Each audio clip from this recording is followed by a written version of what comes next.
Hello. Hello. Hello, Skittles and Mr. Leo. How's it going? Um, we're beginning Patreon stream number 58. 58. I don't really like how the shadow. Since I'm gonna be inking only anyway. Let me see if I can turn the overhead light off. And maybe turn this light on. It's gonna have better lighting. Better. Then I can maybe adjust the camera a little bit.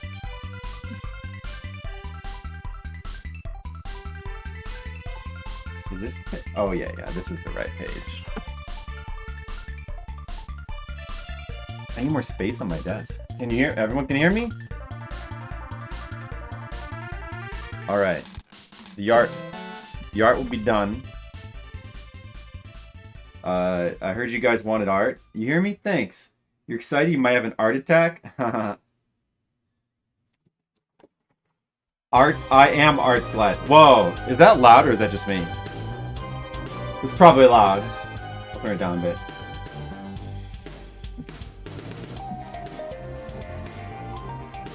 A little loud? How about now? Is it still a little bit loud?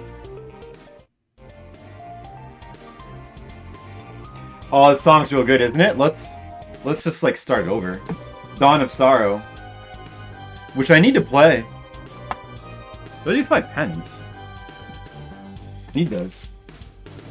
Oh, they're on my lap. Yeah, I need them. Best song in that game. Yeah, isn't this like the... It is. It's like the,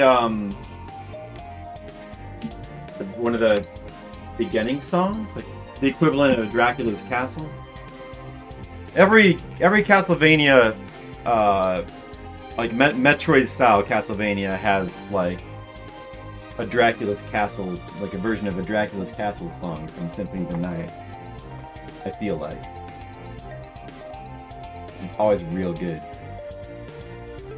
What's her name? Mitsuru Yamane? Was that her name? She's real good at making those kind of tracks. And then the one from, there's a couple from, what is it? OOE. Something of... I can't remember the name of that game. From that are good, and,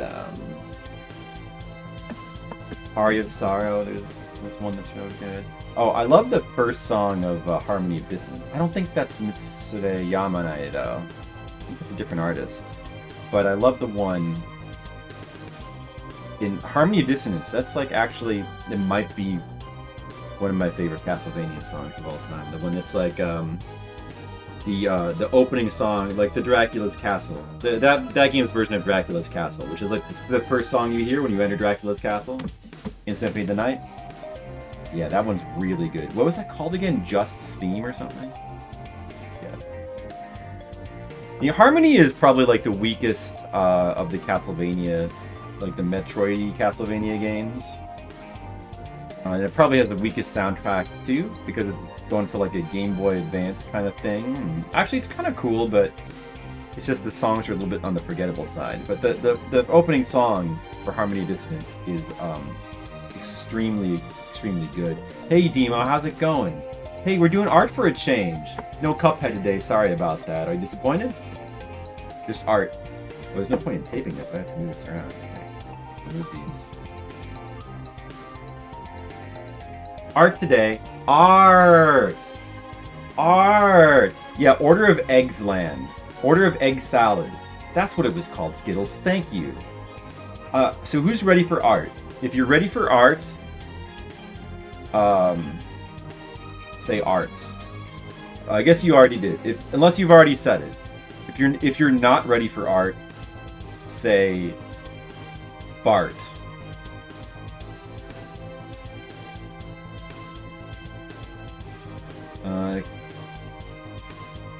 Boondoggle? There's a boondoggle? Not a boondoggle. Oh man, that reminds me though, Mr. Leo. I used to love that cartoon. Did you ever watch that? Boondoggle? Remember that cartoon on Adult Swim, Boondoggle? That was a good one. Oh, remember that movie? That crime movie with William Dafoe, Boondoggle Saints? Oh, I used to love Boondoggle Saints. That was a good one. And they made a Boondoggle Saints 2 20 years later and nobody saw it. No, not Boondocks. Boondoggle, Mr. Leo. Don't get the name wrong. It's disrespectful. It's called Boondoggle, and then there was Boondoggle Saints. And what else? In the movie The Goonies, they were trying to save the Boondoggles. Boondoggle Nights? Yeah, Boondoggle Nights, good movie. Hey, how about this? Who knows what this is from? Name that tune. Don't cheat and look at the thing. I played this game on stream. I played the arcade version. Should play the Super Nintendo version sometime. Good one. Can anybody think of any other puns for Boondoggle? Anyone? No? Nobody cares? Okay, just me? Alright. How's everyone doing today? Are you guys ready for art? It's the second to last day before Flipsider goes away. Long time. So you guys, listen, you gotta really... I know that you like to watch the stream. Like I know you like to watch have the Flipsider stream up while you have like 10 other streams up and barely pay attention. But I'm gonna make a suggestion. This is just a suggestion, but maybe just for today and tomorrow. To really savor the stream, instead of having 10 streams up while you watch me, try only having 5 streams up for a change. I know that's a lot to ask. But give it a try. You might be able to appreciate the stream a little bit more. You feel like this comic is a spoiler? No, this is a flashback to what just happened years ago, so it's not a spoiler. You ready for art, but please be gentle? Okay, don't worry, it'll be gentle art. I was gonna do harsh, in-your-face art, but I changed my mind now. I'm gonna do gentle art. Albuquerque acronyms now. Flip like this. Albuquerque acronyms. I'm gonna pretend to know what that is. I'm nodding. I'm going, yeah. Sounds good. Do that. You can 3 streams max. Yeah, 3 is the max I could do. But I will do 2. I will do 2 sometimes. But sometimes I do just like to focus on the 1.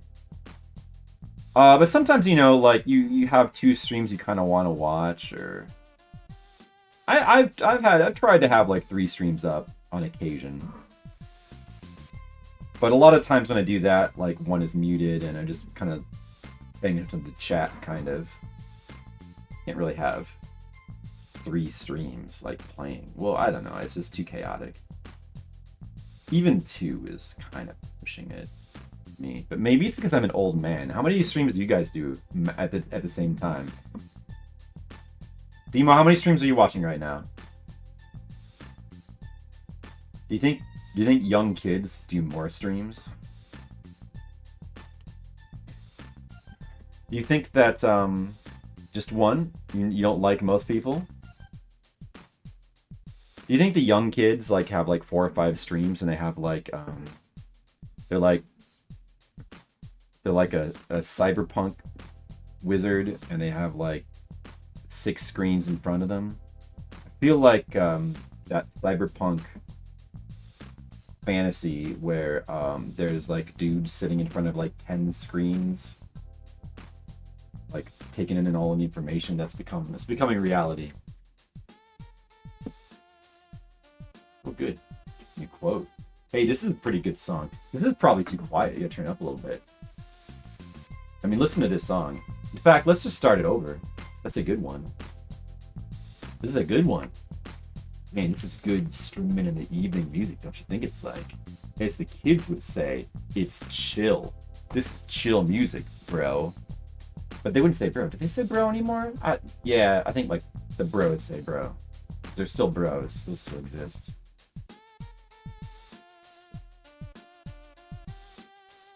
Or maybe they say bra. I don't know. Those kids, what are they up to? Who knows? Just from what I understand, like just busy being antisocial, I guess. I don't know. Say bruh now, bruh? Yeah. Sounds right. I know that they like to meme. That's the new word for joking. Like to meme. They don't joke around. They don't fool around. They don't clown around. They meme around. So that's a big improvement over our generation. I'm glad they figured that out. Thanks to memeing. What else about them? You know what? I don't know. Everybody's different. Even kids are different. They're not all the same. Alright, guys? Super Adventure Island. You guys like this song? I like it. I like this song.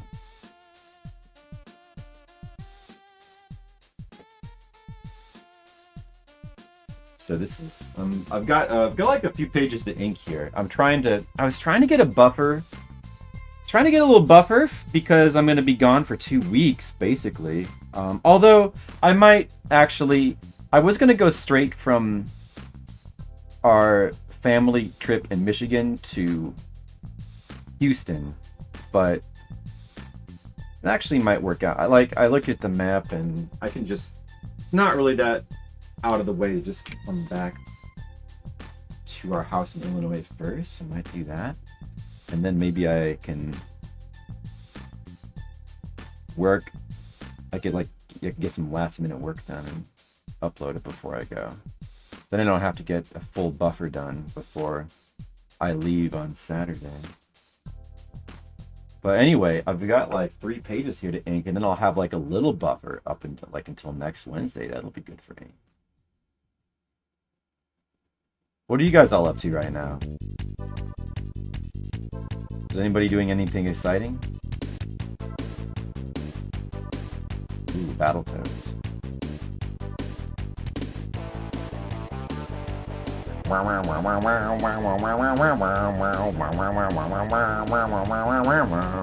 was also considering, like, if I have time, maybe I might do, since it's going to be the last stream tomorrow, I might maybe, no promises, but I might maybe do an extra long stream tomorrow. I might even like do like a midday stream. I don't know. We'll see. But like if I finish these pages and then I just try to maybe do the last couple buffer pages at the lake, which I might do. I might be able to get away with that. Eating pretzels? Are those pretzels making you thirsty, Demo? Demo-chan? Demo, would you like being called Demo-chan? How do you feel about that? Demo-chan! Hi, Demo-chan! Pretzels. I'm not a big pretzel person. I'm not a big pretzel fan. I like the nice like baked soft pretzels that you dip in cheese. Like those are good, but like pretzels from a bag, dried pretzels, I don't really like those. Too salty. Personally, it's just me. I don't eat a lot of like snack stuff, like snacks out of a bag in general. I'm like tried to cut that stuff out, trying to be a little bit healthy. I mean, and I definitely don't eat healthy all the time, but I tried to cut out chips for the most part. But I was never really into pretzels anyway. Like even back when I like ate chips, it's fine. Oh, Demo-chan is fine. So ambivalent. The Demo-chan. Okay, understood. Well, then maybe I'll just save that for if we ever go to Japan. How about that? Then you can be Demo-chan all day. If we ever go back to Japan, when I went to Japan with Sean, with my friend Sean, as you guys know, is Stackmaster, which, by the way, I spent the weekend with him at Connecticut last weekend. Uh, yeah, I was calling him Sean-san. He was calling me Brian-san. That's pretty funny. I didn't know as much Japanese. Like, I only had about a year of Duolingo. But it was still enough where I was like the expert of the group. I didn't know any kanji, so I couldn't read any street. I think I might be able to, like, if we go back now, I think I'll be able to read some street signs, I hope. Because I have, hopefully, like, enough kanji. I know I can at least read the airport sign, I'm pretty sure. Well, at least Narita Airport. I should learn what the other airport is. Well, I don't think it matters. I don't think we'd probably come in through Narita. I guess I can't say that for sure. The last 2 times I went to Japan, I went through Narita Airport. I think that's the one that connects to Tokyo, so I think that's usually where you go to. That's a good song. Oh, was that a little bit loud just now? It might have been. This is probably loud. That's right. You know what? Yeah, just judging by the levels. This is probably a tad loud. Turn it down. Song's awesome though. Lagrange Point. It sounds very advanced, but this is actually from a Famicom game. I think it uses a special chip. I think it's a late one, so who knows when we'll ever get to it. It's called Lagrange Point. It seems to be like I think it might be a Capcom RPG. Or Konami, or one of those. Probably awesome. We play it some of these days. Sky starting eating more salads again. And healthy salads too. Not like the salads that are like iceberg lettuce with like croutons and cheese and like creamy dressing. Like green salads. That's what you gotta eat. Which are good, you know, once you get used to eating them, they're actually... Oh, but you want to lose 25 pounds by your birthday? You gotta start eating salads again? Oh, okay, Demo. Good idea. Yeah, no. Eat more vegetables. Eat potatoes. Eat vegetables. You can do it. Supposed to go back and share a place. Yeah, whenever they open up though, right? They're only open right now for guided tours. It's not really the same thing. They're not open to the public, and they haven't released a date yet for when they will open. I mean, I think there's a good chance they might be open by the end of the year, I would think. But, like, how long is it taking them to get vaccines? I don't know. What the heck? Maybe they're just being overcautious. But they've got to open up sometime, right? Hopefully it'll open up by the end of the year. And yeah, I would like to... I could probably do a better job of translating this time. But I've still got to study. Little feta. Yeah, you can do a little feta. You can do a little feta. Just a little bit. Definitely no croutons, vinaigrette, and no iceberg lettuce. Romaine lettuce, you know, is okay, but you got to get those greens. You got to get the spinach. Or the spinach, or kale, or some other green. You get one of those. And then, like, if you really want to, like, when I did my intensive weight loss, if you really want to get crazy, you can forgo the vinaigrette and just do, like, lemon juice and then just, like, fruit. If you just do, like, or apple cider vinegar. Yeah, apple cider vinegar, lemon juice, and then fruit, like, oranges are great, I think, or bananas, or apple slices. And that kind of makes up, like, that and the vinegar. It kind of makes, like, it's like a cheap way to do, like, a super low-calorie improv dressing. Yeah, I mean, vinaigrette's fine. I mean, but, like, the oil is not ideal. The oil adds more calories than you want, so if you really want to get nuts, you can forego that. You want to forego the oil. But you don't have to. I mean, like, that's getting a little bit intense. That's what I did when I was losing my weight. Because I wanted to do, like, the fast weight loss. And it worked for me. You lighten dressing? Yeah, that's fine. There's nothing wrong with that. Oil's good fat? Yeah, I mean, that's not really untrue per se. But it'll keep you full. Yeah, I mean, it's not like olive oil. It's not that bad for you or anything. Like, it's fine, but good. You know, you don't need it. It's not like It's not like you need to have oil, and like you're not particularly getting anything from the oil that you really need in terms of nutrition. you know. So you can, and it's higher calorie, like the calorie density is just not ideal. So like if you really want to get crazy, you're kind of better off without the oil. But it's nitpicking. It's a minor thing. Like that's only if you really want to get nuts. Speaking of which, nuts in a salad. Nuts are good. Nuts are also a little bit higher calories, so you don't want to eat a lot, but the advantage of nuts is they actually have good nutrition. You don't like soggy sounds. Yeah, I agree with you there. I mean, if you don't want to get that nuts, oil like a vinaigrette's fine. I eat vinaigrettes all the time now. It's just that when I was doing my hardcore diet was like absolute minimum oil, salt, and sugar, and fat. Absolute minimum. Like cutting it down to like that. So the idea was like to lose weight as fast as possible, as minimal calories, fill up with minimal calories every day, and just really the other advantage of like taking all that stuff out, including oil, is you kind of want to shock. You kind of want to shock. You want to provide a shock to your system, your taste buds, your taste habits. Like just dropping all of that stuff out of your palate, it like changes your microbiome.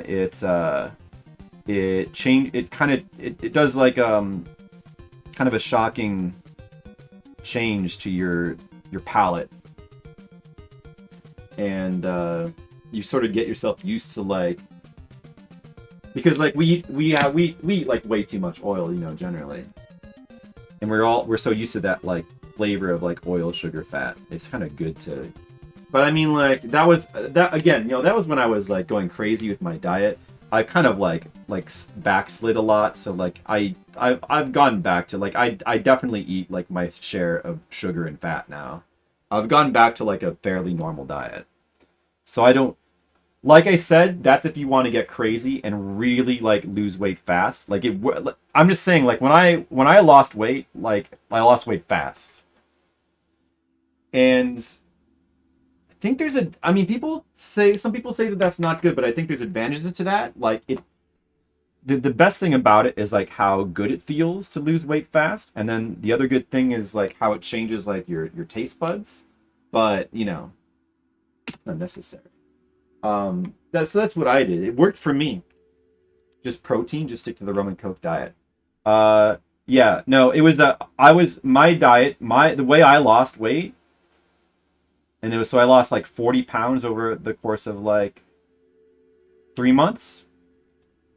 It was a fully plant-based. It was like what is that dude's name? The plant-based dude, Furman, I think, is his diet. So like fully plant-based, as much as possible, cut out oil, sugar, salt, and fat.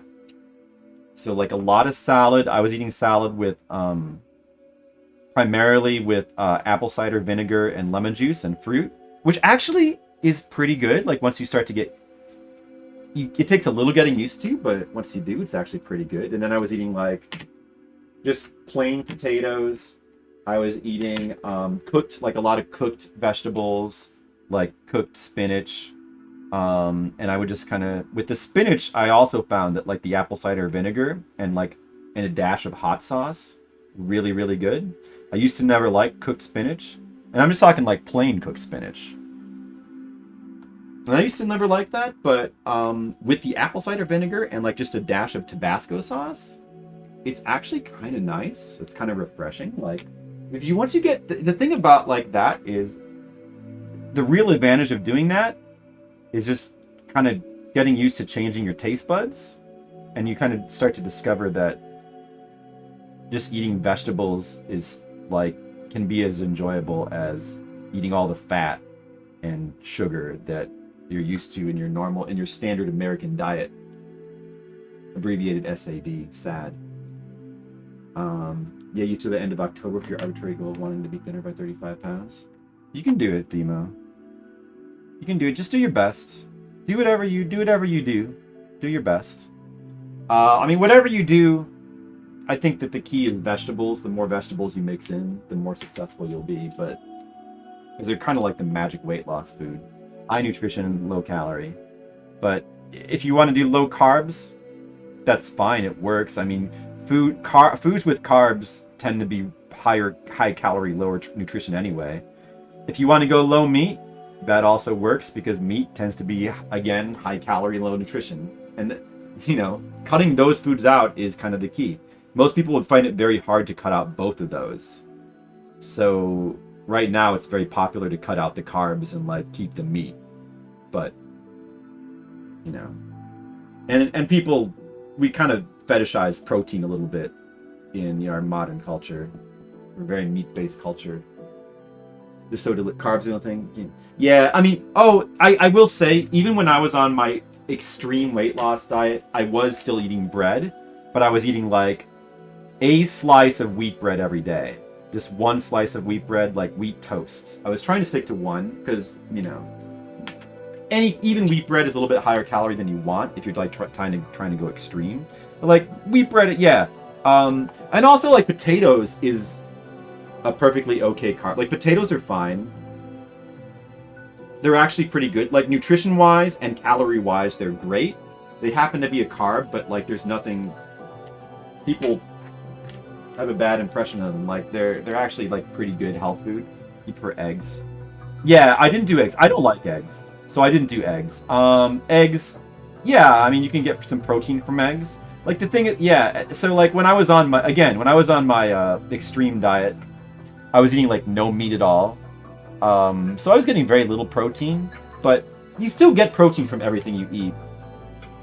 And if you're only doing that for like a few months, it really doesn't matter at all. You probably have plenty of protein. Nobody has to worry about protein. It's only if you like go hardcore vegan permanently that you have to really worry about it, I think.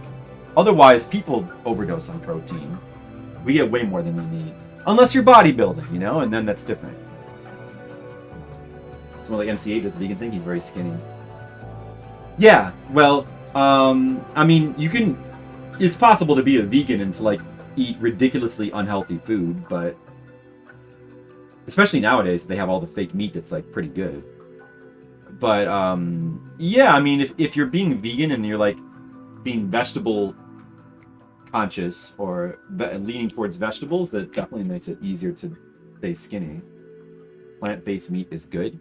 It is good. It's not at all good for you. Like, it's terrible as a health food. If you're trying to lose weight, you don't want that. But it's good in that it's good for the environment.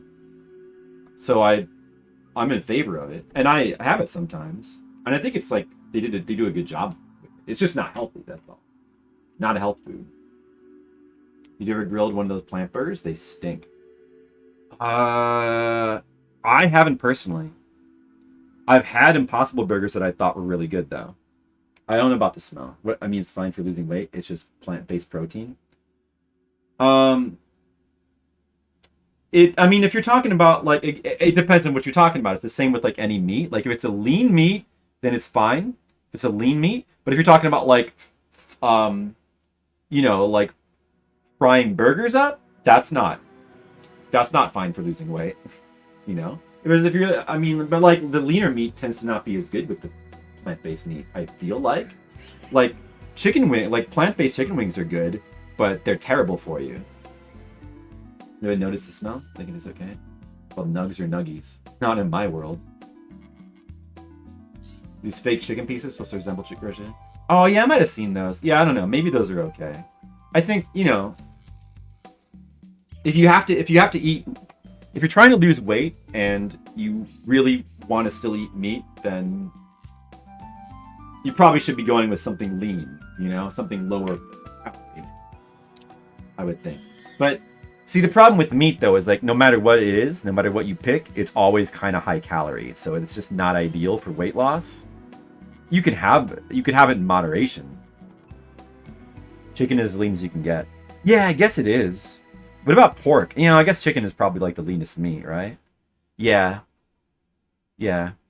As long as you're not like breading it or whatever. Fake chicken. Yeah, but I mean, like, is fake chicken, like, it's just like fake grilled chicken, is that like still good? I haven't had it, I guess. If it's good, then then good, you know. Or like, what did you say? Like chicken pieces. And as long as they're not breaded, I guess that's not too bad. I still like, you know, it's for the extreme diet that I was on, it would have been too high calorie. But oh yeah, salmon, fish, of course. Like that's also like that's not bad. I still wouldn't have, you know, it's still a little bit high. Like even fish is a little bit higher calorie than you really want, but if you have it in moderation, it's fine. Or lemon, yeah. I like salmon a lot.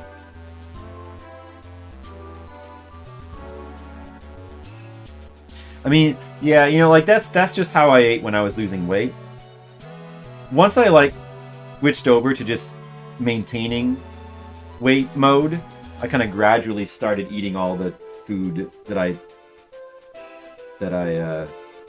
cut out, and like meat and stuff again, and I pretty much, I mean, I still like I eat like semi-healthy now, you know, like I definitely eat a fair amount of like garbage, but I try to moderate it with some healthier stuff, and then I just, you know, I eat within a window. I don't eat after dinner, and I still to this day, the one change I've kept very solid is I don't drink anything with calories. And like that's been enough for me to be able to keep the weight off. I've actually kept it off for like over 5 years at this point, which apparently is really rare. So I feel good about that. Hey, this is the big chicken you like? Chicken strips? Are they like breaded though? Oh, okay. Oh, I see. Is that like, is it like a Asian thing? Is it like an Asian thing? I mean, that looks pretty, that looks not too bad in terms of health, and it looks good to me. That seems not bad. But I think you still wouldn't want to have that every night. I know, I mean, like, because it's still, it still looks like a bunch of meat, and it's probably a bit higher calorie. I don't know. Depending on the portion. It's just soy protein, whole package is 420 calories. Oh, well, that's good then. Okay. Yeah, that's good. We split a package? Oh, that's alright. Well, I mean, you know what? That's very good. Very nice. I guess in that case, in the case of that, the fact that it's soy protein probably keeps it, like, lowers it quite a bit. Yeah, that seems pretty good. But yeah, definitely you want to like do more. Let me try to think of what else like I ate besides just like salad, cooked vegetables.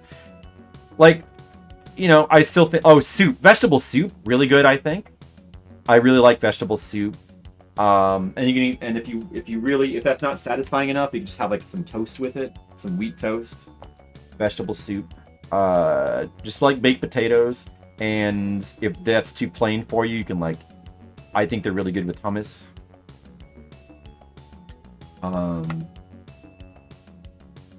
Oh, rice and beans is great. Like brown rice and black beans is great. I mean, they say that like you shouldn't eat that much rice these days because of like the what is it again? The like the something with the chemicals. You shouldn't have it every day. But I think once in a while I'm sure it's fine. Yeah. Yeah. Well, I'm not sure how it relates to Asian people because it's like the way that we grow rice over here. There's something to do with like chemicals that have seeped into the soil. I don't know. I heard about it from somebody. So people are saying don't have too much rice because of the chemicals. I don't know if that also is true for like Asians. I don't know how, if that applies to how they grow their rice. But I don't know. I heard that secondhand. But still though, like rice and beans is extremely filling. I like rice. So like what I like is like brown rice, black beans, and tomatoes. You could also put in like you could put other vegetables like, you know, peppers or mushrooms, and then It helps if you like hot sauce, because like hot sauce is kind of like the magic ingredient, but also just like pepper too. Pepper is like a wholly magical ingredient for like weight loss. Because you want to really minimize your salt. I mean, at least when I was doing my crazy diet, I was like trying to keep salt to an absolute minimum. So I switched over like heavily to pepper, and I love pepper now. That's another thing I've retained is I don't put salt on any food anymore. It's just always pepper. Like I put pepper in practically everything. I love pepper. Crazy old flippin' rice conspiracies. It's not mine. You know what? Like take it with a lot of salt, so to speak. Take it with a grain of pepper. Take it with a big grain of pepper. Let's start saying that instead. Why is it always salt? Yeah, pepper rules, and it's a great salt substitute if you're trying to keep your salt down, which is probably a good idea because like higher sodium, you know, is probably it's bad. Don't ask me to explain why, but I'm pretty sure it's bad for some reason. You know, so but pepper is awesome. It's a great seasoning for everything. You can put the great thing about pepper is you don't have to moderate like you do with salt. Like if you put a ton of salt on your shit, you're gonna feel that. But you can put as much pepper as you want. It's great for rice and beans, and rice and beans is like magical health food. If you have it with like tomatoes, too. Like you don't like just rice and beans alone with no condiments is a little bit bland. But rice and beans with like some hot sauce or some pepper and some tomatoes is really, really good. Like it's genuinely good. So that's the thing about health food is that you discover is that like some stuff that's like really healthy can be like actually really delicious too. It's like cooked Brussels sprouts too. Of course you want to like try to avoid cooking them with butter and bacon, which is like how a lot of people cook them. But it's really hard. Yeah, that like I would use olive oil because like it's hard to kind of make Brussels. But like just sauteing them in olive oil and garlic is awesome. Mac and cheese. Yeah, well mac and cheese definitely very far from a health food. But I do agree. I put a ton of mac and cheese like when I happen to have it. Crazy old flip. Crazy old flip.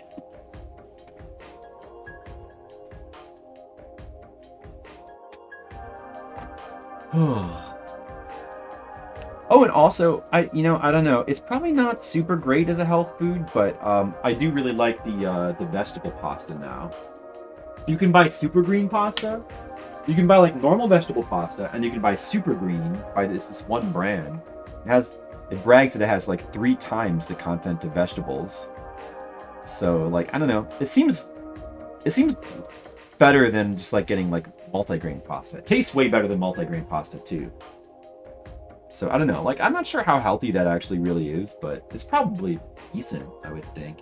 And you have that with like a bunch of vegetables. You cook that in olive oil and garlic. By the way, I do eat olive oil quite a lot too. Don't get me wrong. It's just that I tried to avoid it while I was on my craze diet. But I mean now I eat it like all the time. It's just like it's really hard to cook things without olive oil. I've heard you can like cook things in water, but I could never get anything to work.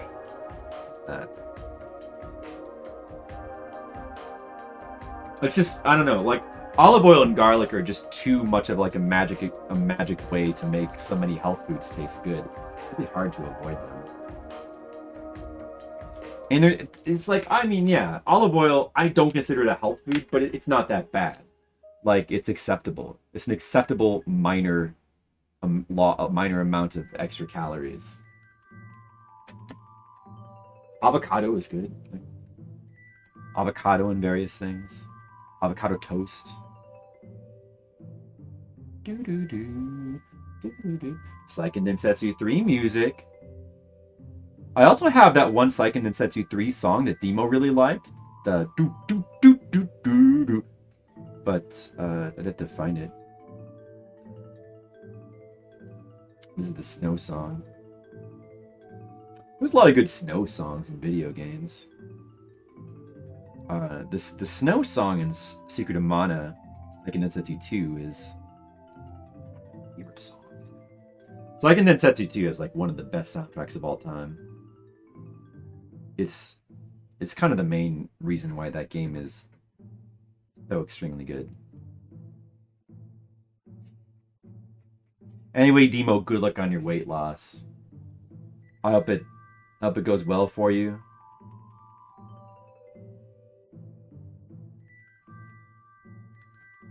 And if you need any advice, I'm sure you won't ask me because I'm too crazy.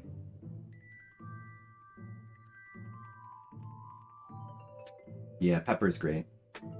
Pepper and hot sauce. I still love Cholula hot sauce. I learned to love Mexican hot sauce during my period of weight loss, and I still love it. Especially the chili garlic Cholula. It's like it's the best condiment. And the great thing about hot sauce is it's mostly vinegar. It's pretty low calorie. I think it's almost no calorie.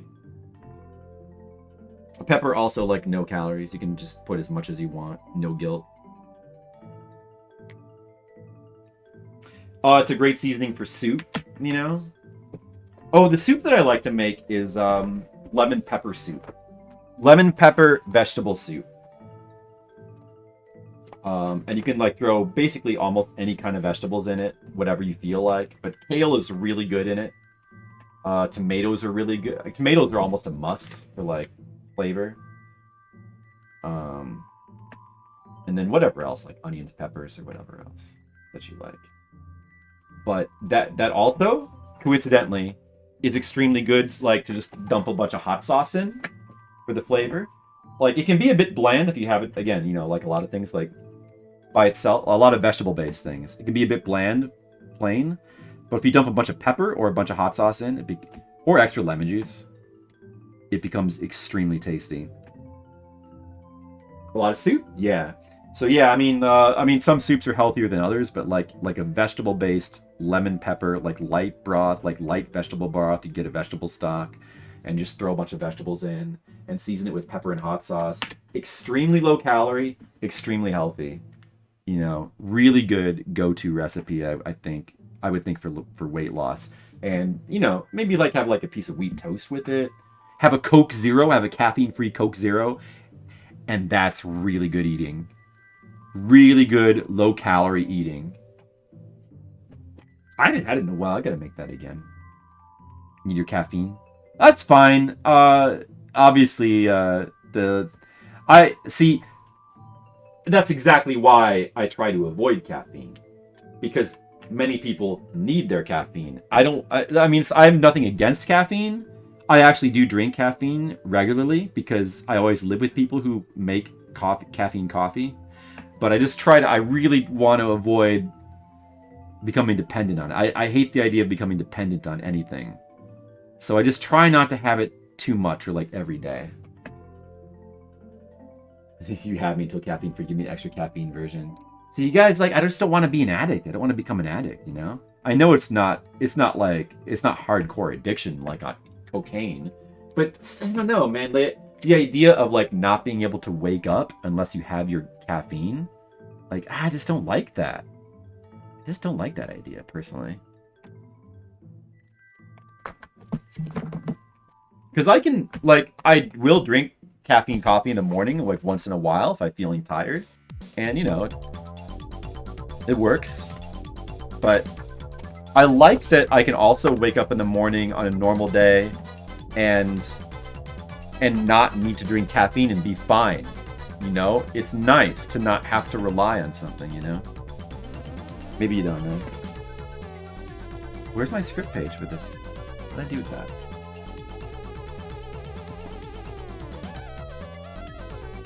Everyone is an addict to something. I mean, yeah, I don't want any more addictions than necessary. We all are addicted to air and food. Those are the basics. I just don't want I don't want anything, you know, on top of that. I can wake up fine without it. I guess I'm addicted to video games. I don't know. I'm not really, though. This helps your meds. Well, if you can wake up fine without it, then that's good. I put some super off-road music on my playlist. How about that, guys?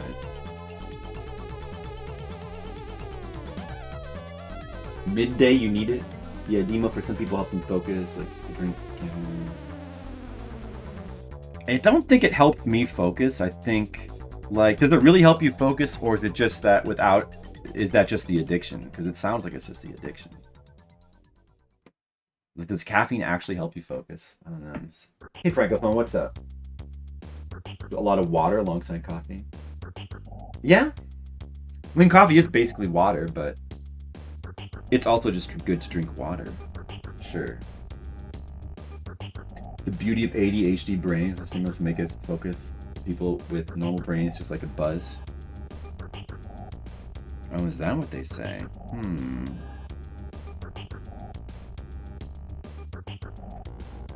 Hi, Francophone. The art's, it's going good. As you can see, drawing stuff. Ooh, just drawing some comics and listening to video game tunes. How are you doing? How's your week going? This is the second to last day of Flip streams forever. After this, I'm gonna be off the internet for good. Or at least until I come back in 2 weeks. You want Polly to kiss you like that? Well, who doesn't, Demo? She's a very cute goth girl. Aren't goth girls great? For anyone? Oh, don't say that, team.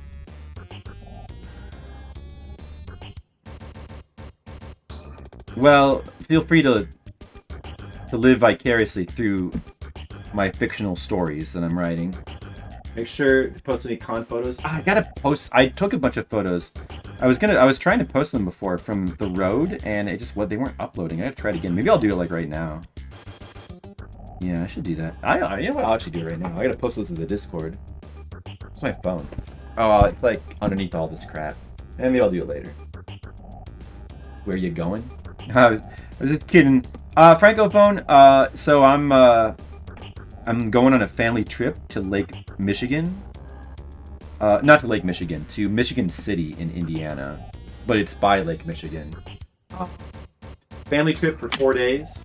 On Saturday I leave, and then immediately after that's over, I've got to go out. I got to drive out to Houston for another convention, Anime Matsuri. I'm gonna be there for probably like a week. So tomorrow will be the last stream day, and then I'm gonna be gone for a week and a half, I guess. Week and a half from that point. Yeah. I guess not 2 weeks. I guess like a week and a half, because it's like Saturday, I'm gone until then the following Saturday, then Sunday, then Monday, then probably Tuesday. So like about a week and a half I'm gone. You know, I guess it's actually not that long. Week and a half. Week and a half I'll be gone. Yeah. Some of my readers don't like her as much. I mean, that's probably true, but like honestly, everybody seems very positive towards her that I've seen. Like, I haven't seen anyone be like, fucking Polly. Well, there's probably like a couple, just because like they don't like the way she like has treated Maytag in a couple instances. But for the most part, people seem to really gravitate towards her. From what I've seen. Yeah, it'll be fun. The whole family's gonna be there. The kids are gonna be there. The niece and nephew. I'm gonna bring the video games. We're also like right next to a beach. It's gonna be relaxation. Although I might try to get some comic work done there too. Probably, I've thought about doing like in IRL streams, but I don't know. Maybe it's just not my style. Plus, it's like it seems annoying to set up, so probably not gonna do that.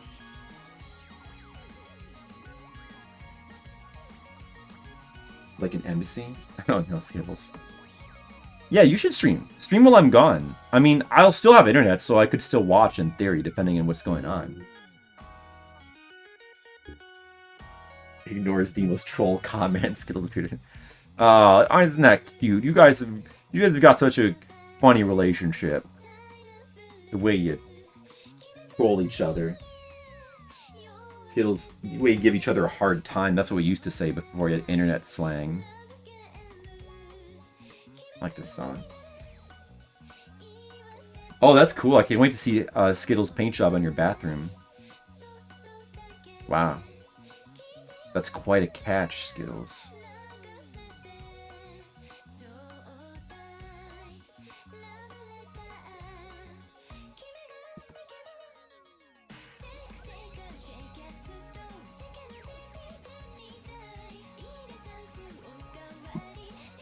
New, new, new, new, new. Loo do do do do do do. Loo do do do do do do.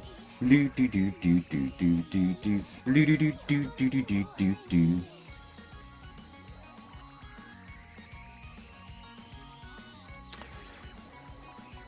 Alright, so Demo, yeah, make sure you stream while I'm gone. These people here are gonna need more streams, so that's gonna be up to you. Stream some Final Fantasy IX, maybe. It's gonna be good. You just gotta jump in the water, Demo. You know that water's cold. It's freezing, but you just gotta jump in. You're gonna get used to it. You're gonna get used to that streaming water. Just jump in. Look at me. I'm in the water, and look how much fun I'm having in the water. I'm like throwing a ball around, splashing. And Demo, we're all saying, come on in the water. Come on in the streaming water. It's nice in here. Look how much fun we're throwing a ball around. Come on in, Demo. You got to come in. Don't be afraid, Demo. It's a good time. It's gonna be cold. It's gonna be cold for a little while, but your body's gonna get used to it. Franco knows. Yeah, you're gonna. What if you like just Demo? What if you start streaming? And you suddenly get like 100 viewers, and you dwarf my viewership, and you become like the new hot streamer. What if that happens, Demo? You'd quit? What if you go to quit, but then somebody's like, here, don't quit. Here, have a truck of money. Then what would you do? Then you wouldn't quit. Once you see the thousands of dollars a month of ad revenue coming in, I don't think you're gonna quit. I don't think you're gonna quit, Demo. You're gonna be like, you know what? This streaming thing is pretty good. Then I'll have to turn to you for advice. I'll be the one that needs favors. Demo, will you give me favors? You plug my stream? Will you give me will you do raids for me? You gotta check out this guy, Flipsider. He's a small stream. He's not like me. He's a little streamer, but he's got a big heart. He's a little streamer with a big heart. You guys should all check out Flipsider. Thanks for watching my hot tub stream. I hope you enjoyed it. I would do a hot tub stream. If I had that, I would do a hot tub stream. If I could make hundreds of thousands of dollars off it, I would definitely do a hot tub stream. But unfortunately, I don't think anybody wants to watch that. Streaming leads to OnlyFans. Do you know how much money you can make off of? I'd also do OnlyFans. You know how much money you could make off of that if you're a hot lady? You make a lot of money. You don't think streamers with 100 viewers make that kind of money?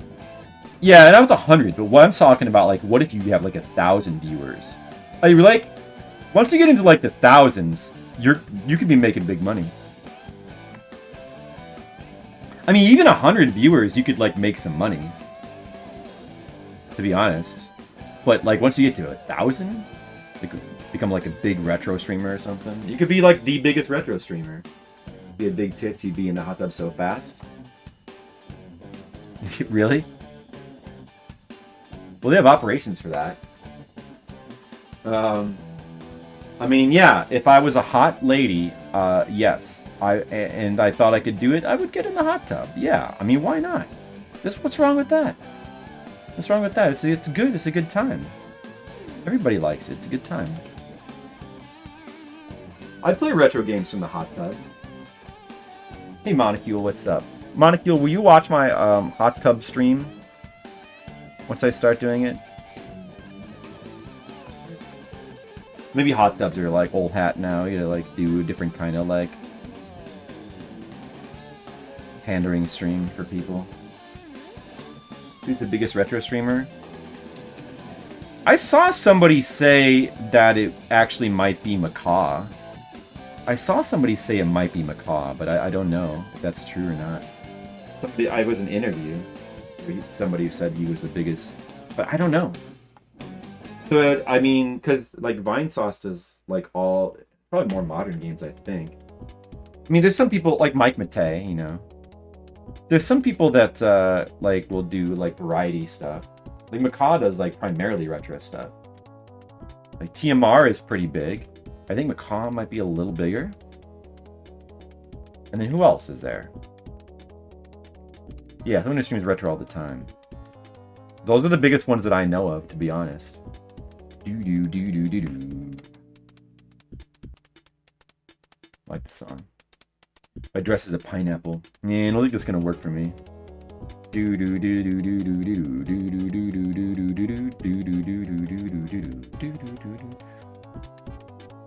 Fortunately, most guys don't really have that option. It's just one of life's unfair things you have to live with. We don't have that avenue to us available. Like, even if I like got super fit, I mean, I'm not in bad shape. I don't have large muscles, but even if I did, I don't think I could make a killing off that. Just not the same. I have to actually, you know, do non-adult related stuff. Also, I can't make a living off of retro streams regardless. So also, it's really hard to make a living off of just doing comic, but you know, I can make a sort of modest one. I should be thankful for that. Many people can't.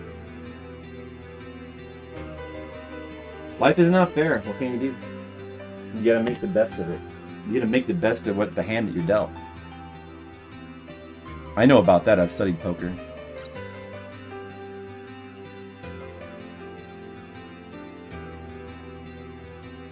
Right, Skittles?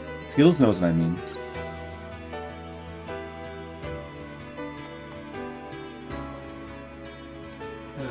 You can make a living off of a demo and get more stuff. Do you guys like feel like there's not enough pineapple content in the stream? You feel like it's me, pineapple. I'm little pineapple. I'm little.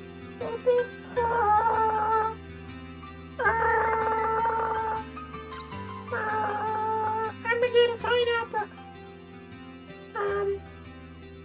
Okay, bye. What? Oh, that's the pineapple just checking in. Checking in. Checking out. Oh my goodness. A pro tip. Hold on a second. Hold on a second. A pro tip? What is about to happen? Even I don't know.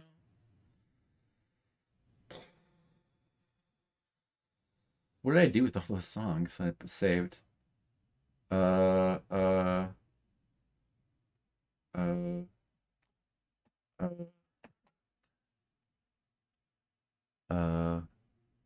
I had them in here. Where's all my pineapple songs? Oh,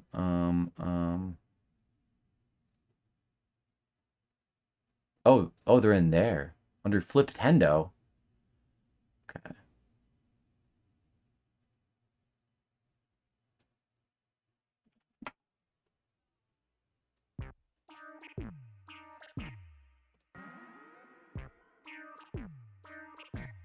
Hello, it's me, the regular pineapple. It's time for your pineapple tip. Now remember, if you're watching an art stream, make sure that you pay close attention to the art. Oh, do not put me on a pizza. Do not put me on a pizza. Listen. Do not put me on a pizza because I'm not good on a pizza. Now, my tip is when you do art, make sure that you leave the door open and crack a window because that art is getting hot in there. Okay, bye. I'm gonna go now. Whoa, pineapple! Alright, guys. That was the pineapple. Pineapple tip. Thank you very much for the hot pineapple tip. This is good. That's a good tip. Bump, don't you know? Hey there, don't you know? Poor Rambo. And now let's go to the Rambo song, already in progress. Whoa, hey there, don't you know? He's just gotta go. Poor Rambo. Bada bada bada bada ba. Whoa, he is gotta go. It is not really cold out there in the wilderness.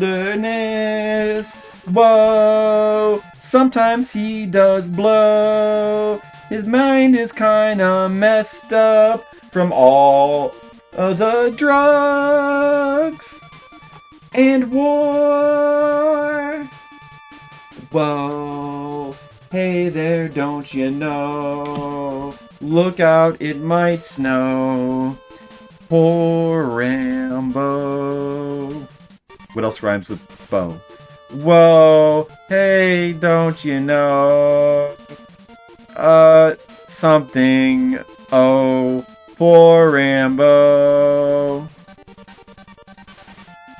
Whoa, Rambo, Rambo, Rambo. Rambo, Rambo, Rambo. Rambo, Rambo. Edgar Allan Poe. Whoa, Rambo. He has got a glow to him because he's really excited that you watch his movies. Whoa, he has gotta go. He just doesn't know. Poor Rambo. Hey, he can't stay alive. It's hard to survive. Poor Rambo. Giving up rhyming with Rambo. It's tough out there in the rough. He has had enough. He really needs some love. Yeah, it is pretty bad. It makes Rambo sad, 'cause he is all alone. Poor Rambo. You guys like my song? Who thinks that I'm a good singer? Na-na. Poor Rambo. Poor Rambo. Poor Rambo. Yeah, it makes you think of Dan. Remember Dan? Remember Dapper Dan? Oh yeah, Dapper Dan Schoening. He was a good guy. I'm gonna miss him.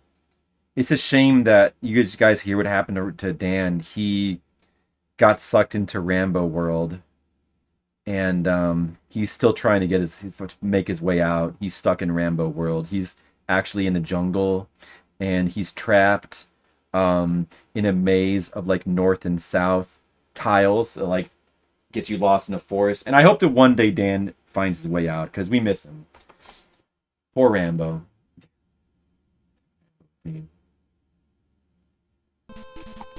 Poor Rambo. Yeah, I'm a great singer. Listen to me.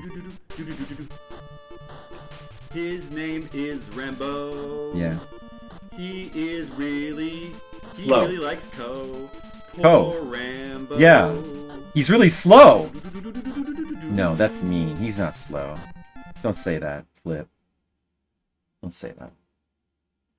He's a great guy, that Rambo. Great guy. Also, he's a real man. He's not a fictional character. He's a real man. I'm an amazing singer, but maybe stick with art. Okay, yeah, thanks. That's good advice. I'm going to do that, Mr. Leo. Mr. Leo said I was amazing. Yes! I'm going to stick with art. Art, art, art. I'm going to stick with art. Even though I'm an amazing singer, I'll stick with art.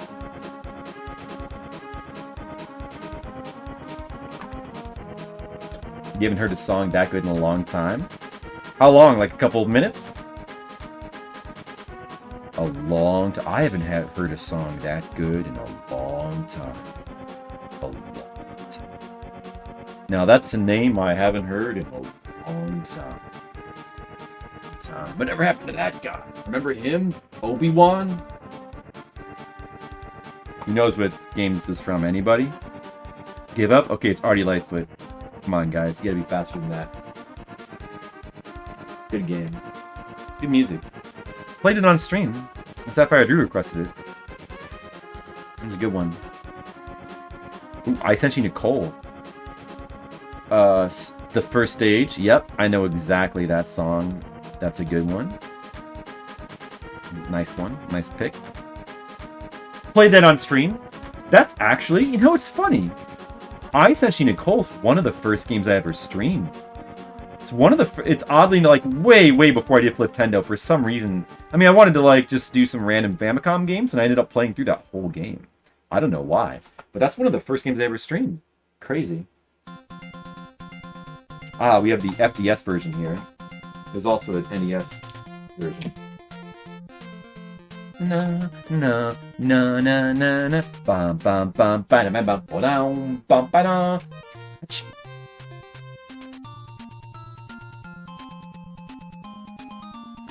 Guys, who here likes video game music? Isn't it great? I like video game music.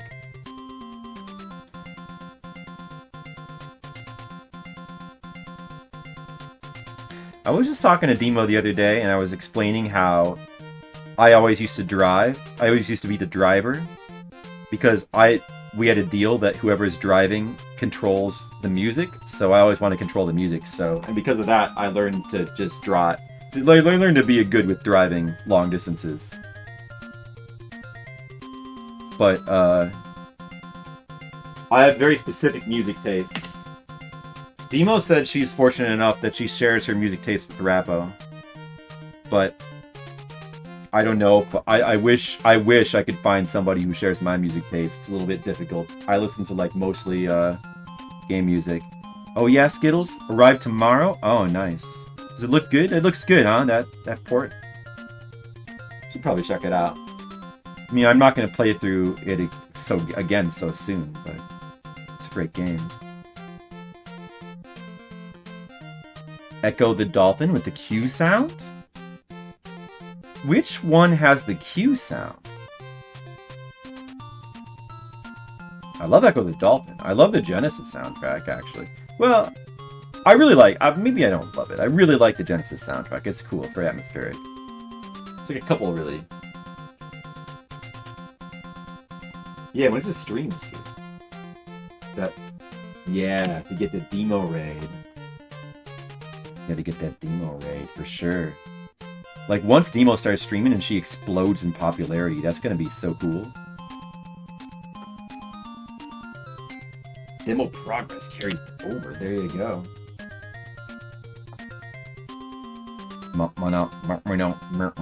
Sega CDSQ sound encoding. Oh, really? Oh. Yeah, I haven't really... I'm not sure I'm, like, super familiar with the Sega CD version of that soundtrack. I bet it's really cool. I mean, I like the Genesis one, too.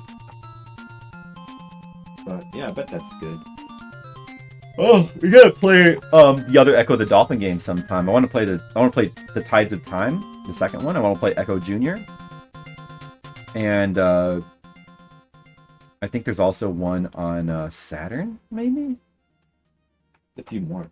Was this a good game? I sent you Nicole? Yeah. Yeah, it's good. It's an earlier Famicom game.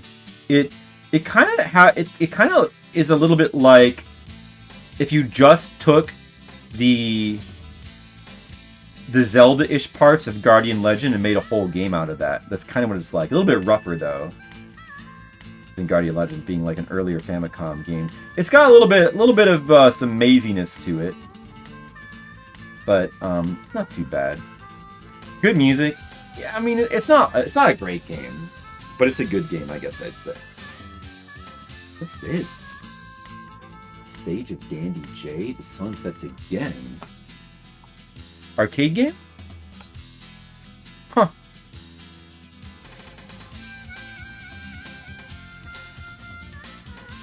So, yeah, I liked it. I mean, you know, it's a cool little hidden gem from Konami, but it wouldn't be like in their top 10 game or anything, probably. Oh, Waku Waku 7? I'm not sure I know what that is, actually.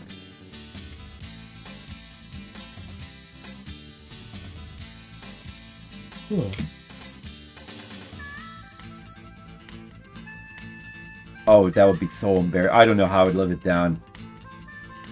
Like, oh my god, Skittles. I would just die. Like, oh my god.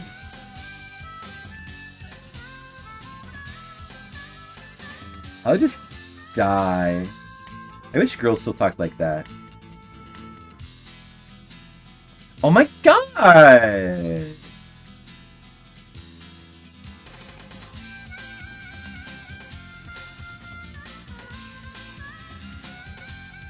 Valley girl, she's a valley girl. Okay, fine, for sure, for sure. She's a valley girl, and there is no cure.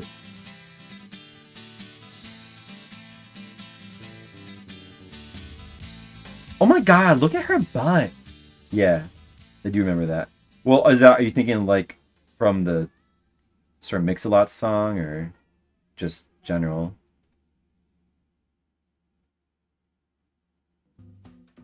Yeah, the Sir Mix-a-Lot song. I don't know. I don't think that wasn't Valley Girls. Huh? Was it? I don't think. Oh, here we go. You guys, who remembers what this is from? Good game that we played on stream. You're on a skateboard. I don't remember. Oh, I like this. It's too bad that game wasn't as fleshed out as the first game, but I still really like the story. Yeah, Skate or Die Game Boy, exactly. Yeah, Deadly Premonition 2. I'm still really glad it came out. Like, it's really cool that, like, it kind of continues the story from the first one. I was just very happy for that, because the first game is, like, one of the most, like, intriguing stories in a video game.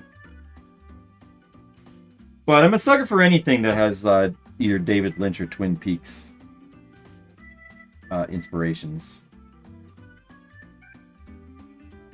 You were so disappointed by it. Yeah, Mr. Lee was disappointed by it. I mean, yeah, in some ways it was disappointing. I don't think the story was disappointing, and that's like the main thing that's the main reason that I was, excited for it. And I did not find the story to be disappointing. But the world design, many aspects of the world design and like gameplay features were very, very rudimentary compared to the first game. Which came to PlayStation? You played mostly broken. Yeah. Have you played the first one, Francophone? Is it? I forget. Is it like still only Switch? More development. Yeah, it does feel unfinished. It does feel like they needed more development time, for sure. But it feels like they put most of the attention to the story, so I feel like their priorities were right with what they had. But yeah, it's a shame they didn't have more time. I don't know. I still really like the character. Some of the new characters I thought were like extremely good. I really like I like the writing just as much as the first game. Like they nailed the writing and the characters. So like to me they did what they needed to do. But Deadly Premonition 1 is definitely the better game. Also, it did have very good music too, which is very important. Yeah, I guess that's another reason why I'd be more positive about it than like many people, because like it's just like when I sat down to play Deadly Premonition 2, it was like this feels like a PS2 game in terms of like the music. And like that, just like that is so powerful because that never happens. There's no modern game where you sit down and you're like, the production value feels like a PS2 game in a good way. Like the music, like the PS2 games, like just always had good music. It seemingly, maybe not always, but a lot of the time. Was there a kid who walked around in his underwear the whole time? Yeah. No, he didn't walk around in his underwear. The bartender in the one bar was always in his underwear. I forget. It was just like a character quirk. He was a sax player. He gave you alcohol. Yeah, funny character. And like, and he had like this funny way of talking, and he had like he had a little catchphrase. I forget what it was. He had a little catchphrase. It's kind of like a quirky character design 101 kind of thing, but it works. It works just fine. But I mean, like for that kind of character, which is just like a little character in like a bar, to just basically get little side quests from, it works perfectly well. I mean, Swery is really good at like coming up with those kind of like quirky characters for like kind of funny. But like, you know, the thing about those games is that like the actual characters that are part of the narrative are still like really well written. So you can get away with like these kind of like silly joke characters that where they decide like they basically consist of like a couple weird quirks, like that underwear guy. He was still like a very memorable character though. Did you play The Missing Game? No. I don't refresh me.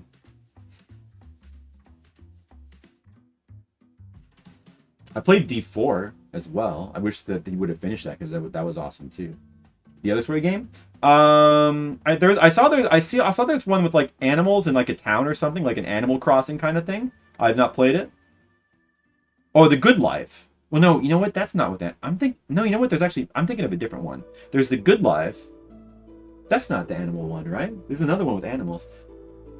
Hey, betches. Hey, Demo, welcome back. How's it going? Welcome back.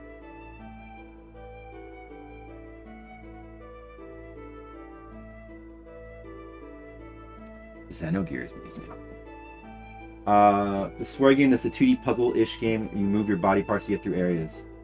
I don't know. Maybe I haven't seen that. What's it called? Oh, that's The Missing Game. No, I haven't seen that one. I have Good Life is on my queue to play at some point. And yeah, there's a couple of ones that he's come out with. Unfortunately, they haven't been getting a lot of press. But then again, I don't pay attention. Like, I guess I don't really know anything about what comes out because I used to follow gaming news pretty closely, and now I just completely tune it out. But usually, if there's something that I'm going to be interested in, I hear about it one way or the other, you know? Like, something like Elden Ring would never sneak by me. So I just don't worry about it. Like, I don't really need gaming news for the most part. The Missing Island of Memories. When did that come out? What is it? Is that Oh, that's the puzzleless one? Is it any good? What do you think about it? Did you play it? Tell me about it. I'm interested in all Swery games. Yeah, I've attained enlightenment.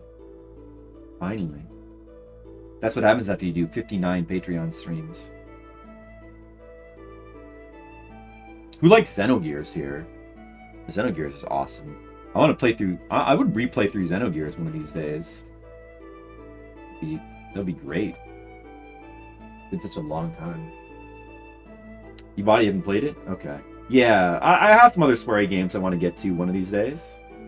But there isn't anything that like looks as compelling as Deadly Premonition to me, but I still want to try everything that he's made.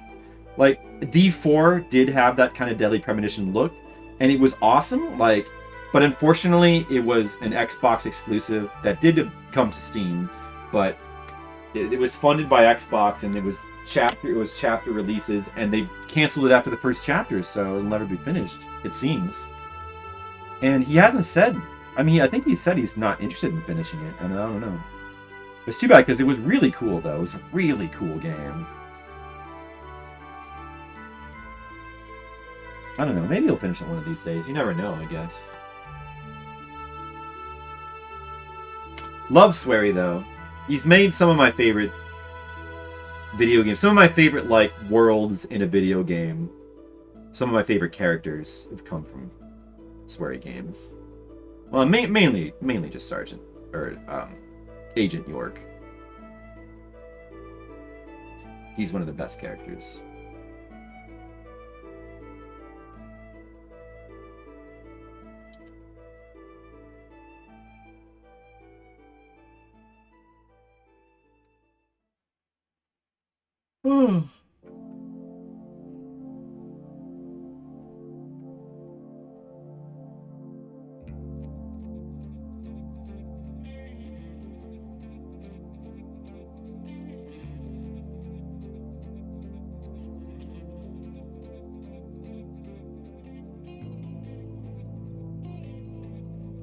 I'll try to ink 2 more pages after this. I gotta get my buffer. Get my buffer going.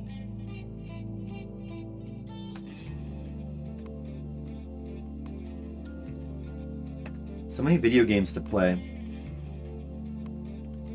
I'm still in the middle of Cuphead. I gotta finish Cuphead.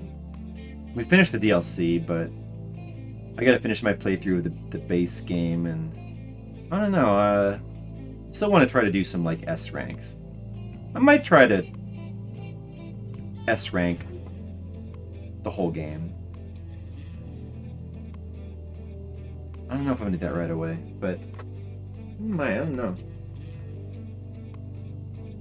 I do really like the game. I like Cuphead a lot. It's just, you know, it's pretty tough. Pretty tough. It would take a lot of time.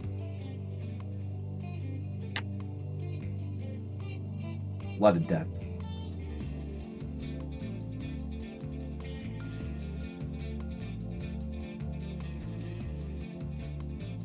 And then there's that Amiga game that I wanted to play. There's a certain Amiga game that's going to take kind of a long time to play through, but been wanting to play it for a while. Certain Amiga game. I want to get to that. And I have a long list of games I want to play. I think it'd be good to do some like non-RPGs, because we did a couple RPGs in a row. I do have a number of action games. There's a number. I want to get to some Genesis games again. There's a couple of Genesis games I really want to play. Tracing the final step before the print, aside from the dialogue. Before print? No. The final step would be scanning it in, and then doing the adding in the dialogue and shading, I guess. That'd be the final step.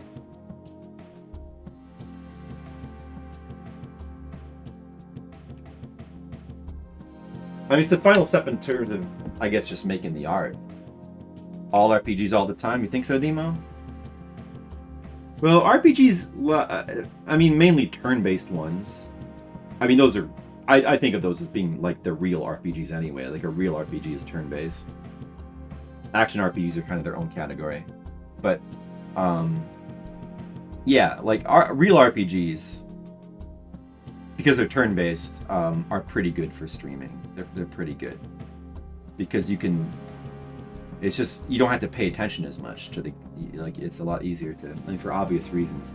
But they can also be, like, kind of bad for streaming, too, just because they take such a long time. So, they're kind of good and bad. The best would be, like, a short RPG. That's why I kind of like older RPGs, like 8-bit RPGs, a lot. Because they tend to be the shortest. Short RPGs are really good. RoboCop's getting a video game? He got a video game a long time ago.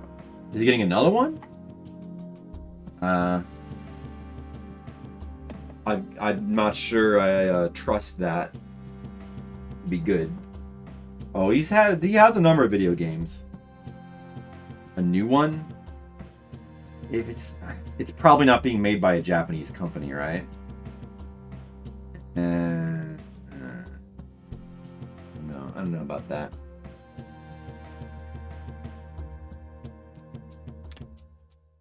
That's interesting, I guess. Who's making it? I guess I should ask. And what kind of game are they gonna make? Being made by the people that did Terminator Resistance. Yeah, I have no idea what Terminator Resistance is. What was that? Was that good? Did people consider that to be good? What was it? Who made that? Hey, we haven't heard from Chantalise for a while. This is probably a little bit loud.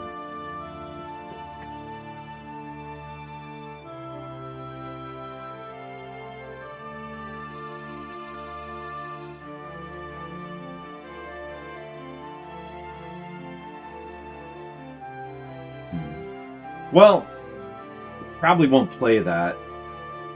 No offense. But... If it was being made by a Japanese company, though, I would be interested.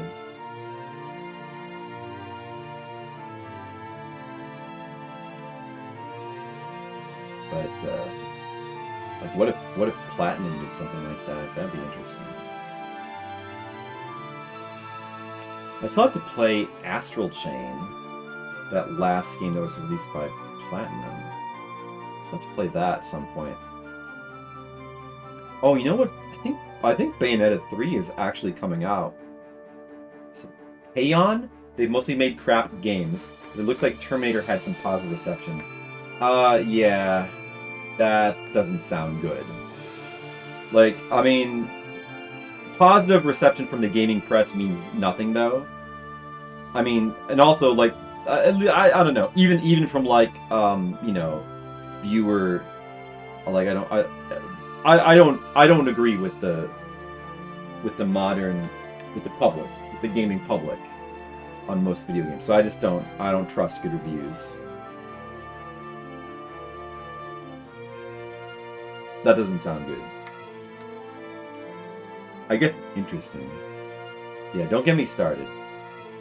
Well, I gotta talk about something, Demo. I'm streaming art. I gotta talk about something. What do you want to talk about, Demo? So you're saying you don't want to talk about how Western games suck? You don't want to talk about it? Except for your games are great, Demo. It's just all the others. Stop it? Okay. FPS? Oh, yeah.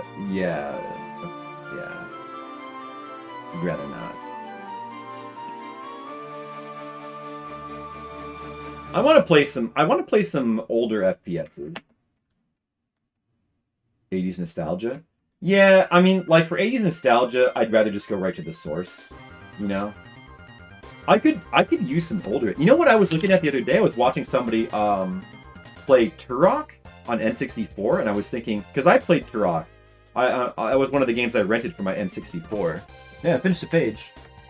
I was looking at somebody play Turok, and it was like... And it was bringing back some memories, and I was thinking, oh, that looks good.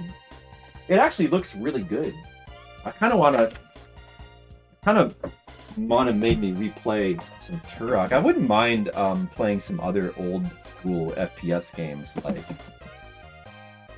like maybe like I don't know, the System Shock games or Quake. But I feel like Doom I played sort of semi. I would like playing through Doom again would also be awesome because I love Doom. Still love Doom. Doom, Quake, Wolfenstein 3D. Maybe some of those like other ones, like there's some PlayStation ones like Disruptor that I would play again. You know, I don't know. I would play some FPS games if they're like the older ones. But I don't know. Turok looked really cool. I might think about playing that again. I think that might be fun. That's an FPS game I would play. It's a consideration. It's a consideration for the future. Who knows? Maybe I'll play some Turok.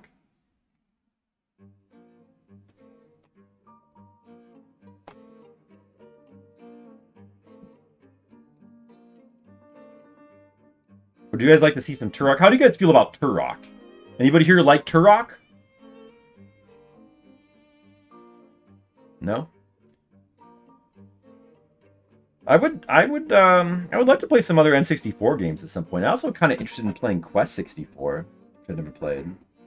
Just checking that out. I've heard so many negative things about it, but I've also heard some people are secret fans of it, so it'd be great to like replay Mischief Makers, the Wonder Project J game that's on N64. I think that might have a translation. Sin and Punishment. There's a lot of cool games on N64, actually. PS3 Turok? Pretty rough. Yeah, I don't know about PS3 Turok. I've actually heard that the sequels are not as good. People seem to... I don't know. I was looking at Turok 2, I'm not sure about. Like, I was looking at that. That didn't look as good to me. But something about Turok 1, like, Turok 1 is really cool. It's got a lot of platforming. Like, a lot of jumping. And the platforming sort of looks vaguely Metroid Prime-esque. the way it's done, and I really like that. And I don't know, just the look of it. I don't know about Turok 2 and 3. I don't know about those. I'd have to look at them. Like, Turok 2 didn't look that appealing to me. And the PS3 Turok, I feel like that wouldn't be good. That seems like after the point where FPS games stopped being appealing to me. So, I don't know about that one.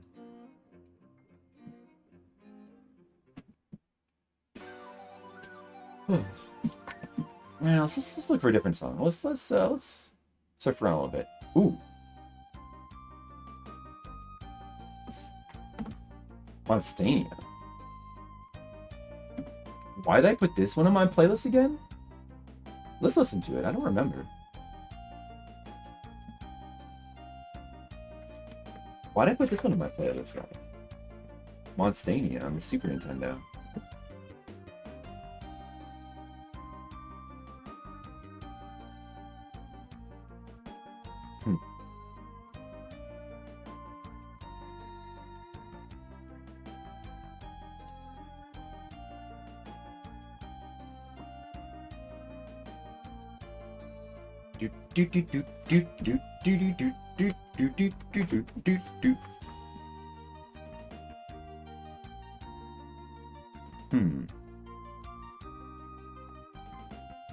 You finished your first Dark Souls 3 playthrough? Pretty great game.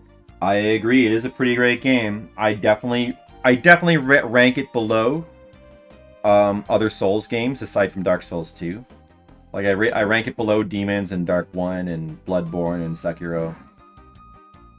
But like in terms of like they fixed some major problems that Dark Souls 2 had. Like the boss fights in Dark Souls 2 were like really bland for a Souls game, really disappointing. The boss fights in Dark Souls 3 are like a huge improvement. Some of the best in the Souls series, I guess. They're like I mean, you know, enemy design is really good in Dark Souls 3. It's a little bit too Bloodborne-y, maybe, but just don't really like. The world design is just a little bit boring in Dark Souls 3. Dark Souls 1, especially compared to Dark Souls 1, Dark Souls 1 just created such high standards because it's like pretty much the best world design in a video game. Like it was a revelation. There's still nothing that's close to as good as the world design in Dark Souls 1. But Dark Souls 3 it's still a very, very good game. Very interesting. I got to replay it. I've only played through it one time. Got to replay it one of these days. Oh, you know, I've still never done the DLC for Dark Souls 3. A little embarrassing, but I definitely gotta replay that. The Dancer of the Boreal Valley. Yeah, that was a cool boss. That's one of the. That boss is sort of like what from Elden Ring? What was the lady from Elden Ring? Well, it's not the challenge boss, but like that, the dancer has like those moves where like she spins around a lot and it seems really hard to dodge. They kind of got a little bit out of control with some of the enemy patterns in Dark Souls 3 because they're trying to make it. They're trying to keep up the challenge, you know. And you just have to. Just run away. It's tough. But it's a cool fight. Yeah, it's a really cool fight. She looks really cool. Her moveset's really interesting to look at. That's a good one. And then the king that you fight, or the prince that you fight towards the end that teleports around. I thought that was really cool too. The way that they use teleports and had like the little prince on top of the big guy. A lot of cool bosses in Dark Souls 3. I don't know why I put this song on my playlist, to be honest. It's kind of not that good. I kind of want to take it off my playlist. Why did I put this on my playlist? Huh. Okay. Not about that one. Well, that's good. Which ones do you still need to play through, Francophone? Ooh. Lunacy on... Or this song is from Lunacy. Well, it's called Toriko in America, right? Or no, wait, was it Toriko? I think Toriko is the Japanese version and Lunacy is the American name. But it's for the Saturn? An adventure game?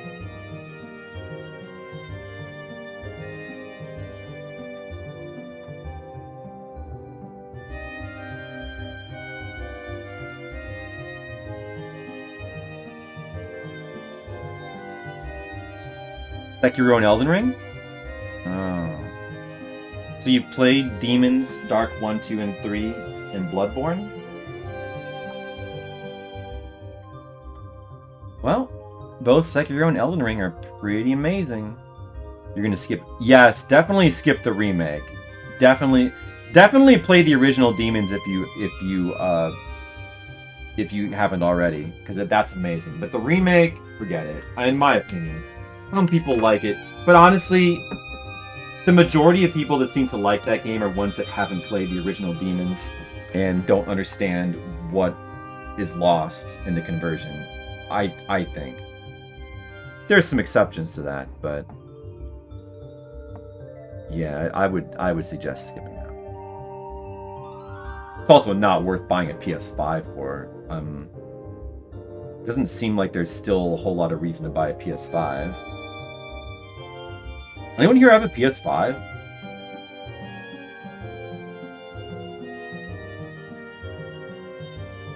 I'm beginning to think I might just never get a PS5. You do, Demo? Oh, what do you do with your PS5? Do you like it? You just... I mean, are there any exclusives you're using it for? Can you recommend any good exclusives? I know about the robot game, but like, yeah, it's not... You've had one for about a year? Oh, really? Judgment and the sequel? Well, I think I have Judgment already for PS4. Yeah, I mean, it kind of seems like people who have a PS5 are mostly playing older games on it. And it's just like, it's kind of just for like the minor graphical upgrades, right? It's fun to play Mortal Kombat on the couch. Returnal seems good.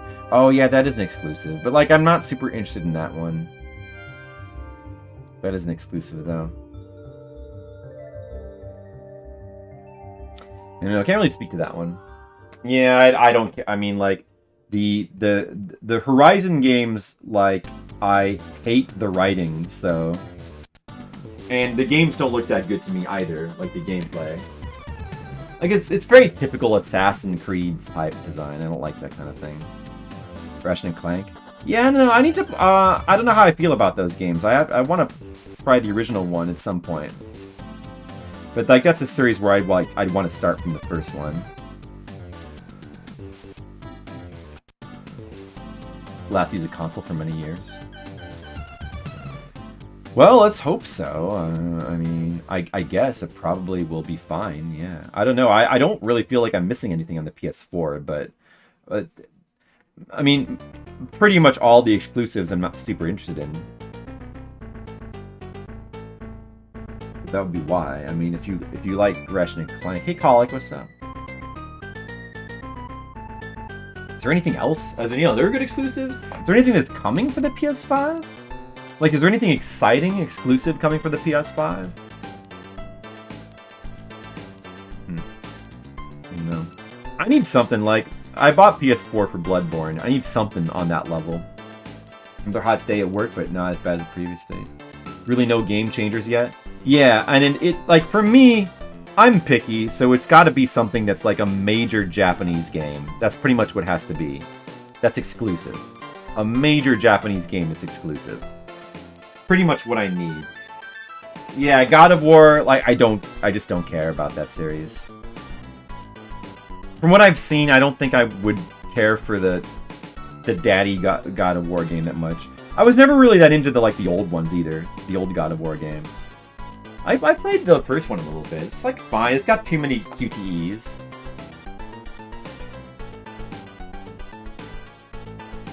I don't know. I don't think I would like the new God of War that much. Yeah. Like I said, it pretty much would have to be a major Japanese game exclusive. That's what would be required. And ideally more than one. Ideally like multiple. Wasn't that big in the older ones? Or you like the last one? Yeah. You liked the last one? It was solid. Yeah. It's just, but like that's like a, in a lot of ways, that's like it's still a very Western kind of game, and it's just. I mean, I did watch some of it. I I just wasn't that big on the writing of that game. Like, the kids seemed ultra annoying. The writing seemed bland. The combat design seemed like, I don't know, it seemed like they were trying to do some Soulsy kind of stuff, and that's cool. I mean, that's good, but that's not enough for me. Some of the battles look like very, very heavily scripted too, which I don't like. You like Norse mythology?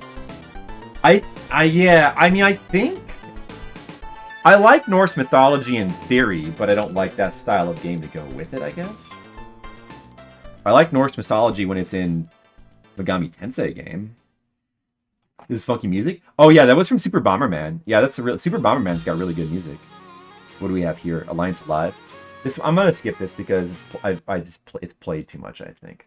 What else do we got? Oath and Filgana. That's too dramatic. I'm gonna skip that one too. Ooh, Falchion. Play some Falchion, I guess. More FDS sound chip music. Yeah. So like, it kind of sounds like there's really no reason for me to get PS5. Still, but I don't know. I mean, at some point there's got to be some like major Japanese exclusive that would make me interested. I don't know. Maybe I'll just never get a PS5. Who knows? Do you like Norse Mythology and Norse by Northwest? What's that? I've heard. Is that an actual game?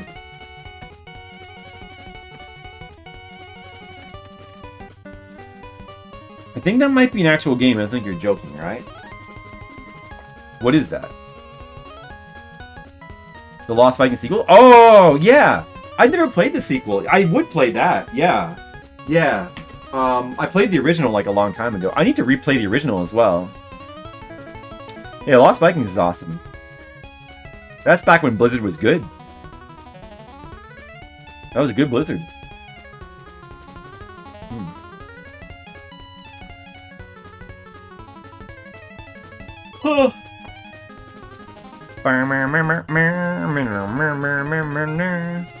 Yeah, it would, yeah. Well, whatever.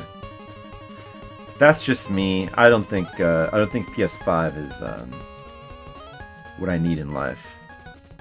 But that's fine, because like, you know, I have plenty. I have like enough video games to play. Plenty of video games. It's not like I'm hurting for video games. There's so many old video games I need to play. And there's new video games. Like, there's actually new stuff coming out for the Switch, like Splatoon 3. Like Splatoon 3, that's major. There's actually multiple things coming out for the Switch that I'm legit excited for. There's nothing for the PS5 that's on that level. Which is, yeah, I don't know. I mean, that's a tad disappointing because PS4 had a lot of Japanese exclusives that like were major for me. Like, and like Switch still does. I mean, like Splatoon 3, like legit really excited. Bayonetta 3, like that. I'll definitely play that when that comes out. I think there's. I still have to play Shin Megami Tensei 5 too, like that. I'm sure that'll be exciting.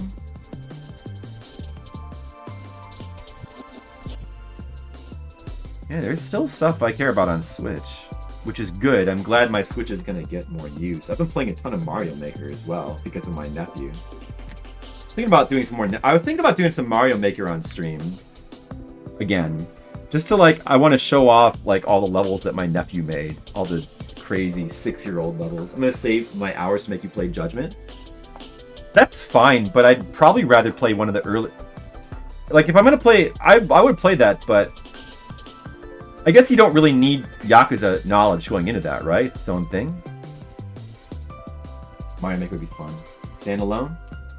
I really want to play Yakuza 1. I want to play original Yakuza. I want to play, like, eventually I want to play all the Yakuza games in order. I really want to play Yakuza 1. And I think from what I have been told, it's not even like the other Yakuza games. Like, it's not even open world. Like, it's something totally different. But I still want to play it. Don't forget about Famicom Dicta. Yeah, no, I won't, Skittle. Don't worry, we'll definitely get to that. But letting your hours stack up is not the worst idea. Like, having some extra, just in case, might not be a bad idea either. Don't you think? Yakuza can be separate once you play Yakuza 2. Yeah, I want to play Yakuza. I want to play all the Yakuza games. Play Yakuza 1 and PS2. Yeah, tell me about Yakuza 1. What is Yakuza 1 like?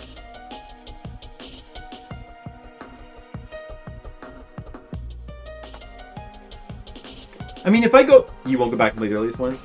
Yeah, because, like, if I play them, and if I don't like Yakuza 1 and 2, like, if I just don't like them, it's not like I'm gonna, like, give up on it. I'll just stop playing. I'll just move on, you know? I'll get to the later ones faster, that's all.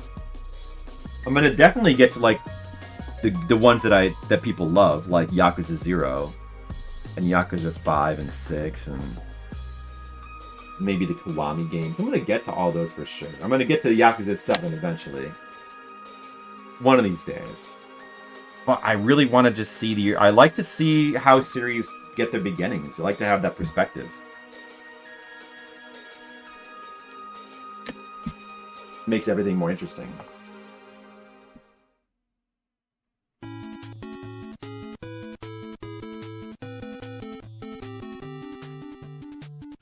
Oh, different song. No, different song. Different song. Nope, different song. Different song. Ooh, Echo Jr. We could listen to Echo Jr. I need to play Echo Jr. There's just so many games I need to play. So many video games. It's one of those good problems. I have many video games I'm excited about playing. The announcement of the Yakuza game? Not surprising. It's like a cash cow for them. Yakuza 7 seemed like it was received very well. And it's very Persona style, right? Like, I was saying that to somebody recently and they were like, oh, it's not really like Yakuza Persona. It's much more like Dragon Quest or some shit. But I think I mean, to me, it looks specifically very Persona with its art design. Which there's nothing wrong with, by the way. It looks kind of hilarious.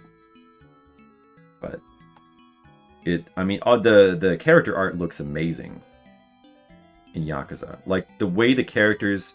I love the way the characters are, like... The way they're animated.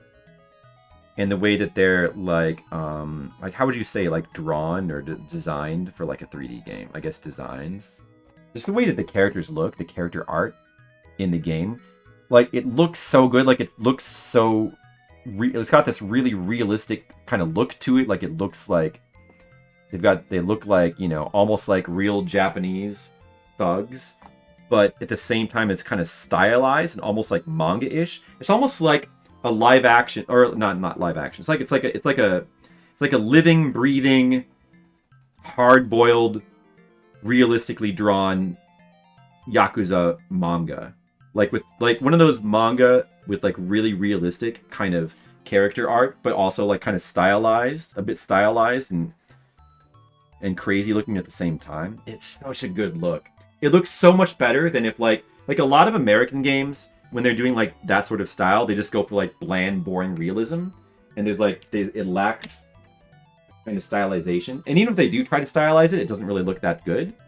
Like somehow they like nailed it. They like nailed this like look that looks so beautiful in Yakuza. I've never seen any American game that like nails a realistic aesthetic like that looks so good. Not in my opinion. Characters in Yakuza are the best part. I mean, I'm sure like the writing and like stories are like really entertaining too. They seem like it. I'm just talking about Yakuza 7. Like, I was watching some Yakuza 7 and I was just kind of blown away by just the visuals. The visuals are like incredible. Just of like the character art. I mean, the Persona style battles are like, they're fine. They're kind of funny. They look good, but it's obviously like imitating Persona. And you know, like, that's fine. That's not like what's the most appealing thing about the game to me, though. But it looks really good. I want to play it. Speaking of manga, did you ever play the Vampire D game? You mean the PS1 one? No, that's been on a list of potential horror month games to get around to. That's like that. There's that. I still have like a bunch of PS1 horror games that I could get to. Like there's that, there's the Vampire Hunter D game, there's Countdown Vampires, there's what else is there? There's like a bunch of other ones that are like, I think there's a there's a Devilman game too on PS1 as well that looks cool. That I mean, they're I don't know, like some of those are like only vaguely horror-esque, but that's one of the ones I wanted to maybe check out. I probably will, but I don't know if I'm gonna get to it this year, because this year I'm thinking about if I can get it working, getting a Saturn emulator and just like doing all Saturn, because I've never done Saturn horror games. I've never played this. There's actually a bunch of cool horror games on Saturn, so although there's a lot of other games I want to play in other systems, yeah, Zelda 2. Dude, this music's amazing. I probably have it. This is too loud. I gotta turn it down. That was probably too loud. Yeah, I think I'm gonna. I don't know. It's a cool idea. I think I'm gonna probably do Saturn. I'm gonna probably do Saturn. I think there's enough Saturn horror games just to make that the whole month, and I think that'd be really cool. And I've never done Saturn games before, so like, but I gotta look into like how, getting that to work, because I haven't. The last time I tried to stream from a Saturn emulator, it didn't work out, so I've got to do some tinkering. But it should be. I'm sure I could probably get that to work. I think that'd be fun. Like, let's see. So what is there? There's like Blue Fear, I think, is one of them, or no, Blue Stinger. There's like a couple of different like unique Resident Evil style games. Let me see. I think Illbleed is Dreamcast. Enemy Zero, was Enemy Zero Saturn or Dreamcast? I don't remember. Maybe if there's not enough, maybe I'll do Saturn and Dreamcast. Maybe I'll do, because I do really want to play Illbleed as well. I don't know. I gotta look and I gotta see how many like unique Saturn. There's like, isn't there? There's like one game called like Mansion of Souls or something like that. I think there's Mr. Bones. Like that's Saturn, right? Yeah. Japanese Saturn horror games that are translated. Yeah, I believe there's a few. I'm not sure if they're all translated. Even if they're not, we could still like look at them and maybe like try to mess with them, you know. I think there's a bunch. I gotta check it out. If there's, I'm not really interested in doing like ports. So like, playing Resident Evil games on Saturn. Not super interested in that. I mean, Code Veronica, I think that's Dreamcast. Yeah, stuff that's like a port on Saturn that's also on PlayStation. Not super interested in that, but like stuff that's unique to the Saturn. I don't know. I know there's like a few.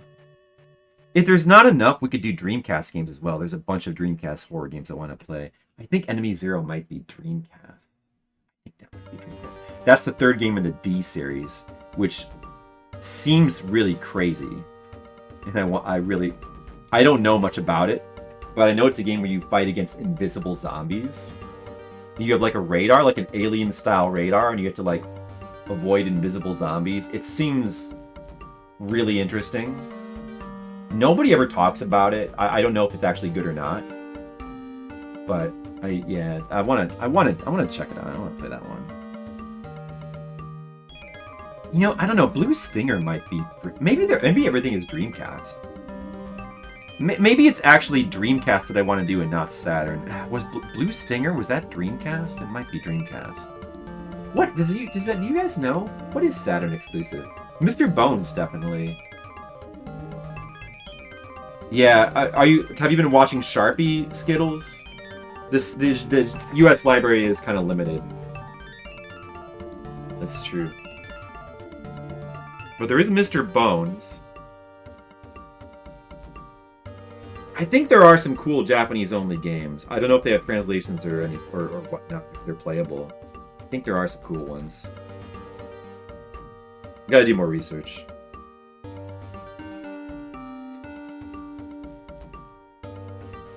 But yeah, in any case, I think we'll probably do a Sega. We'll do a Sega month for Horror Month. Maybe we'll do Saturn and Dreamcast, because I know there's definitely a bunch on Dreamcast I want to play. A bunch of unique ones. So maybe we'll do Saturn and Dreamcast. We'll do Sega Horror Month. That'd be cool, right? I think that'd be fun.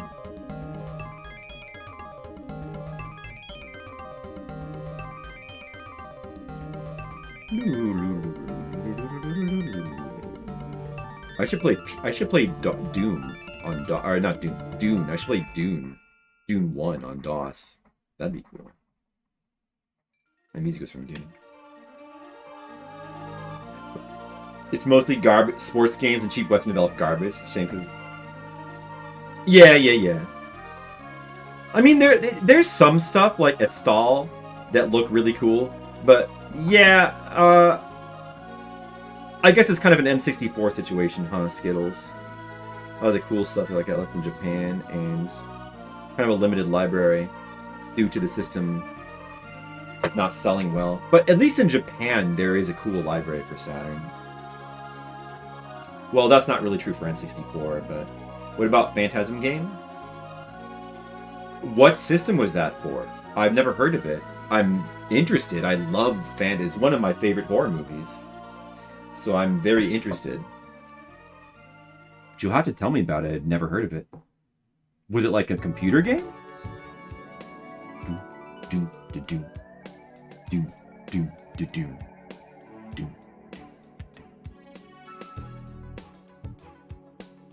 Here we are, talking about video games again, as usual.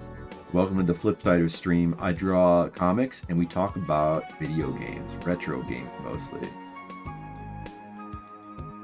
And retro game music.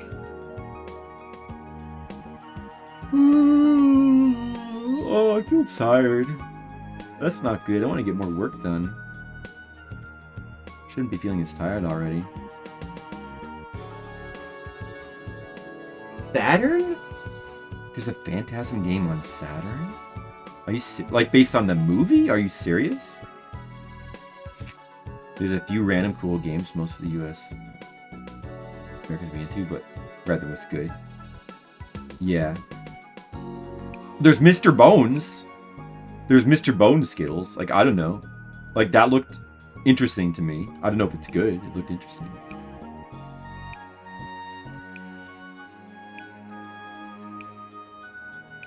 It's gotta be something else. I'm forgetting. I'm gonna look it up right now. What? Like, refresh my memory. Oh, here we go. Let's just all listen to this song for a second.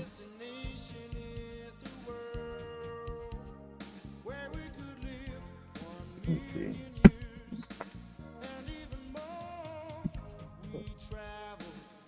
My art film? Well, I'm on the second page out of 3 here that I want to get done. Top 10 favorite horror-themed Sega Saturn games. Oh, there was Lunacy. I just played the song from it. There's Lunacy / Toriko, which is not. It doesn't. I guess it's not so much a horror game. It's just like a suspense. Like, it's kind of like Shadow of Destiny on PS2. But, like, that game looks kind of interesting. Loaded. That doesn't count. Oh, Mansion of Hidden Souls. Yeah, Mansion of Hidden Souls. The one, despite having an identical name to Mansion of Hidden Souls on Sega CD, it's in fact the one in Saturn is in fact a sequel. Exploring a creepy mansion. Is that Japanese only? The team that developed the 2 Mansion games also created Lunacy / Toriko. So there's those games. There's Mansion of Hidden Souls and there's Toriko / Lunacy. Corpse Killer Graveyard Edition.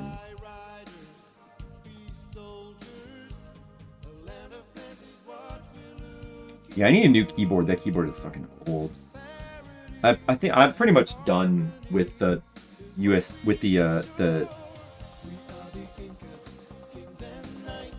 wireless keyboard that I've been using. I've just given up on those. It's just too annoying with those. Too many problems with them, like not being recognized properly. Like, the wireless just never cooperates enough. Corpse Killer. It's just that's an FMV light gun shooter, like Mad Dog. That could be worth checking out, maybe. Crypt Killer. I don't know about that, Skittles. I know that that's what you like.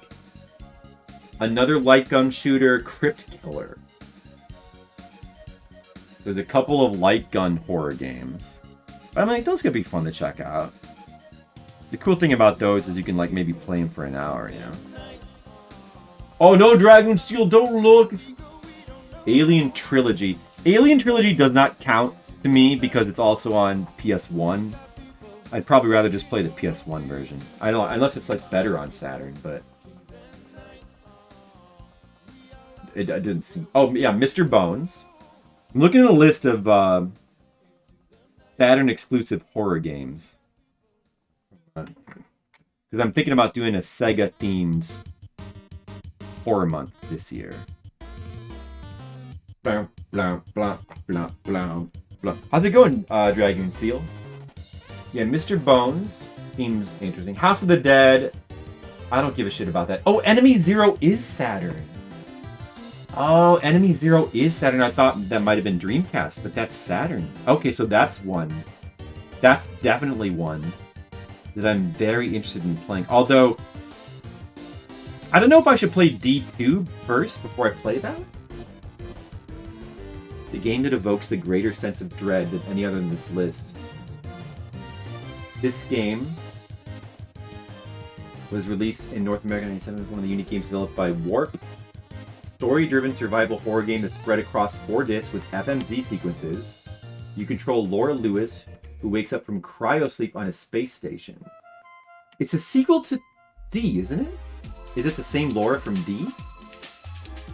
The game features 2 distinct gameplay styles, both of which are presented from a first-person perspective. Whenever you're in a room, you're in FMV Adventure Interactive Movie mode. These portions are similar to other adventure games where you collect items, talk. So that sounds like D. They provide respite and allow you to save the game. Things are a little more intense when you exit a room and enter the other parts of the game, which is sort of like an FPS with a couple twists. First off, almost all the enemies are invisible. And that really makes a difference when trying to get around without being ripped apart. The game provides you a radar, basically.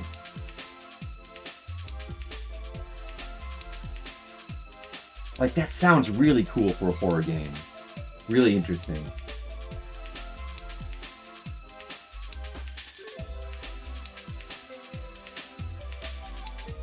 Enemy Zero. Okay, so they also have D on this list. I've already played D on the PS1, although we weren't able to, like, fully play through. I have to go back and play it again, because I have a newer emulator now. On the emulator I was using before, we couldn't get D to run properly. Like, we couldn't get it to pass the first disc. So I gotta go back and replay D. And then D2 is on PS2, I believe. I'm confused, though. They don't really talk about this in this article. I thought Enemy Zero was the 3rd in the series, but they don't mention it. Isn't Laura the name of the character from D? Does anybody know? It's me, D. Hey, D. D, did you know there's a horror game named after you? It's called D. And then Swery released D4 years later, which has nothing to do with D1 or D2. It's called... D4 is just an abbreviation. It's called Dark Dreams Don't Die. An awesome game. Alright, so enemies... There's a number of games. There actually might be enough games just on Saturn. Maybe we could do a Saturn horror month. I want to play... Lunacy. I want to play Mansion of Hidden Souls. I want to play Mr. Bones. We could try out these Corpse Killer and Crypt Killer light gun games, maybe. And I want to play Enemy Zero. Resident Evil doesn't count. So yeah, that's a good amount of games on Saturn. There's a good amount. If we don't have enough, we could, like, do a Dreamcast game. We could play, like, Illbleed or something. There's a lot. There's also on Dreamcast, there's, like, Illbleed, there's, like, Blue Stinger. I think there's another Resident Evil clone. There should be a bunch more on Dreamcast. Vampire Hunter D. Have you ever been called Vampire Hunter D before, Demo? Demo, the fact that your name D is it's awesome. So many puns you can make from D. You're so lucky. You could have Vampire Hunter D as your nickname. Like, that's awesome. I'm jealous. Oh, no? Alright, from now on, I'm going to call you Vampire Hunter D. Vampire Hunter D. Oh, you could be Vampire Hunter D for Halloween. Yeah, that's okay. Maybe we'll play the Vampire Hunter D game. 4D. So many video games to play. There's so many video games. There's still a lot of games on PlayStation 1 and 2 I really want to play. Like in terms of horror games, there's a lot. I need to play Haunting Ground on PS2 very badly. I need to play, let's see, on PS1? Countdown Vampires, like I mentioned. The Vampire Hunter D game. The Devilman game. I know there's some others too. Oh, we gotta play all the Resident Evil games. I haven't really played the Resident Evil games on stream before. Have I? I don't remember. Did we do Resident Evil 1? I don't remember, actually. Have we ever done a Resident Evil game on stream? I'm not sure if we have. I might have just... I mean, I played 1, 2, 3, Code Veronica, and 4. Be Dexter's annoying sister, Dee Dee. You could. A D on a paper just to be a dick. 1,000 viewers, Zemi D. Yeah, 1,000. If you yeah, you could call yourself Vampire Hunter D. Yeah, that might help get viewers. It's true. So many marketing gimmicks. You played all RE games on stream. No need to do it again. Oh, really? Wow.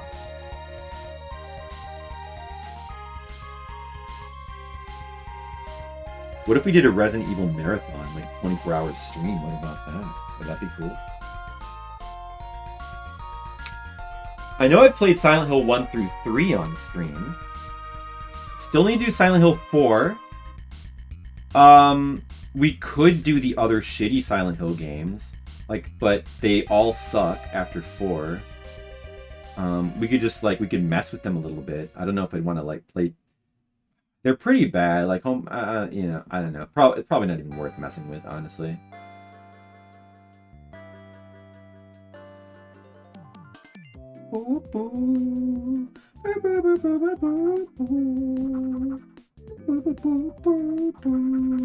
There's a good song.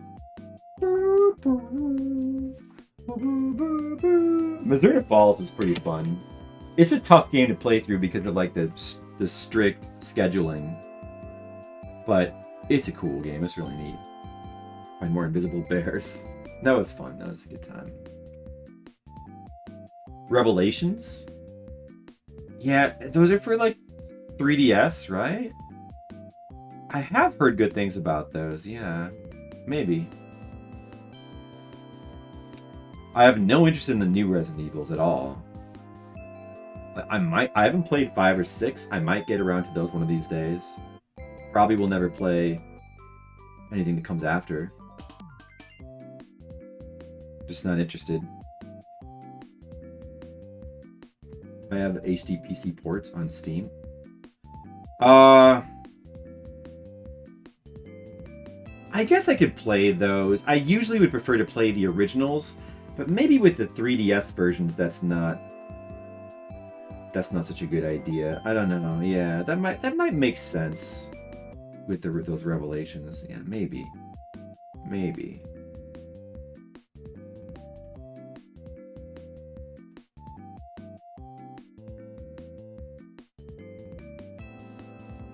Barry's in the second one. Nice. Well, those seem more like real Resident Evil games than anything that came after 6, so I appreciate that.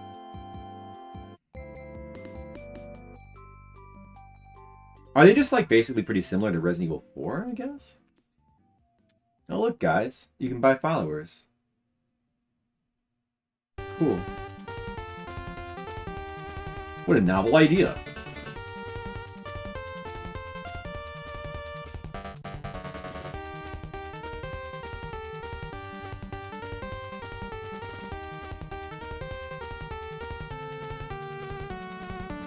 Ooh, more Falchion music. More Falchion music, guys. Second Falchion song tonight.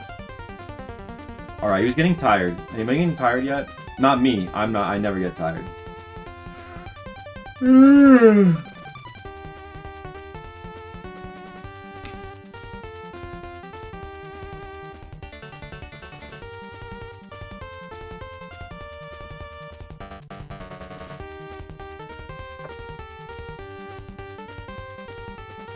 Probably the closest, huh? Let's see. I probably need to play through Resident Evil 4 again. I'd like to play through all the Resident Evils again, because it's been a long time since I played any of them. I haven't played through 4 since like it first came out. So I'm due to replay that. Like 1, 2, and 3 I've played through a couple times. Outbreak. Is that like the light gun shooter?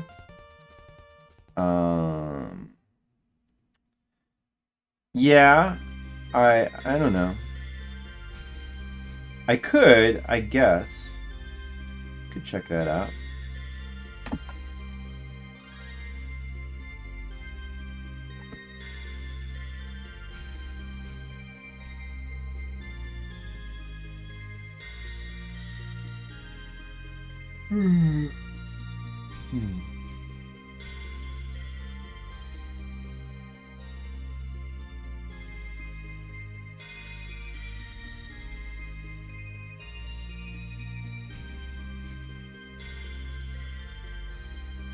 When the spin-offs. Yeah, yeah.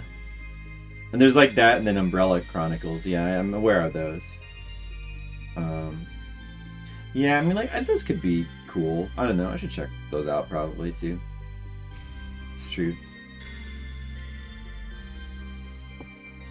Maybe.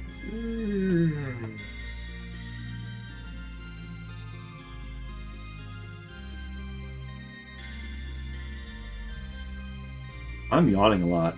Man, I think I'm getting tired. Even though it's not even midnight yet. What's going on? Darkside Chronicles. Oh, both fairly easy. Yeah, maybe. Well, there's a lot. I don't know. I don't know when I would get to them. I'd like to... I mean, that could be like a whole horror month right there. All those Resident Evil games. 'Cause that's like a lot already. So, oh, there's also like Resident Evil 0 too. There's a lot of, which looks really cool. I haven't played that one. Actually, that's one I was considering doing for Horror Month was Resident Evil 0. I still might.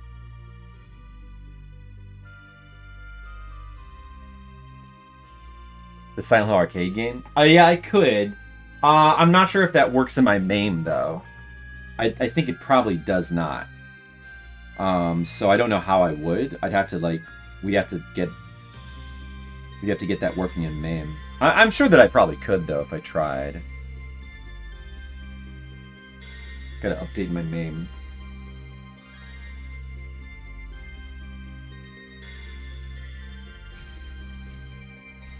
I did play through the Silent Hill arcade game. They have that at Galloping Ghost.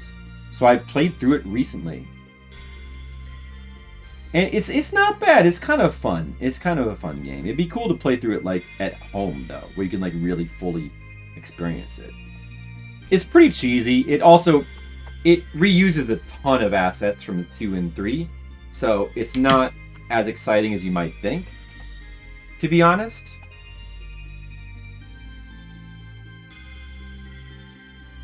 I prefer the base games, but it's kind of interesting. It's not supported in current MAME. I saw somebody play through it on stream. It must be though, because I saw somebody play through it on stream. I saw somebody stream that, and my MAME is 10 years old. It's true. I gotta get that fixed. It's just intimidating because I'm not sure. They do look amazing. Yes, they look amazing. Like, to me, to my aesthetics, I feel like Resident Evil the first remake looks better than the second and third remake. Like, aesthetically, it looks better. Like, the second and third remake are more realistic with their realistic 3D, but they don't look better. They look worse to me. Resident Evil, the way that Resident Evil Remake 1 looks is incredible. Just incredible looking. It's just so beautiful to look at. Doesn't mean to support it. Well, it's possible. Somebody got it to run somehow. Yeah, it definitely doesn't exactly... It works better than you might think, because it's not really designed like a typical arcade game. Like, it's a little bit slower than a normal arcade game, and longer. It's actually kind of tiring to fully play through. But it seems like it was hard to fully hear in the arcade. But it seems like if you could like put some headphones on and listen to it, it would probably have pretty cool atmosphere. I see. Yeah, see, I think if they tried to replicate it in 3D, it wouldn't be as good, Dragoon Seal, because like a huge part of it is like the cinematography and the way it's like done with the camera angles. Replicating in 3D would take away... Well, I mean, it probably could look as good, but I think it would take away some of the charm and flair and panache of the game. So I wouldn't want them to. Like, it's perfect the way it is. Shouldn't be touched.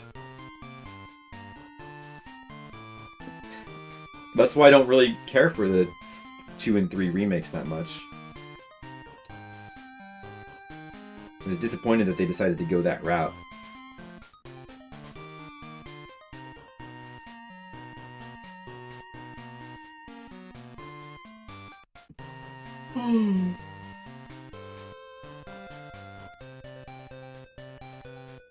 They don't touch it.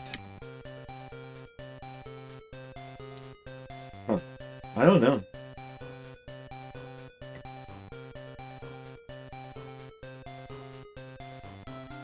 All I know is I've seen somebody stream it before.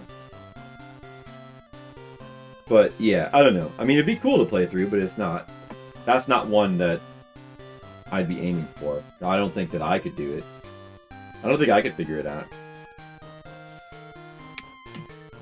Code Veronica is also... I think Code Veronica is great the way it is.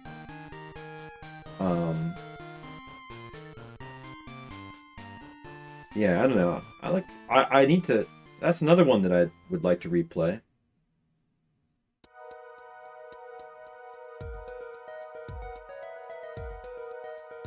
Yeah, I don't know. I mean, if they remade 2 and 3 and Code Veronica in the style of 1, then that'd be awesome, but they don't seem interested in doing that.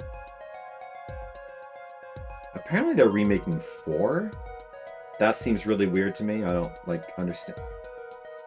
Like, 4 is already, like, kind of perfect the way it is. If they're gonna, like, make it more 3D, that seems like shit. I don't know what they plan to do with that. They probably do, which sucks. I don't really like Capcom anymore. Unless they, at least not until they come out with the new Phoenix Wright game. I do need to play the latest Phoenix Wright games. I do need to play those. Those I care about still. Those still seem good. But everything else. I guess Monster Hunter is still cool too.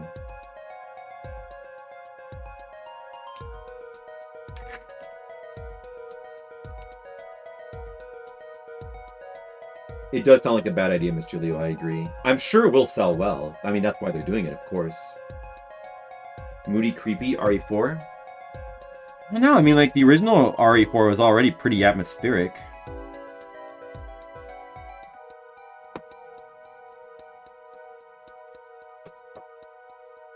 There's a good B-horror vibe to it. Yeah, I mean, like, to me, it kind of had, like, a Grapes of Death kind of, like, Spanish horror vibe to it, like, kind of old school Spanish horror vibe. I think they would probably lose that if they remade it. Yeah, it is like it was more modern than the other Resident Evils. Doesn't have the charm of the original Resident Evils, Resident Evil 4, because it's using like the over-the-shoulder camera. The problem with Resident Evil 4 is that like everybody copied that game, so it doesn't really feel interesting anymore what it's doing. But it's still like it still has got the atmosphere that many other games don't have. It's still got the really good atmosphere, and it's got the style. The only game in the series you actually like, you know, in the other games. I'm partial to the originals. I love the way those games are done. But I like 4 too. I still like it. I don't know. I need to go back and play 4. It's been a long time. I do remember, like, 4 maybe more than the others. I feel like 4 was pretty long and started to feel a little bit repetitive towards the end, in a way that the others didn't.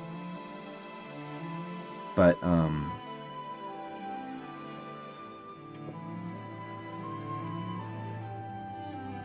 they're fun to you? Yeah, they're fun to me. They're really fun for me. Love all of them. I love the original Resident Evil so much that I love clones. Like, it's exciting to like play any kind of clone of Resident Evil, just because that format, that style is so cool to me.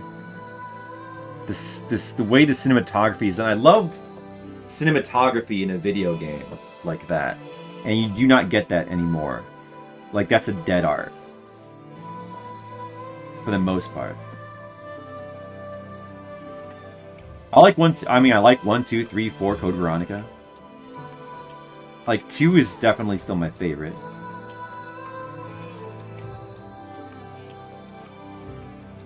Five, I don't know how I feel about 5. I think, based on what I've seen, I'm pretty ambivalent towards it, but I have it on Steam. I've just never got around to playing it. I should really play it one of these days. But I wonder if I would like it. It feels like, based on my small amount of experience with it, it seems like it just kind of doesn't have, like, something is missing, like some kind of charm was missing over Resident Evil 4. Like, some sort of, like, it feels like the atmosphere is not there. Resident Evil 4, it may have changed things up, it may have gotten rid of the camera angles, but it does have it made up for it with, like, really cool, like, combat scenarios, really good atmosphere. And of course the gameplay is amazing, but like the gameplay's been copied to death. And it's a bit boring now, but it has really good set pieces though. Which like a lot of it the copycats don't really have.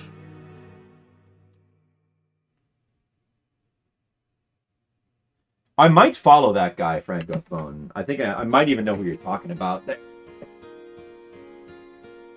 Yeah, the co-op thing seems like it's kind of ruins RE5. You like it a lot only as a co-op game. Yeah, I don't know. I'm not really into co-op games like that, but I've never tried it, but I don't know if I'd be into it. Even if I did try it. It does lack a bit of charm. It kind of seemed like the music wasn't that good. Yeah, that's him. I follow him, Francophone. We both follow the same person. Same guy.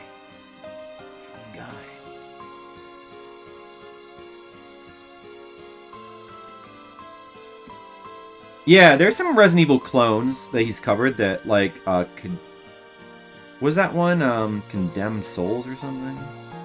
There's a couple that kind of look maybe worth, like maybe checking out, like I might. Or Tormented Souls, I guess. There's a couple that I might check. I don't know how I feel about them, but there's a couple I want to check out. Resident Evil 4 isn't scary either. Yeah, I guess none of the Resident Evil games are really that scary. Most horror games aren't scary. Like, to me, I don't really get, most movies aren't, like, basically nothing is scary. There are no scary video games or movies. But, there's stuff that's, like, really, the stuff that people consider to be the scariest things or like the most intense stuff. Like Resident Evil's not that intense. It's atmospheric though. Like the early ones do have very good atmosphere, and RE4 has very good atmosphere. You know, so it's like an atmospheric, like kind of creepy game.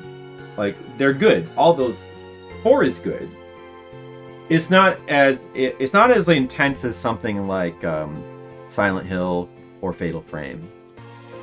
And I guess some of the first-person stuff, like Amnesia, people consider to be, because of the way it's presented and done, people consider to be like intensely scary. I mean, to me, they're completely boring, but I can see why people would get sucked into the presentation of that style of game. I mean, I tend to I don't really want first-person out of horror games, but I can see how they can be, I can see how they could feel scary to people. But I don't really get scared by games.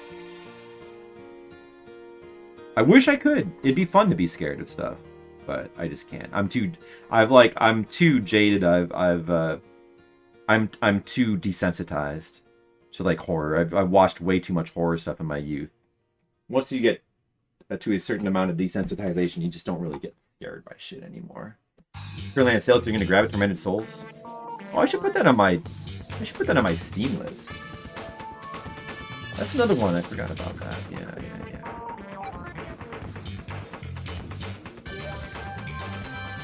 Another one. I'm not gonna buy it right away, but I should put it on my wish list at least, so somebody could maybe. But my wish list on Steam is so short. I need more things to put on there. I don't know why that was happening.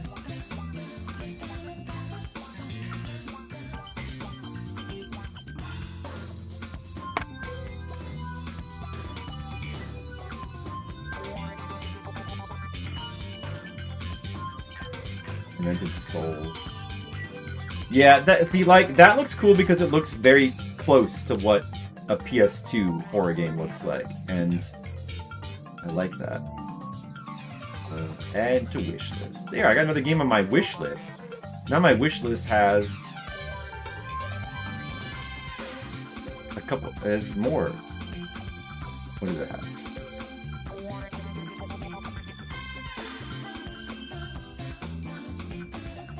Three, 4, 5, 6. It's got 9 games. Wow.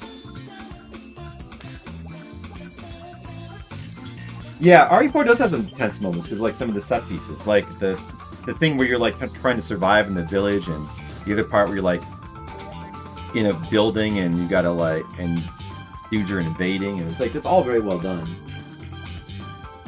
The remake is pretty scary. You've told us what you think of 7 before. Yeah, I wouldn't play it. It's hard for me to find third-person games scary. It's not me in the situation. It's the jerk. Oh, there it was, shoulder. Yeah, but I mean, that's see, the problem is that I know that that's an illusion and all psychological. It's not you either way. I'm aware of that. It's supposed to feel like you, but it doesn't really. It never feels like me in a first-person game. It feels like a floating camera that I'm controlling. It's still an avatar. Just because you can't see the avatar doesn't mean it's not an avatar. So that just doesn't work for me. And with first person,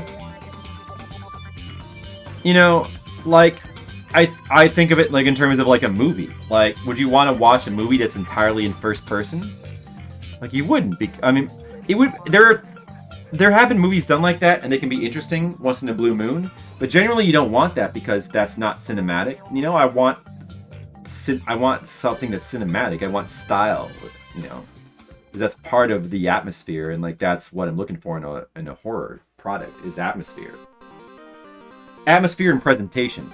So everything being first person, the presentation's always identical. That's boring, to me. Oh shit, is this dialogue? Wait. Oh yeah, that mark should not be there. Whoops. You buy me Skyrim as a gag. You probably shouldn't, Mr. Leo. I'd hate to see you throw away your money like that.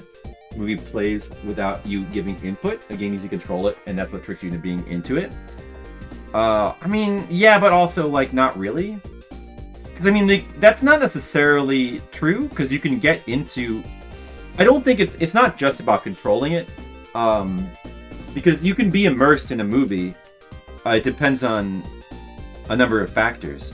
Yeah, sure, you controlling it makes you feel more involved, but it doesn't necessarily mean that you're going to be more involved or more immersed with what's going on. It depends on, like, the narrative and, like, in the presentation, you know?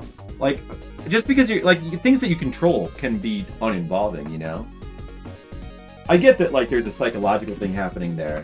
It's, again, it's a trick. It's a psychological trick, and, like, I'm aware of it. It doesn't work on me. You know? It just feels like a cheap trick.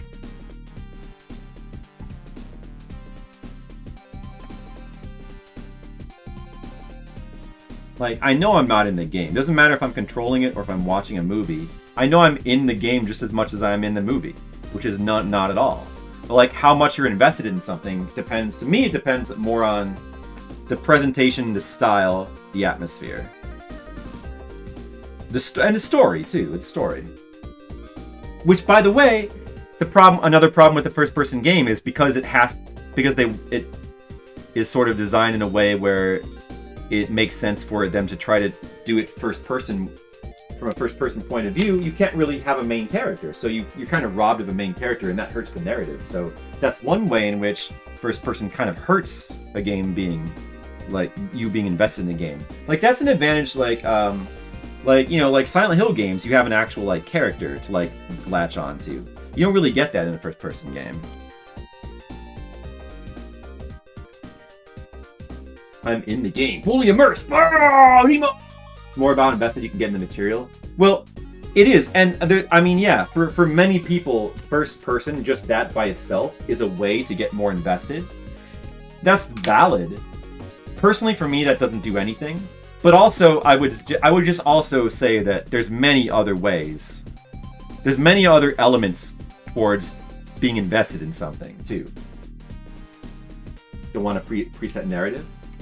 Yeah, but, like, as far as feeling involved with the story or with, like, whatever's happening on the screen, a narrative can really help.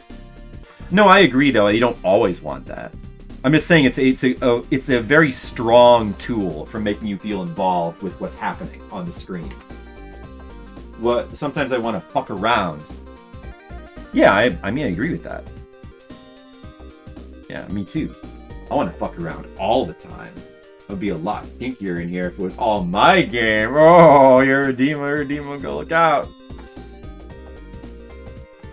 And these are the kind of comments that bring the subscribers in, Demo. Keep it up. Your stream is gonna have thousands of viewers before long. We're laying the groundwork right now. These boobs have gone through time. Imagine if you had quotes like that in your stream. Yes, so many viewers. 100 hours in GTA 5, I don't think it's on more than half of the narrative. Yeah. No, well, I mean, I'm not saying it's I'm not at all saying it's mandatory. I'm just saying it's one tool. It's merely one tool that can help you to get very involved with what's happening on the screen. Like, a really good narrative, I mean, you know what I'm saying. A really good narrative is very involving. It gets you involved. That's one way in which you get immersed in like a thing, a product, right? It's not there's many things that contribute to, like, being immersed or in, like, feeling invested in, like, whatever's happening. Like Dark Souls, Dark Souls, which does not have a conventional narrative, but Dark Souls is one of the most, it probably is the most immersive games I've ever played. Like, those are probably the most immersive games I've ever played. For, like, a number of reasons. I would say. Like, if you asked me to, like, pick the most immersive games, I would pick Dark Souls or Demon Souls.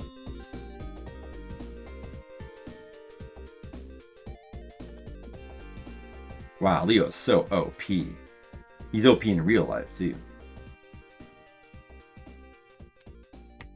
Just because, like, to me, I think, like, probably the number one thing for me, for for making me feel like immersed in a game is like a sense of danger or risk. So like the Souls games do that better than any other game. Like that combined with like extremely cool atmosphere, like that makes me feel like more like I feel closer to like being inside a video game with playing a Souls game than ever like playing any kind of first person game.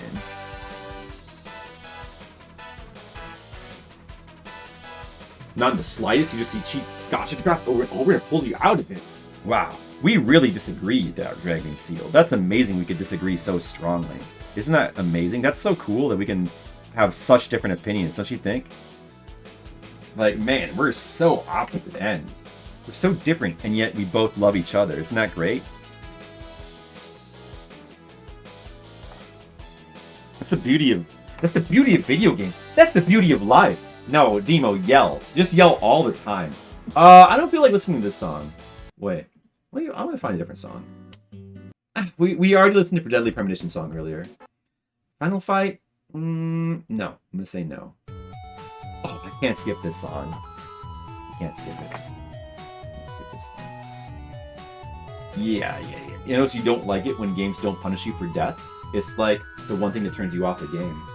Yeah, I mean, there are exceptions to that, Mr. Leo. Like if I'm playing something like, say, for example,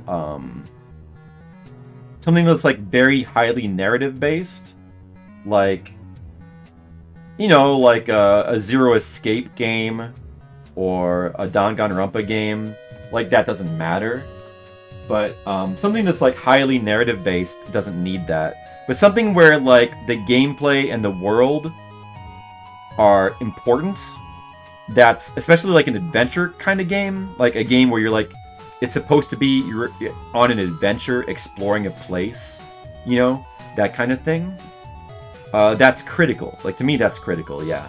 I mean, games can like be good without that. Like I still generally enjoyed Dragon Quest XI quite a bit, despite it have like no death penalty and being like super easy, because it kind of made up for it with like its feel and narrative. Although it could have been better. Yeah, but like that's a major element for me being able to like get invested. Most immersed in first-person games, probably Alien Isolation. Yeah, we really disagree on that. I kind of hated Alien Isolation. I wanted to like it. In the first few hours of Alien Isolation, I was pretty into it. I thought I might like it, but then I got to the parts where you have to run away from the alien, and I hated those parts because it's not like I'm against stealth games, but it just felt like it was so obviously cheap the way the alien was designed, like cheap and annoying. How he just like is automatically. He allegedly doesn't know where you are. He's searching for you, but he always knows to be within like a 20-foot radius of you. And then like when you're not dealing with the alien, who just like it's so scripted. In other words, it's like so artificial. And then when you're not dealing with the alien, it's called Alien Isolation. The game doesn't leave you alone for a second. There's like human enemies and there's robots you have to deal with. You're not alone for a goddamn second. Freaking Alien Isolation. And it's like, it's so different from how I would have designed the game. I love the setting. They also don't... The soundtrack's really, really disappointing because they do not make enough use of the Jerry Goldsmith music. There's like a little hints of it, which were awesome because I love that score. But the soundtrack is bland. To me, that was a huge disappointment. It tethers way too hard to you. Yeah, exactly. Way too hard. And it's obvious. It's how artificial it is so obvious. I mean, I don't mind stealth games. Stealth games can be annoying, you know? Stealth games, I don't mind games having stealth sections for the sake of like a narrative. That's fine. If they're a little bit annoying, that's fine. But Alien Isolation went above and beyond. It went way too far. And then on top of that, there's also like dumb stealth sections with the robots, and there's human enemies. You don't need human enemies. Just do the alien parts better. It would have been so cool if the alien was like more free roaming. And like instead of like having like specific scripted spots where he like fucking hounds you, have him just like be free roaming and you like never know when he might like stumble. Cause like it seemed, I don't know. I played it for like a good 7 hours, but the game is like really long. So maybe there's more to it, but it felt, all the stuff with the alien felt really, really scripted and annoying. RPG should be well enough balanced. You're grinding hard. You have a good challenge. I think that I really like the idea of super hard RPGs. The few ones that I've tried have been like really interesting. I don't mind grinding. I enjoyed Zelyard. One Alien game, Alien AI was hampered in one single run here. I'd rather play Alien 3 on Super Nintendo personally. Colonial Marines. Well, like nobody liked that, but I never played that. I don't know anything about that game. I just know that everybody hates that one. Free range alien, exactly. The ethical alien, right, Demo? That made the game scary. Like, see, it would have been scary. See, oh, what are you talking about? Wait, which one? Hampered with one single wrong character in the film. I'm not sure which gun you're talking about. Like, if that's basically what the Unpredictable Alien mod does. Okay, but like if the game, if a game needs mods to like fix it, then I don't really want to play it in the first place. Right. If the game had been more like that, say like if they had taken out some of the stupid filler combat, there's so much filler combat in Alien Isolation. Again, really stupid for a game called Isolation. The Alien game I wanted was like a more unpredictable alien who's like free roaming. And no, take the fucking human enemies out. Maybe there could be like some limited stuff with like a robot. That could be cool. They could have like a twist. Also, the story is shit in Alien Isolation because you play as like Ripley's daughter, but like, and she has a character. Like there's cutscenes, but they're bad. Like they're really boring and generic. So like that was not good either. I mean, in my opinion, that's just my opinion. I have strong opinions sometimes. Yeah, I just no, that game was the setting was done so cool. I mean, it was such a promising game, but I didn't like it. I really didn't like it, and I thought that might have been the rare modern like Western developed game that I might have been able to like, but I was wrong. I like Cuphead at least. It's hard to find an RPG that's legit difficult, a modern one. I really want to play Seventh Saga. Because that game was like modified to be super difficult. I don't know, that game that game has its fans. A lot of people like to talk about how like ridiculous the difficulty is to make fun of it, but I legit want to play that one. Star Ocean has difficulty settings you can unlock, so you can play through Star Ocean 2. There's a universe mode, there's Galaxy and Universe mode, and they're kind of really fun to try to play through in like I found that pretty compelling when I was playing through those. I don't know. Yeah, I don't know. There's like a few here and there. Breath of Fire 2. Yeah, I need to play that one. Yeah, it seems cool. The party member fusions. Sometimes. I guess SMTV could. Oh, Shin Megami Tensei 5. The Shin Megami Tensei game. And Persona games. The earlier Persona games can be quite hard. And the SMT 1, 2, and 3 are all fairly difficult in their balance. And like they're better off for it. Like they're amazing for it. Shin Megami Tensei Nocturne in particular, it's like a pretty hard RPG, but it's incredibly satisfying. It makes the fusion super important. That's why I'm kind of not that jazzed about trying out the remaster, because it nerfs the fusions. Like it makes them way too easy to like get an overpowered fusion. So it kind of throws off the balance of the game. But like fusions are like messing around with the fusion system is super important in Nocturne, because it's really important to have like the right demons for like the right bosses, because the game is brutal otherwise. And it requires some trial and error because of that, but it's worth it. Because of like the attention that it adds to the game, it's worth it. Like I love that in an RPG. Yeah. 4 SMT4 was kind of a disappointment because it lets you save anywhere, and that like kind of nerfed the difficulty of the game. But it's still like, aside from that, it's so well done that I really like it anyway. Like the music, the presentation, the atmosphere is all really, really, really well done. So that's one of the rare games where I kind of like I made my own artificial difficulty to like kind of I only saved at terminals, and then it ended up being like really fun that way. But I wish it was actually designed that way for real, because it would have been more satisfying. I wonder how SMT5 is. I'm looking forward to trying it. I've played 1, 3, and 4. I still have never played SMT2. And I really want to play SMT if. Shin Megami Tensei If was made after 2. It was a spin-off of Shin Megami Tensei, and it's sort of like the prototype for Persona. So, in fact, the characters I forget their names, Tomoki, and whatever their names are, in Persona 1 are from If. So, yeah, I really need to play SMT If, and I really need to play the fan translation of of Persona 2 Innocent Sin. I need to play both of those. But I also really want to play on stream Persona 1 because I really, really love that game. I realized over the years, I've always known it was kind of like, it's kind of a shitty RPG because the loading times are really, really annoying. Most people write it off because of the loading times, but and it's also like, it's very dungeon crawlery. It's a bit repetitive with the dungeons, but it's some of my favorite atmosphere in an RPG. Like, the atmosphere is like so amazing, and the story is, even with like the butchered kind of translation, like the story and atmosphere are just like, to me, they're like incredible. Like, they're some of the best. So I gotta play that again on stream. Well, I've never played it on stream. I played the game several times. I played the PSP version and I played the PS1 version several times. But I'd love to play through that again.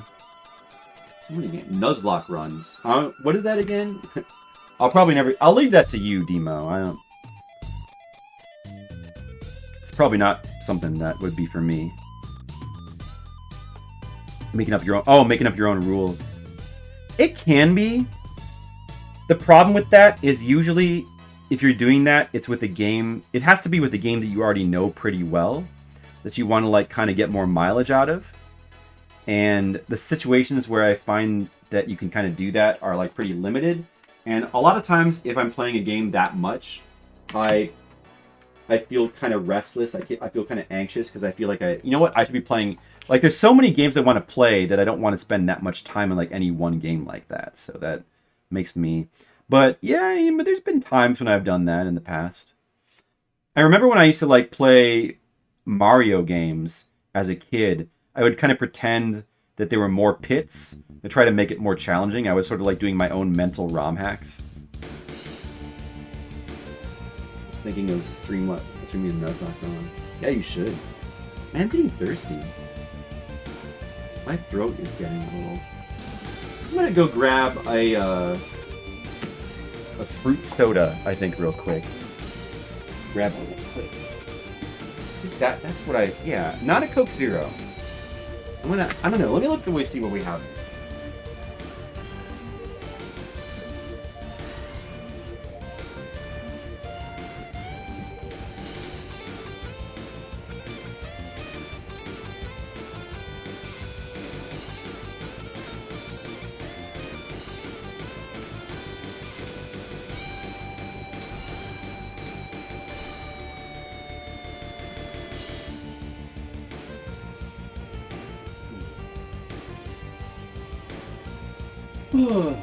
Alright. Yeah, Roman Cup would be good too, but I felt in the mood for something a little fruity, so I'm gonna have this. Zero sugar, ice, sparkling ice, orange mango. That sounds pretty good.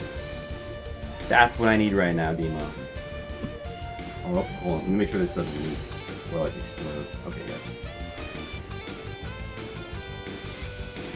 It really hits the spot right now. Tastes so good. It's exactly what I want. Mixed with vodka. That sounds like a good idea. Perhaps I'll do that another time. I don't think we even have vodka right now, so I can't do that. But yeah, that's a good idea. Good. Ice.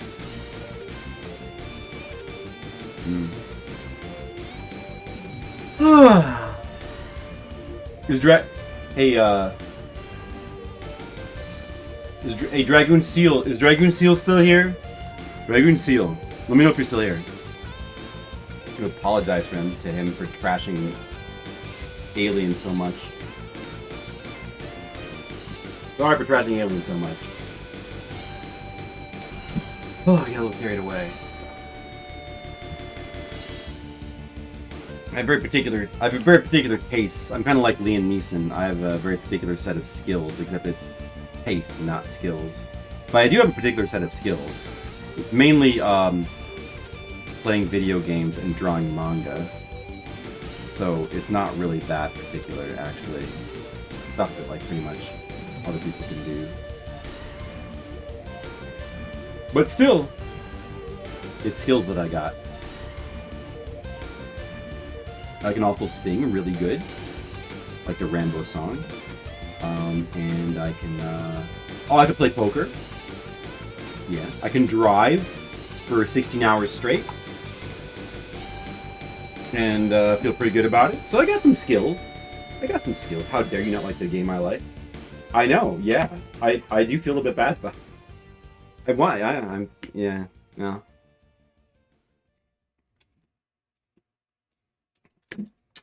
A lot of people, I'm pretty much in the minority about not liking first person, or not. I don't feel the thing that apparently a lot of people feel like first person is a very immersive thing, but I've never really felt that.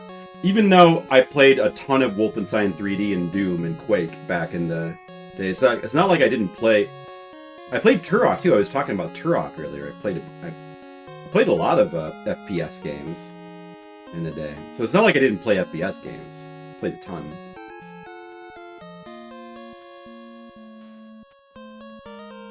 When you started your comic, did you wrestle with whether you wanted to orientate the panels Western or manga style, right to left, or the opposite? I didn't really wrestle with that because when I first started doing Flipside, it was really, really early in the manga phase of, like in the days of like American manga and like webcomics. So it was still, that was before Tokyo Pop even happened. So it was still really rare for like, I mean, like manga that was coming out was being flipped. Like in those days, they were flipping manga, so it would be read left to right. Still, I believe, and people were. It was still not. It was not really normal for like comics to just be read left to right or right to left. And they didn't. I feel like that didn't become super normalized until Tokyo Pop. So like by that time, I kind of already committed to like doing things like a certain way, and I just never really gave much thought to like just switching.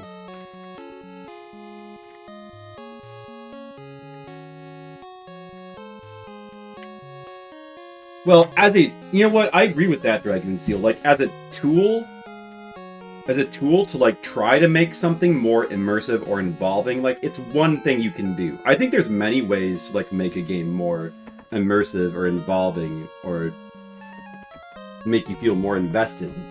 All the I words. I think there's many ways, but it's one thing that you can do. It's just, like, not to my preference. I don't know, but I mean, like, I do love Kingsfield games. I think it's it could just be that like all the first person stuff that's modern is just like not to my tastes, you know?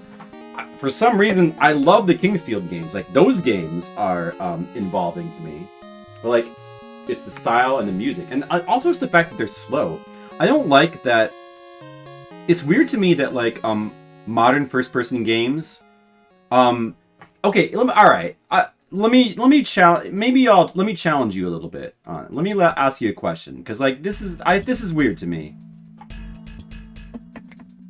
I like Doom, but I don't think of Doom as being like immersive either. I don't think most people present Doom as like immersive. Like okay, so like supposedly, so the idea is that first person is supposed to be more immersive because it makes you feel like you're in the thing, and it simulates how you look at the world, right? Okay, but if that's the case, then you don't really... Why is it that in first-person games you don't move realistically. Because that's the thing that throws me off, actually, about modern first-person games. It's like, yeah, okay, I get it. It's first-person. This is how I view the world. I look out from eyeballs. I get that. But also, when I walk around the Earth, like, I move a certain way, right? We all move a certain way. You know? If we're talking about, like, just simply simulating reality, you don't glide around, right? In every first-person game that, or I don't know, I shouldn't say every, but like all the popular ones, like, you know, like, doesn't it, to me, it kind of seems like almost always the movement style is, like, not realistic. Like, and then it's not trying to be realistic. Because if they made it realistic, it would be annoying to people. Like, for example, I do. Well, if it's purporting to be trying to be realistic and, like, immersive, if that's the goal, then yeah, I do want that. I mean, maybe not. It doesn't. You don't have to. Your guy doesn't have to get winded and have trouble going upstairs, unless. What if you're playing as, like, an old man? I mean, like that. Yeah, maybe. But, like, aside from that, just, like, movement should be slower. There should be, like, the movement bobbing thing. Movement should be slower. You shouldn't move that fast. But, like, you move super fast in, like, all modern first-person games because it's more convenient. So there's this weird, like, cognitive dissonance thing where it's, like, supposedly first-person is more realistic, but at the same time, you move, the character actually moves in a completely unrealistic way, which is purely because it's more convenient for the player, right? So isn't that weird? Does that not make sense?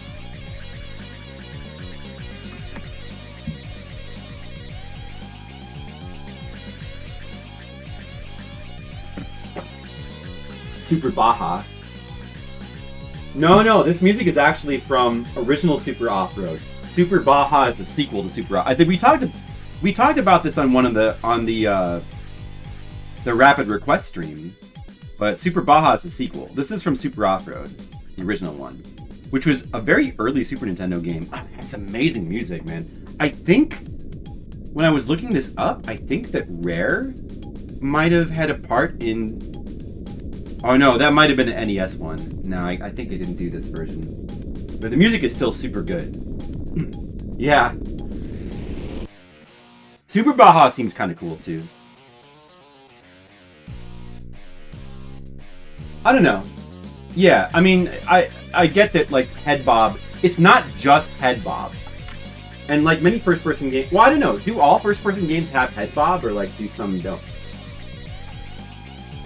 I don't have that much experience with them, to be honest. It's not just that. Also, like, universally, in, like, modern first-person games, the character moves way too fast. Like, way faster than what's realistic. So, like, why is it immersive to be, like... to have a first-person camera, but yet be moving, like, way faster than what you would move in real life. Like, why does that make you feel like you're in the game? Like, I don't get that. I think that that's one of the things that throws me off. And that's one of the reasons why, like, I really like King's Field. I like that you move slow. Like, they did that the way on purpose because they were trying to, like, simulate reality. I mean, that's not the only reason. I also love the music, and I love the very particular kind of presentation the game has, but... Not all of them, you just have to glide. Yeah, exactly! Well, isn't that also really weird?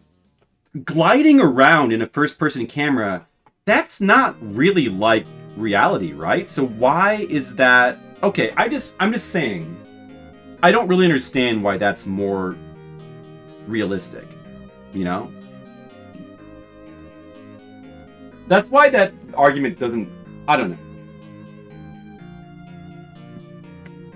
Road Rash is greater than Super Baja. I gotta play Road Rash sometime. I never played Road Rash, I don't think. I think the PS1... I was thinking about the 3DO. I was thinking that the 3DO might have the best version of Road Rash, but it was on PS1.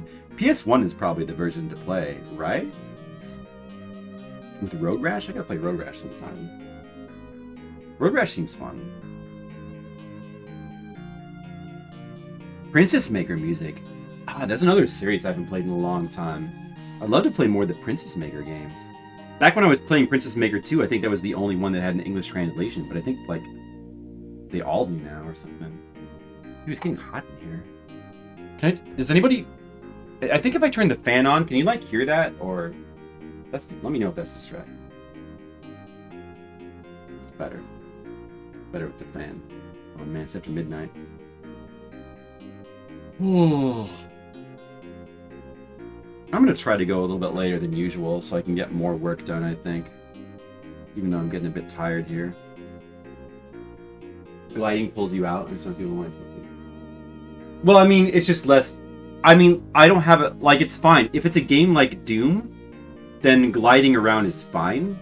I'm just saying that it doesn't make... Like, if the argument is that first person is more realistic and therefore makes you feel more like it's reality, that you're part of a reality, then that doesn't really square with, like, gliding... A camera that glides around and, like, moves way faster.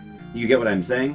I'm not saying that it should have that automatically. I'm just saying, to me, that doesn't feel like real life. We'd have to turn it on. We'd have to turn it on for us to judge. It's on now. Can you hear it? If you can't hear it, that's good news. Yeah, usually, I don't know. I'm just checking. Usually people don't seem to notice, so... I guess this fan... Well, I mean, it seems quiet to me, but it's also pretty close to the microphone, so I never know if it's like... It seems like it should be picking it up, but if it's not, then that's good.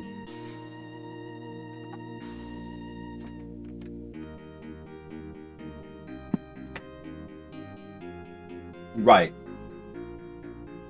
Well, I mean, yeah, so I mean, I agree with that, Kyle. Like, you know, I mean, like, it's not necessarily something I would want. If I were playing a first-person game, well, I don't know, like, I do really like the style of Kingsfield, how it's, like, it's got the head bob, it's really slow and stodgy, and it's slow to turn.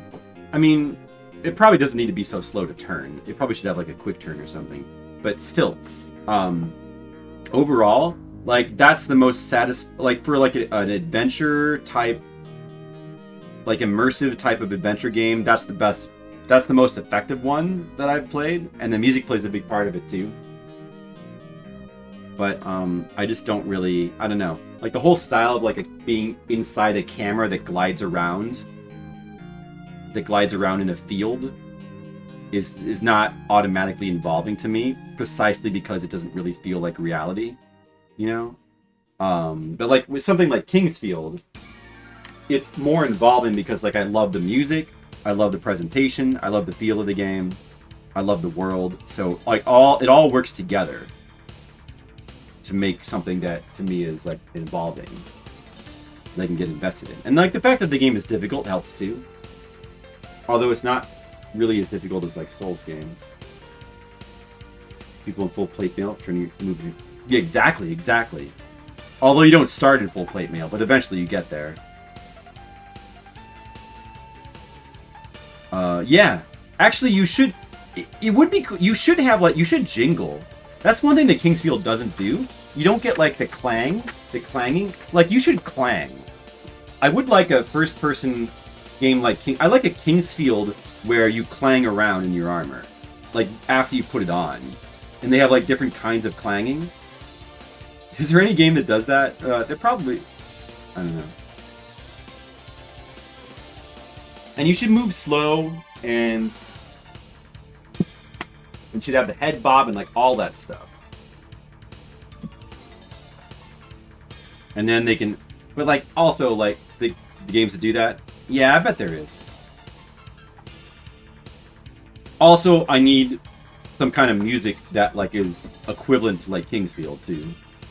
Like, Kingsfield music is, like, so specific. Like, now I notice when I play other N64 games, like, Castlevania 64, the music sounds... Some of the music sounds very Kingsfield. It's like a specific style of music. It's such a cool style. Depth of field is something very polarizing, so people love it. You know what? I probably have never noticed the difference. Dragoon Seal. I've played various first-person games. I probably wouldn't even be able to tell what the depth of field even is. just like give me a random game, I don't think I could even notice. I barely know what it is. I know it's like I have a vague idea of what that is, but I couldn't explain it well.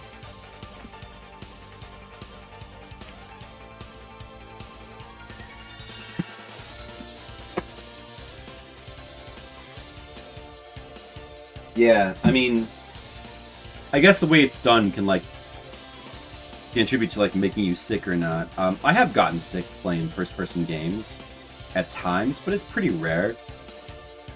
I mean, I did just like last year at the end of the year, like around New Year's, I played. If you guys remember, like I played through Kingsfield 2 in one sitting all day for like 14 hours, and I didn't get motion sick.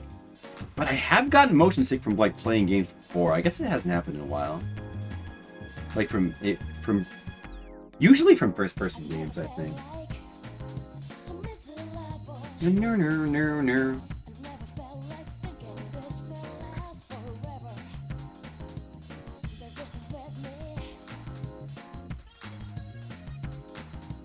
Almost done with my second page here, making the second one, but I'd really like to get more done now.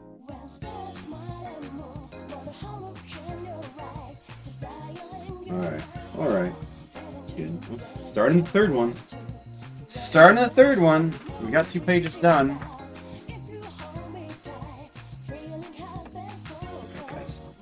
Alright. 2 pages done. Let's get to the third one. Here we go. We're not gonna give up yet. Keep going. Oh, skin.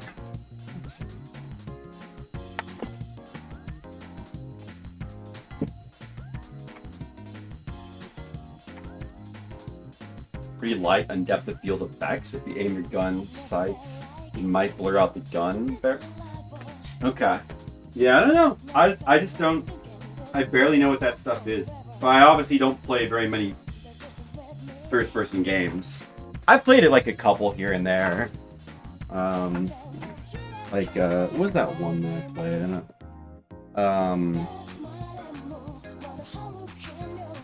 I played Spec Ops: The Line. I think that was first person, if I recall correctly. Played what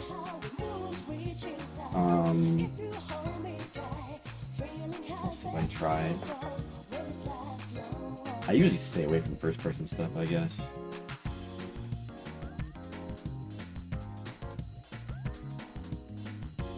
There's this one horror game that's first person that I kind of want to try because I've heard people like praise it.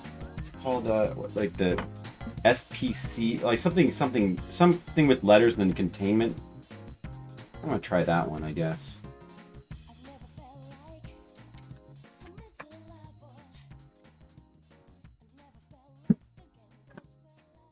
I would try more of them. There's also the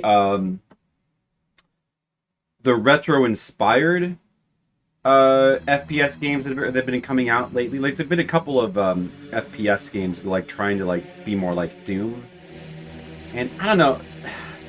I haven't seen one that like has really got me excited, but I'd be willing to try. Hey, Lawnmower Man. Could play some Lawnmower Man sometime. I don't know how good this music is. Oh, I played Layers of Fear. That was the first-person horror game that we played through. Just because, like, I wanted to try, like, a modern thing. And that was one I'd heard praised, so I played Layers, and it sucked. Of course. I mean, in my opinion, I did not care for it. Yeah, SCP. I wonder if I'd like that. Oh, I also played, somebody, like, I think it was a request? It might have been Tam. That, like, Spooky's House of Jump Scares. And which was also first person. It was like a first person horror game. It seemed like more of like a joke horror game, but apparently some people are like legit scared by it, which I thought was weird. But to me, it seemed like a kind of a joke. But it was okay. It like it was pretty silly.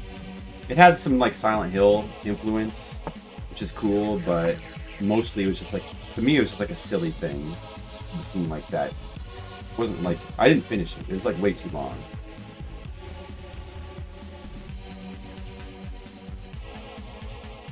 I guess I should try it. With the creepy animatronics. No, that's Five Nights at Freddy's. I haven't tried one of those. Maybe I should, so I can get in touch with the kids. Like, those games are, like, really ridiculous. Some younger people get, like, heavily into those, and I don't get it at all. So maybe I should try them. I don't think I like them, though. SCP is, yeah, I don't know. I guess I should... You like their wiki stories. Well, Control is amazing. Heavily SCP inspired. Control. I heard of that, but I didn't realize it was SCP. I don't really remember what that is. Yeah. I don't know. I'd just rather play something like Enemy Zero, though. That seems way more interesting.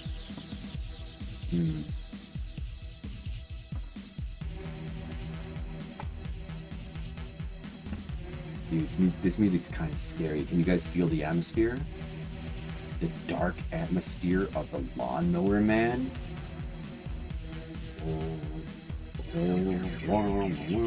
I wish video games still had music like this. They have lost the capability to do stuff like this. Whoa, whoa, whoa,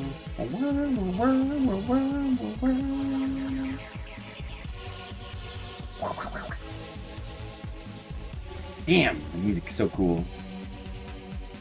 Oh, oh, oh.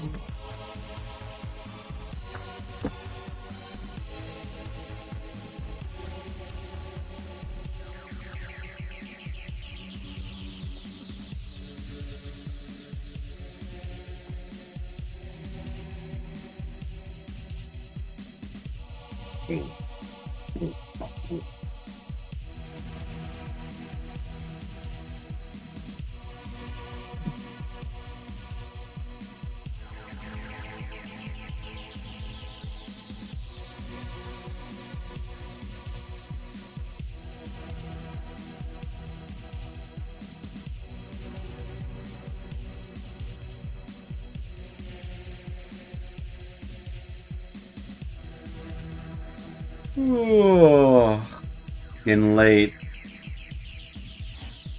Getting late. The great debate. Getting late. Out of the gate. Tracking some freight. Cleaning the plate.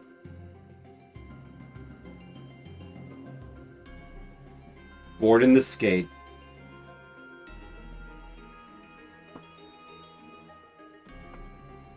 Don't make me wait. What a fate.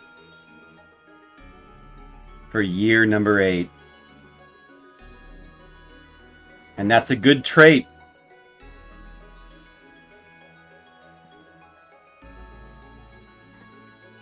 I've never been to Kuwait.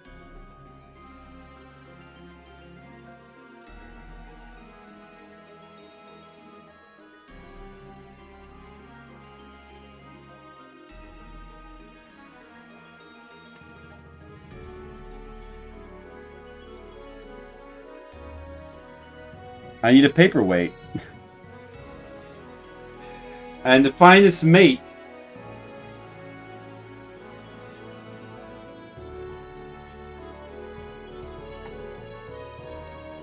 I'm sorry guys. I'm really in quite a state.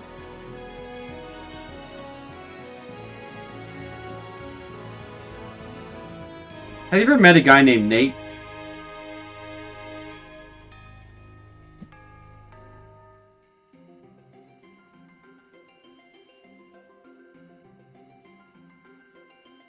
Final Fantasy Tactics music. Yeah, the guy who does this music, Sakimoto. Well, he did the soundtrack for Final Fantasy 12. I didn't like that as much. I think, well, he's done some other really good soundtracks. Yeah, I mean, Final Fantasy music in general is like has not been this good in quite a while. not been like even Final Fantasy 15, even Yokoshima Mura like couldn't really. Her soundtrack for that game was really disappointing. I wonder if like 16. I've got a feeling, I've got a bad feeling that Final Fantasy 16 is going to have kind of shit music. It looks like they're going for generic with this.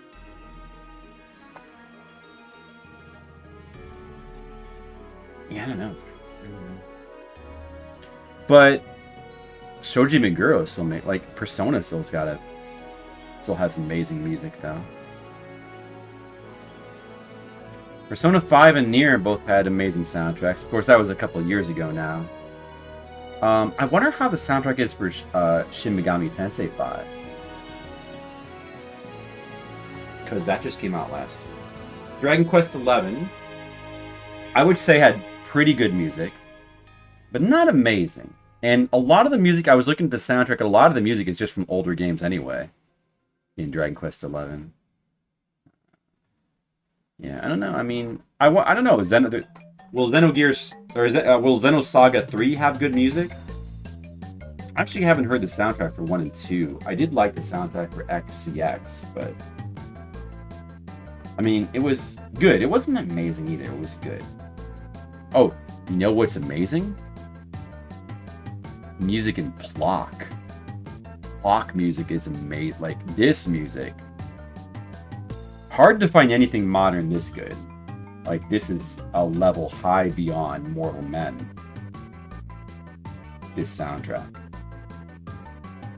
High beyond what Mortal Men can make. Damn, I'm getting tired. Can I make it through one more page? I don't know. Tired and wired. If I'm not careful, I'll be fired.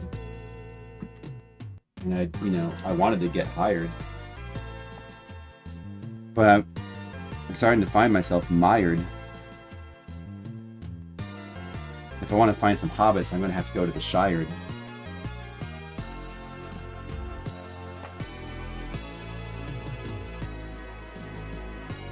Should I ask about that, or should I have inquired?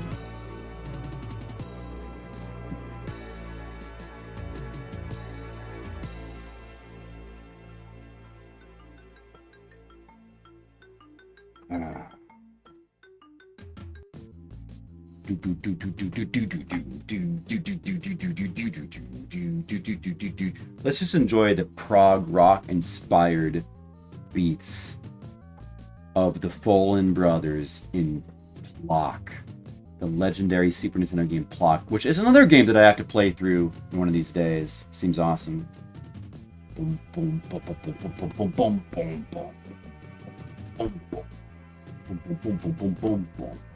Boom, boom, boom, boom, boom, boom, boom. Boom, boom, boom, boom, boom, boom, boom, boom. Boom, boom, boom, boom, boom, Plok, Plok. Boom, boom, boom, boom. Damn. Like this and Equinox have amazing Fallen Brothers soundtracks on the Super Nintendo. My God, man. Equinox is such a good gem of a game that not enough people have played. So amazing. So amazing.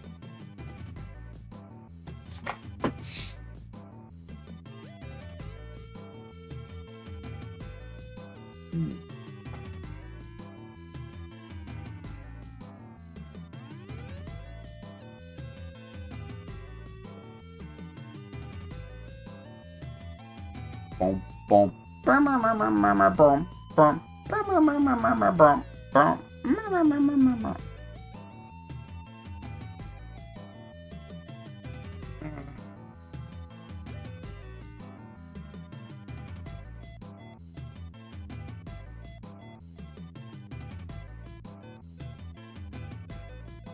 Winding down. We're winding down on the stream. People are tired. Mr. Leo, Skittles, Demo Core, Colic, Dragoon Seal, Shark Warp, who's not here, but here in spirit, Monocule. We're all winding down, aren't we? We're winding down. You feel the energy leaving leaving our bodies. As we drift, we're drifting away.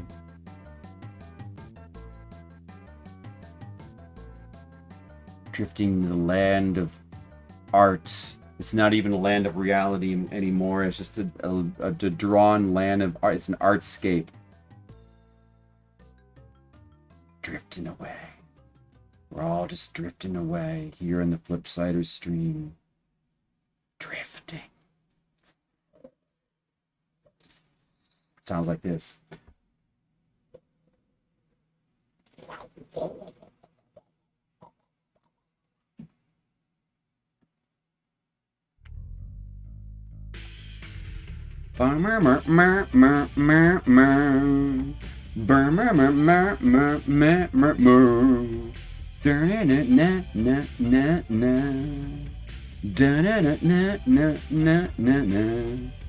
Na na na na na na. Wah wah wah wah wah wah wah. Wah wah wah wah wah wah. Blum blum. Wah wah wah wah wah wah. Wah wah wah wah wah wah wah wah wah wah wah. Wah wah wah wah wah wah wah wah. Bam bam bam bam bam bam. Bam bam bam bam bam bam. Da na na na na na. Da na na na na na. Ba ma ma ma ma ma. Wah wah wah. Wah wah wah wah wah wah. Do do do. Wah wah wah wah wah wah wah. No, no, no, no, no, no. I'm getting tired. Oh, tired. Oh no. Tired, sleepy Katamari music.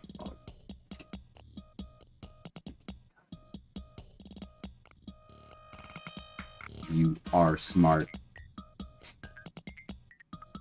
I gotta sing. It's the only thing that's gonna keep me awake. You are smart. Sing. You are smart. You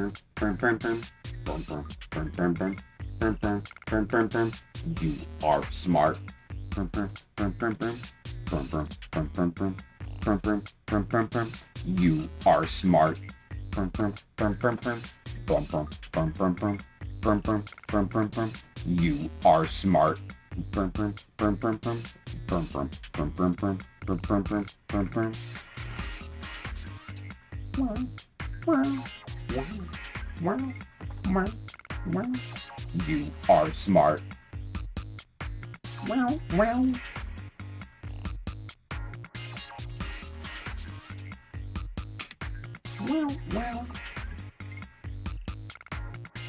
You are smart.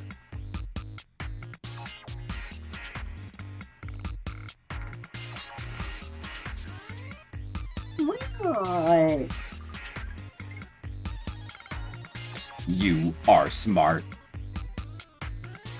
Solo. You are smart.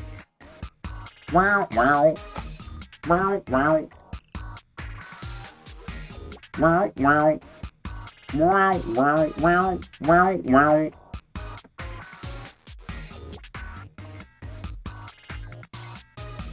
Wow, wow. Wow, wow, wow. Wow, wow. Wow, wow. Wow, wow. Wow, wow, wow. You are smart.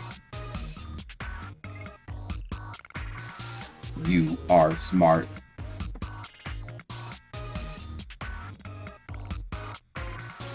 You are smart.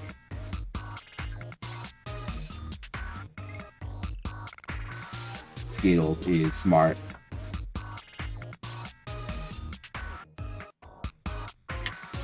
Mr. Leo smart.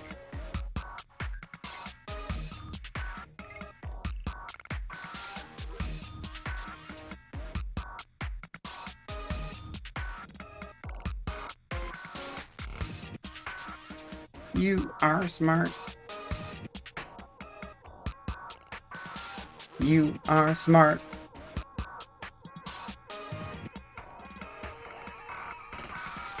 You are smart.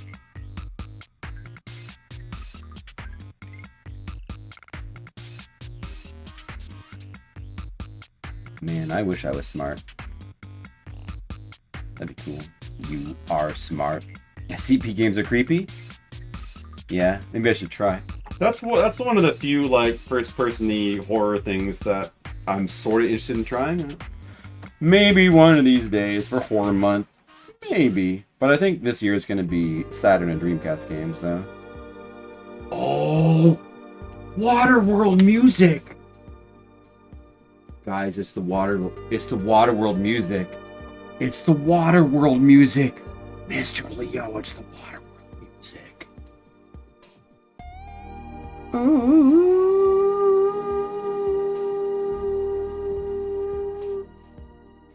Ooh, ooh, ooh, ooh. It's the music, guys. Dun. I know. Well, it's better than everything. Cause like, listen to it. Oh my. This music is amazing. This is by the guy who did the Flintstones soundtrack on Super Nintendo as well. Dude did some amazing video game music for like some not so amazing games. Oh my. Good. Like this is beyond the pale good. This is like up there with the Olin Brothers stuff. This is shockingly good. It's shocking. Like I feel a constant state of shock over how good this is. Do you feel it?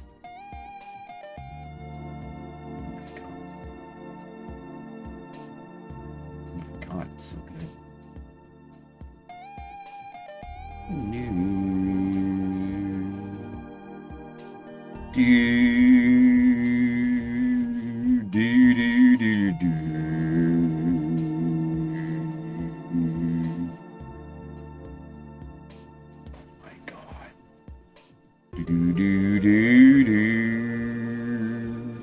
It's so good!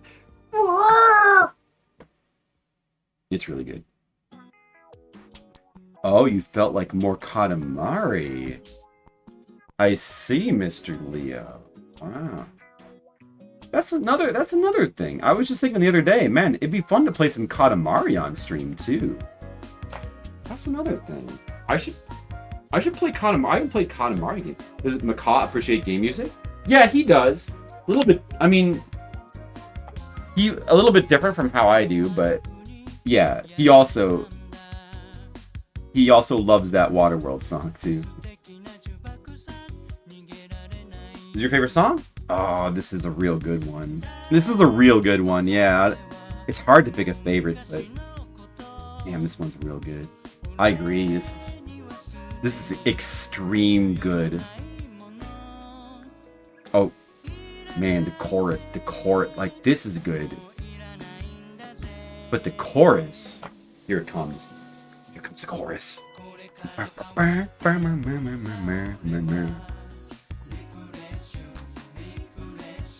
What do they sing? I want to sing it. Atarashi koto gashi nayo.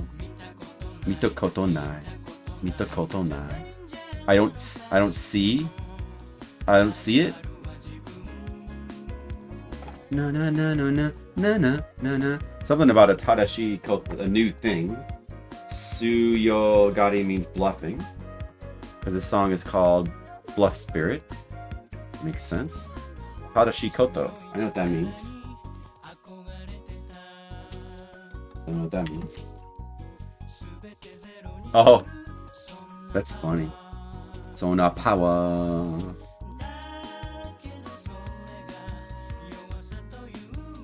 Sato no yume no ore. Tsuyomai. Alright. Iranai ze. Good. Something about I don't need it. Korekara. Something. Nifure. That sounds like English, maybe. Sukuri Samos. Harashi Koto. Mita Koto Nai, Kita Koto Nai. So Mita Koto Nai, so that would be like I haven't done it or I haven't seen it. Yeah, that'd be a lot of fun to stream a Katamari game. I haven't played a Katamari game in like a long time. It'd be a lot of fun. So I mean, there's so many games, but like that would be a good one. That'd be good. No, it's good. I played the one on, you know what? I played the one on PSP and I did like it. I liked it. That was one of the ones I had for, that was a game I had for Vita. I actually liked that game. But it's not as good as the original. It's true. It's still pretty good.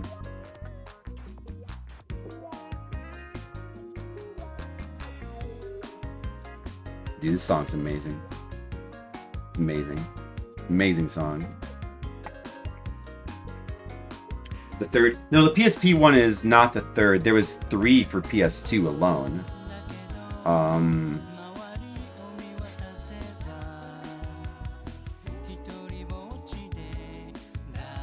Yeah, I liked it. It seemed harder than the original ones, but I kind of didn't mind that. There's only 2? The original and We Love Katamari? What about... What's the other one called? We Love Katamari. I could swear there's a third one. You know this 100%? Well, I might be wrong.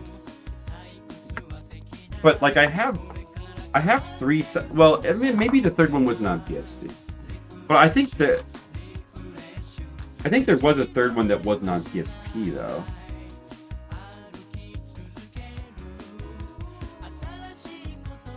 Be wrong. Let's see. We Love Katamari. Katamari and Me? Me and My Katamari. That is the third one. Me and My Mom. That is PSP.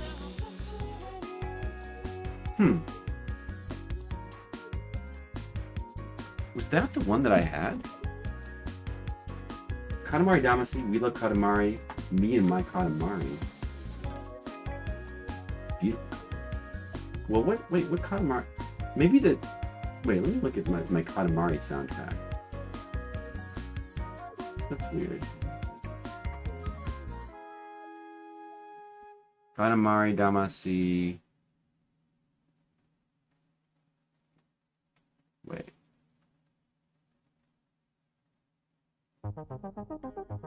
Me and My Katamari. Oh, that is the PSP one. We Love Katamari. Huh. Oh, I never realized that.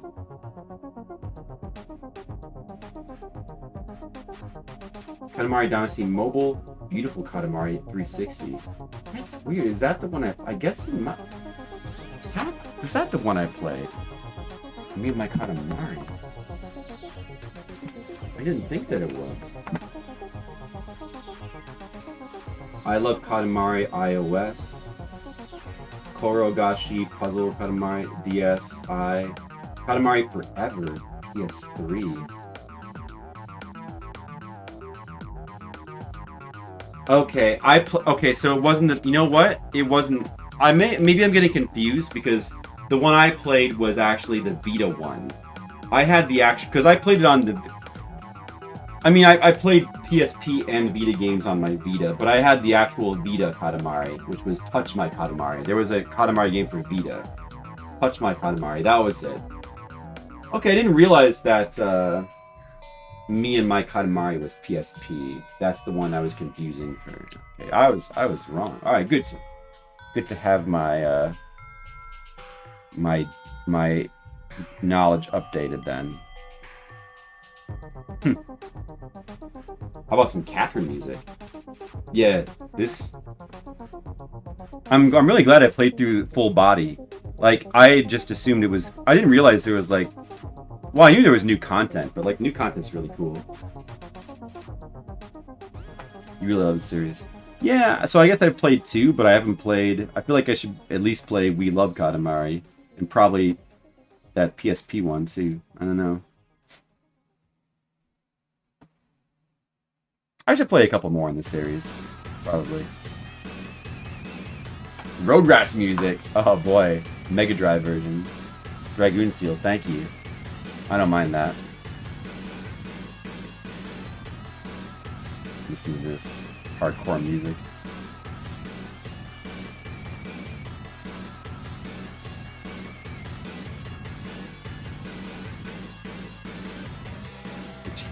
You love the Road Rash music?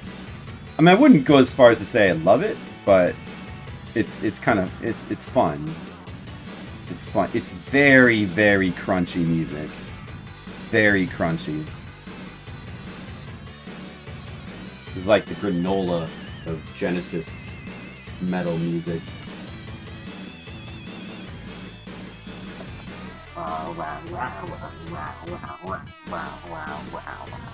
Yeah, I want to play some Road Rash games sometime. Have you noticed the theme? There's so many video games I want to play. When am I going to have time to play them all? Yeah, this is like the grape nuts of Genesis music. I mean that as a compliment. Road Rash and Shadowruns? Ah, man, I absolutely love... I need to play Super Nintendo Shadowrun on stream sometime because it's like one of my favorite games. But also, I need to play the Genesis Shadowrun because I've never played that before. It's very different. I don't think I would like it as much, only because like nothing can live up to Super Nintendo Shadowrun. But I want to try the Genesis one. And I need to play the Steam one too because I have that. I never played it. Some Rugrats. I want to play some Rugrats. I never said that. Rugrats. There are Rugrats video games. I would play them, but not my first choice. There's so many video games to play. You still like Genesis 1 more. That's... wow. Well, I don't think that could be possible for me. I mean, the Genesis one would have to be like... it would have to shoot up to be one of my favorite Genesis games for that to even be possible. I don't think that's going to happen. I don't know. It doesn't... I don't know. I gotta try it. I mean, it looks kind of cool, but the atmosphere doesn't seem as cool as the Super Nintendo Shadowrun. The atmosphere is, like, amazing. And also, the unique style of it, with it being, like, kind of a point-and-click adventure action game, it's really, really unique, and I like it. I mean, it's a little bit awkward since you don't have a mouse. Although, I don't know if the Super Nintendo mouse works with it, but I never played it with the mouse. It's a little bit awkward, but it's so unique, and I don't know, I think it's really cool. I like the way it plays a lot, the Super Nintendo Shadow. And the atmosphere is amazing, and I don't know, the story is cool. Everything about that game is cool. It's awesome. I wish it was longer. I wish it's one of those games that promises a sequel at the end, in the end credits. It's like, keep an eye out for Shadowrun 2 coming soon. You will see the continued adventures of Jake. But we never got it. They broke their promise. Fuckers. I wish there was a Super Nintendo Shadowrun 2. I mean, eventually we got Steam Shadowrun, which sort of is by the same people. And it even features Jake Armitage, the character from Super Nintendo Shadowrun, is like a cameo, I think. But it doesn't seem the same to me. It doesn't quite... I don't know. I gotta try it, I guess. You didn't like the more recent one? I gotta try them. I don't know. They don't look bad. They look cool in a way. So I don't know. I gotta try them. But I also have to play... I have to play all these games. I gotta replay Super Nintendo Shadowrun because I've never played it on stream. So I want to... you know... I've played it multiple times, but I gotta play it on stream. And it's been a while. Any excuse to play it again. It's a great game. It's a really great game. The Umbrellas plan. Well, that's too bad. There's so many video games that I have to play. There's so many video games. Dragoon Seal, there's so many video games. There's so many. Is it just me, or I feel like the image is a little, it's lacking contrast or something. I don't know.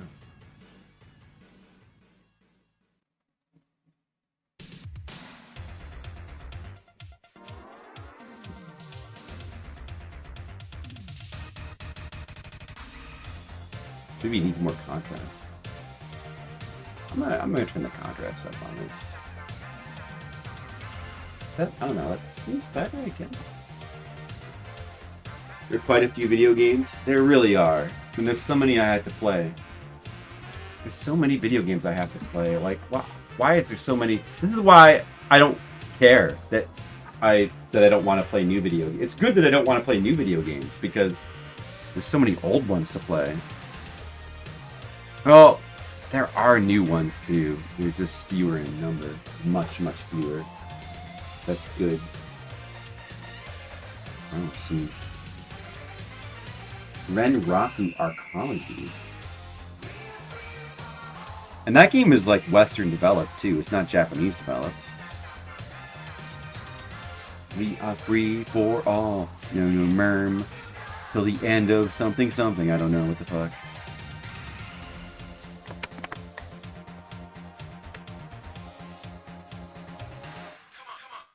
Come on. Get down. Yeah, a lot of Hannah Montana games. I don't know when I'll be getting to them.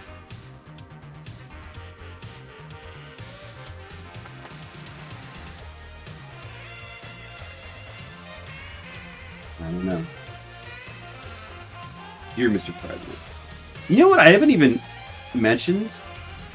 It's getting a little bit late in the stream, but I'm just going to throw it out there because I should mention it because it's like, it's big right now in my life.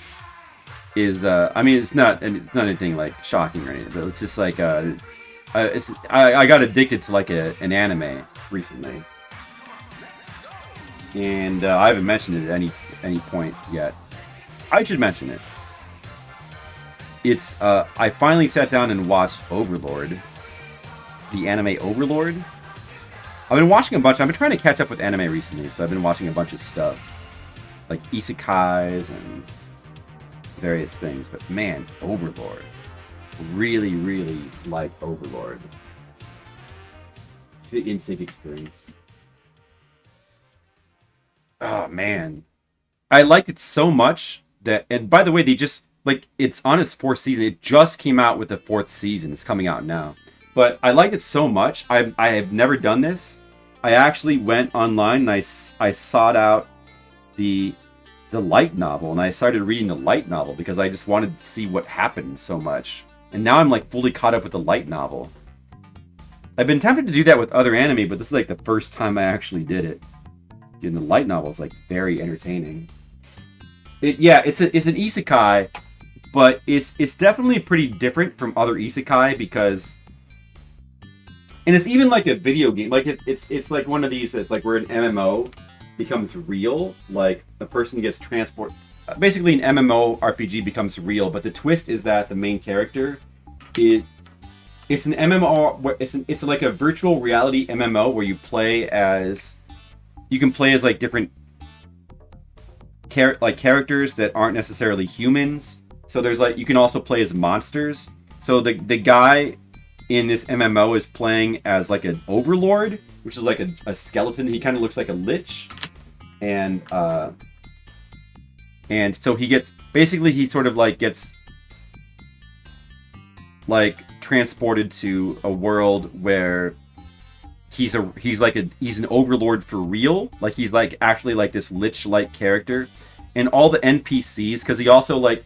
He in the MMO, he's sort of like, his guild is role playing as like the bad guys kind of, but like in this world, he's sort of like a bad guy for real in a way. And like all the NPCs that served him in like the MMO are like now like real people, and and he's got to figure out what to do in this world. And it's very, very. I really like the twist. It's very different, and it's very, very entertaining. He's on the evil side. Yeah, in the MMO, he was just role playing as like basically like an evil guild, and like killing heroes. But like now he's in the evil side for real. But he's basically like a Japanese salaryman on the inside. So he's like, oh, what do I do? I'm an overlord. Oh, geez, this is awkward. That's basically his character. Dot hack? Yeah, I never got into dot hack. I never played the video games that much either. I mean, I'm familiar with it. I think I've seen an episode of it, but I never really got into it. Yeah, there's a lot of those. That's like an older one of that same trope. Yeah, but like that's a little bit more standard. Like it's kind of similar to like Sword Art Online in a way, isn't it? Because it's basically like characters in an MMO, like a virtual reality MMO, but they kind of get stuck there for real, basically. Isn't that it? How about some Herzog Zwei music? You guys like that? That's mine, right? Yeah. Here's some Genesis music for you. How about this for Genesis music? Herzog Zwei. It's good. Play this on stream sometime. Yeah, Overlord is a dude. I like a lot of these. There's a lot of good isekais I've been discovering, but Overlord might be my new favorite. It's just really different. The first big isekai? Probably not. No, Escaflowne is technically an isekai. Isekai is actually an old genre. It's a current trend in anime, but it's a genre that's been around forever. And also, Alice in Wonderland is an isekai. Wizard of Oz is an isekai. Lion, the Witch, and the Wardrobe are isekais. Isekai has been around forever. Like the concept of a character going to another world has been around forever. Although the current trend of like them often being like MMO RPGs in some way that's fairly new and really big with the Japanese. I'm aware of that one. I've considered watching that one, but I haven't got to that one yet. There's a lot of them, Mr. Vu. Yeah, is that good? You liked it? There's also another one. It's sort of like a pseudo isekai because it's not really an isekai. But it's kind of got elements, I guess. I don't know because I haven't seen it. But it's called The Devil's a Part-Timer, which is sort of like relevant now because like a new season just came out. But like that's another one that I kind of want to watch because I've heard good things. The Obsession of Elves, first big video game one then. The first big video game one, maybe.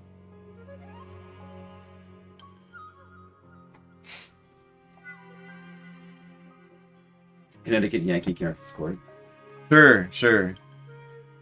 What about that one where like a teenager gets transported to like King Arthur's Knights and he like joins King Arthur's Knights? There's some movie like that. There's isekais everywhere.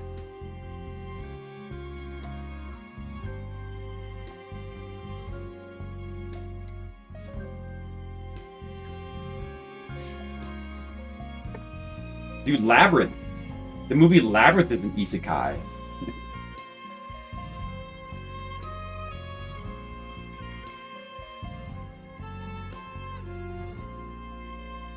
I mean, because isekai just means like another world, and it's just not. It doesn't have to be like an MMO RPG. That's the current trend.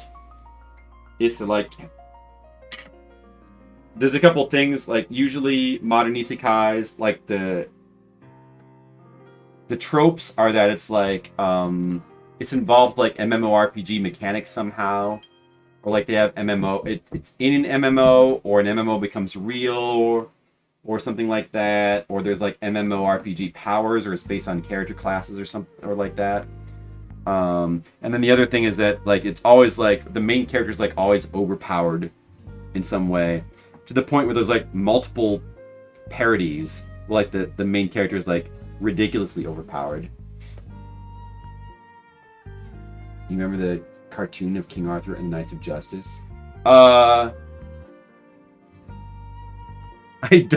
mean, vaguely, I don't think I've ever seen it. I think I've heard of it. Hey, Alcidion, how's it going? What's up? We were just talking about isekais. Do you like those? Oh, there was another one that I watched a bunch of them now. Like, I watched Mushoku Tensei on Asian Waste recommendation. Really liked it. Really good characterization. I watched Restaurant to Another World, which is, like, super fun. I watched... I still have yet to actually watch Sword Art Online. I watched, like, Ray Zero is super good. It's got, like, a pretty neat time travel thing to it, too. What else have I watched? I watched a reverse isekai where, like, characters from fictional worlds come to the real world, which was called Recreators, which was pretty darn good. Most of the ones I've chosen to watch have been good. Oh, No Game No Life, but I had seen that a while back.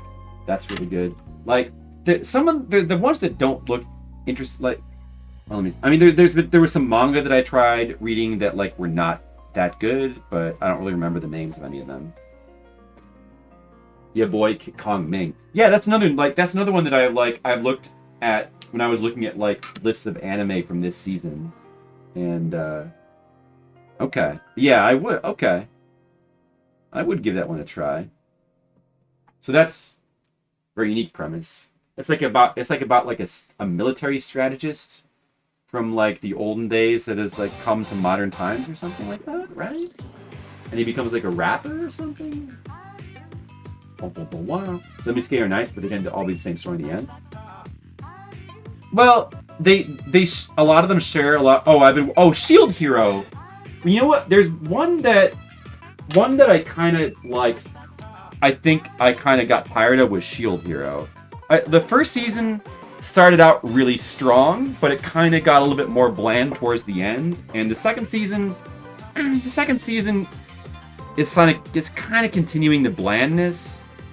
I don't know. I'm kind of not sure if I'm going to finish that one. That one was, like, okay. I don't know if I'd really strongly recommend it. Yeah, it does make me hungry, Dragoon Seal. The first season. Yeah, Log Horizon, that's another one that I haven't tried that one. I've heard good things about that. You could become a producer. Being a Chinese tactician gets dropped in modern Japan because the manager and promoter of a young singer girl. Yeah, that does sound awesome. Yeah, I mean, they do. I mean, there are a lot of them that have, like, similar tropes, and I think there's probably, like, a lot of, like, boring ones or, like, bad ones, but there's a lot of good ones too. I mean, the Overlord is amazing, and even though it does take place, like, with sort of, like, it's an MMO world that has come to life, and it still uses, like, MMO abilities and spells. Like, it's sort of like Sword Art in that way. It still feels extremely unique with its premise. I mean, that feels unique. What Mr. Leo described. Really bland. Yeah, it was a disappointment, Dragon Seal. Well, you know. Yeah, Mushoku Tensei doesn't have anything in particular that makes it, like, stand out with its premise. Like, it's pretty normal, its premise.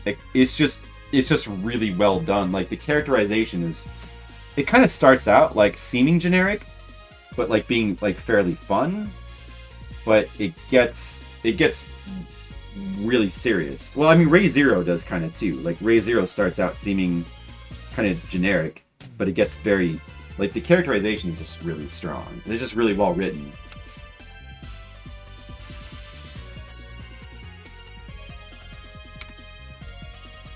I mean, like, once it becomes accepted, it becomes boring. Yeah. Yeah, and also, like, it just didn't seem to, like, have anywhere to go. There's an old isekai.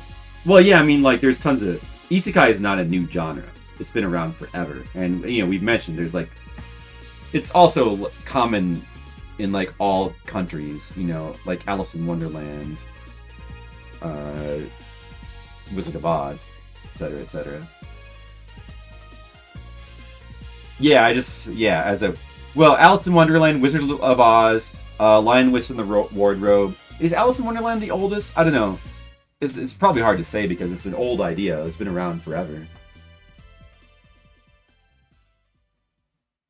Yeah, I mean, basically, it's pretty much just like somebody going to another world. So it's a pretty open-ended premise. So, or idea. So yeah, it could apply to like lots of really old stories. Sure.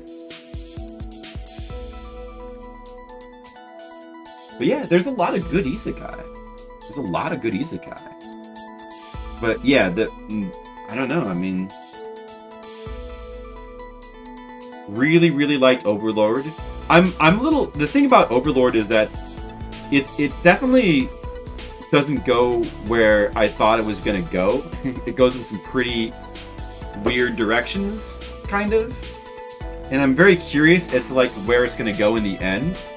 I hope it doesn't become like a disappointment, but because it's actually getting close to its end supposedly.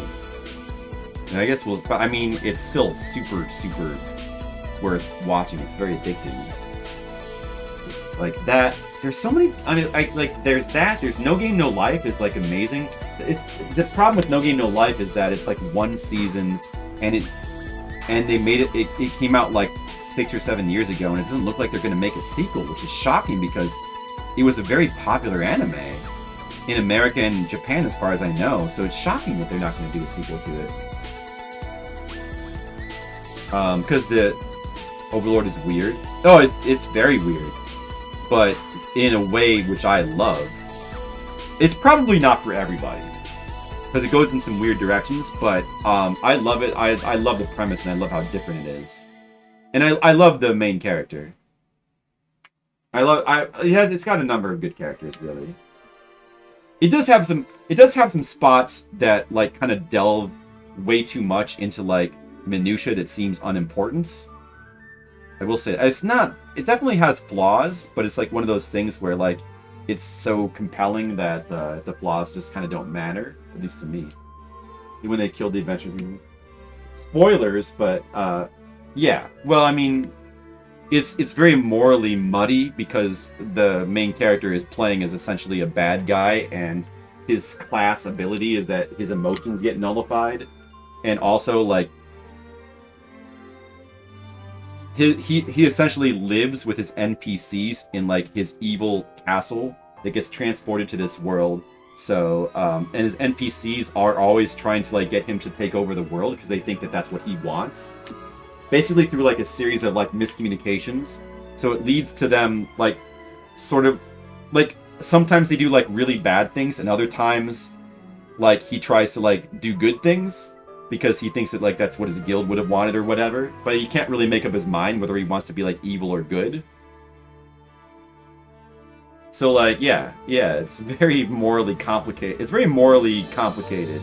But they actually like they don't really gloss over the bad stuff that that they do. They kind of like they put it right in your face sometimes. But I like that though. I like because that's bold. I like that kind of bold storytelling. You know, you don't see stuff like that very often. Stepping over the line. Oh, well, I know what's coming up in this current season. I guess I shouldn't spoil anything, but it's possible that there could be some darker things that might happen. May not get less dark. There's some. Yeah, I mean, like it. No, I mean, like when that happened in the anime, I too was like, whoa, man, that's kind of dark. Wow, I was surprised because like the thing about the anime is that and the light novel too, to a greater extent, is that it kind of tricks you, like because. He like in the first season, like throughout, like he's constantly like wanting to do good things, like good deeds, and like he wants to like he doesn't want to lead through fear, and he wants to like have a town where everybody's happy, and he wants to like bring equality to the world and like unite all the races, where like and like get rid of all this oppression, right? He wants to do all this good stuff, but then like he also wants to like humor his NPCs who like have these evil plans. He's like, oh, well, I better go through with their evil plans. I don't want to disappoint them, basically, right? So then he ends up like killing like adventurers, and yeah, and it's like it tricks you. It makes you think that like it makes you think he's going to be like an anti-hero, but then at some points he's just a plain villain. But it doesn't. If he was just a complete villain, it wouldn't be as interesting. Like if he was just like an ordinary, normal just villain. The fact that like it's very morally. It's almost amoral. Like there's almost an amorality to like the main like the main group of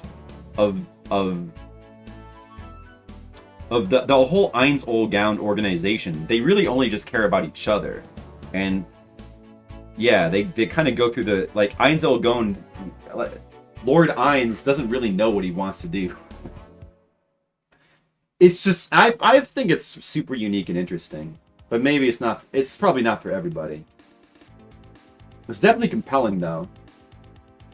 It probably helps if you go into it knowing that it's gonna like get dark at points. He once said he was like something controlling his feeling. Yeah, because because he essentially was transformed into like an overlord for real, and so like the overlord in his game has a class ability where essentially like he's not supposed to feel emotions, so his human emotions are constantly like being nullified. So like he doesn't feel remorse for killing people, and he doesn't like anytime he like has an emotional response, it like just kind of dissipates, and he's just like, oh well, that's interesting. I love it. I love it. It's like it's become one of my favorite isekais. But I'm definitely wondering what direction it's gonna go. I'm caught up with the light novel, which is ahead of the anime, but it looks like the anime. Unfortunately, the anime is skipping like one of my favorite arcs, the Holy Kingdom arc, which was amazing. It's skipping it, but they're gonna put it into a movie. I hope that does it justice, because the Holy Kingdom arc is like amazing. And then it's gonna and it looks like the anime is gonna catch up with the light novel at the end of this season, so that should be interesting.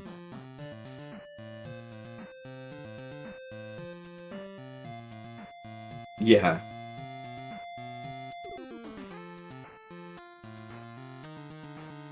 Yeah, it's almost like a very black comedy, I guess. As for like the tone of the show. Which I like. I like black comedy. I've always liked black comedies. And stuff like that that's dark. I've always liked that. Because like at certain points it's almost like lighthearted. Anyway, I really like that. I definitely recommend Mushoku Tensei and Re:Zero are both like extremely good, serious isekai. They're pretty straightforward. Re:Zero has like a really interesting time travel element. And then Mushoku Tensei, the thing with that is just that like he is reborn. So he starts as a baby, but like he's on the inside, he's like a 40-year-old Japanese recluse. And he's not like super. Oh, and of course there's also, I forgot like one of my favorites, which was Descendants of a Bookworm. Like that one's really good too, and I'm leaning towards reading the light novel of that too, because like it's just not coming out fast enough. The anime is a little bit cheaply done of that one, to be honest. So I kind of want to read the light novel of that too. Like that's really good. There's a lot of really good ones. Bookworm is great. It's really great. It's also like one of the more wholesome ones of all of these. Like it's pretty wholesome. It doesn't have like a lot of like. I mean, it still has like some like it takes place like she's sort of reborn into like a. Well, she goes into the body of like a 6-year-old or a 7-year-old, and she just wants to spread books in the world.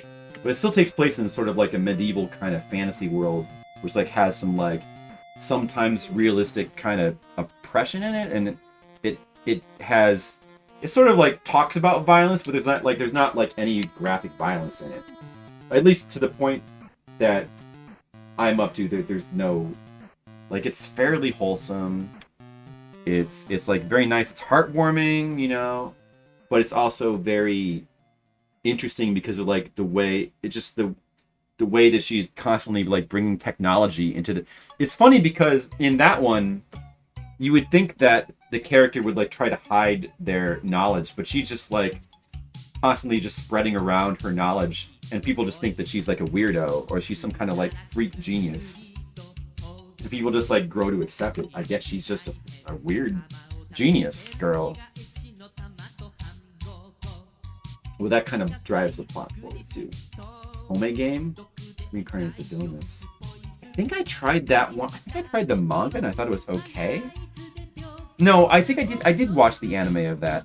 I think I didn't quite get into that one, I guess. I don't know. Maybe I did only watched an episode. More Persona music. Oh, man. Okay. I'm doing good, man. I might be able to fully ink 3 pages here. Might be able to do it. Oh, it's after 1. I might have got my second win, though. I think I can finish this page. There's a lot of good. There's still more. There's still more. Okay, so like that slime one that Mr. Leo mentioned. I think I might want to check that out. The Devil's a Part-Timer. Might want to check that out. There's a lot. There's a lot of isekai. Some of them you can kind of just tell look a little bit too generic. But,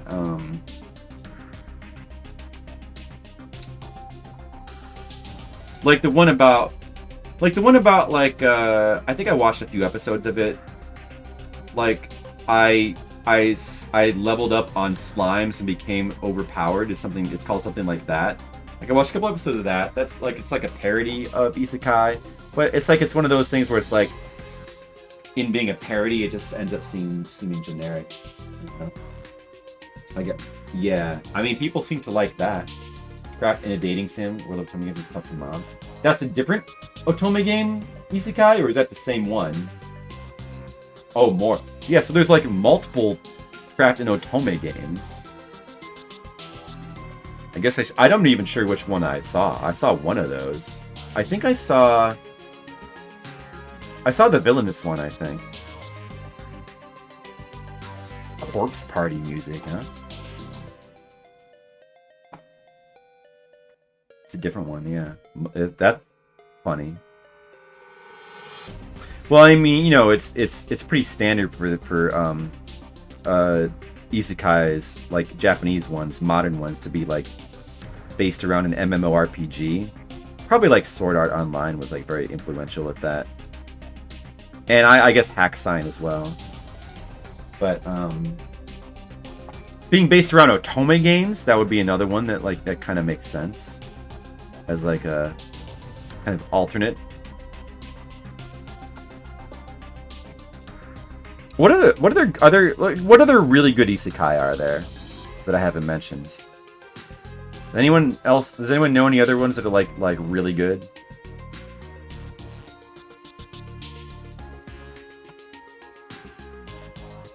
Because people always kind of make fun of isekai, but I'm getting pretty into them. I think there's a lot of good ones. I know there's like a lot of generic ones too, but I think there's a lot of good ones. Like I said, Shield Hero is kind of was a disappointment. It did start out really good, but kind of a disappointment. Oh yes, Tanya of Evil. That's another one that I definitely heard of. Oh, dude, Akagi music. Not an isekai, a gambling anime, but that's neat too. Yeah, I've heard good things about that too. That's another one. I'd heard about that one.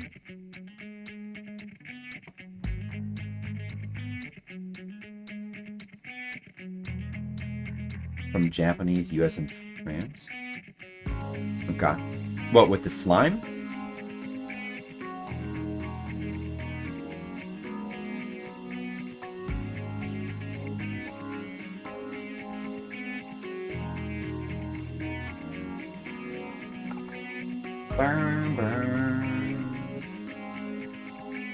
Bum, bum, bum, bum. Bum, bum, bum, bum. This music is godly. Bum, bum, bum, bum. From an anime.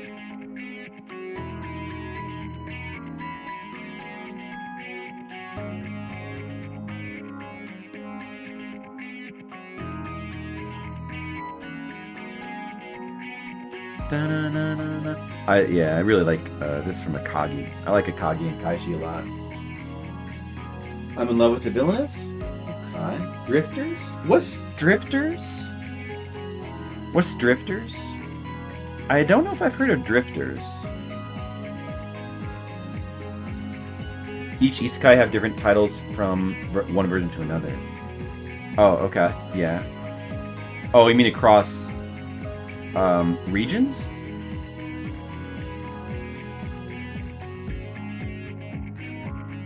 Well, I guess some do. Yeah, like I said, Recreators is pretty cool. That's one that I think is lesser known that I happen to watch, but it's not like the best. It's kind of it is fun how it like reverses the usual isekai. We're having like fictional characters come to the real world, but there's a couple of characters in particular that are like amazing. They're kind of worth watching it for. You get to stick with that one a little bit. I like Recreators.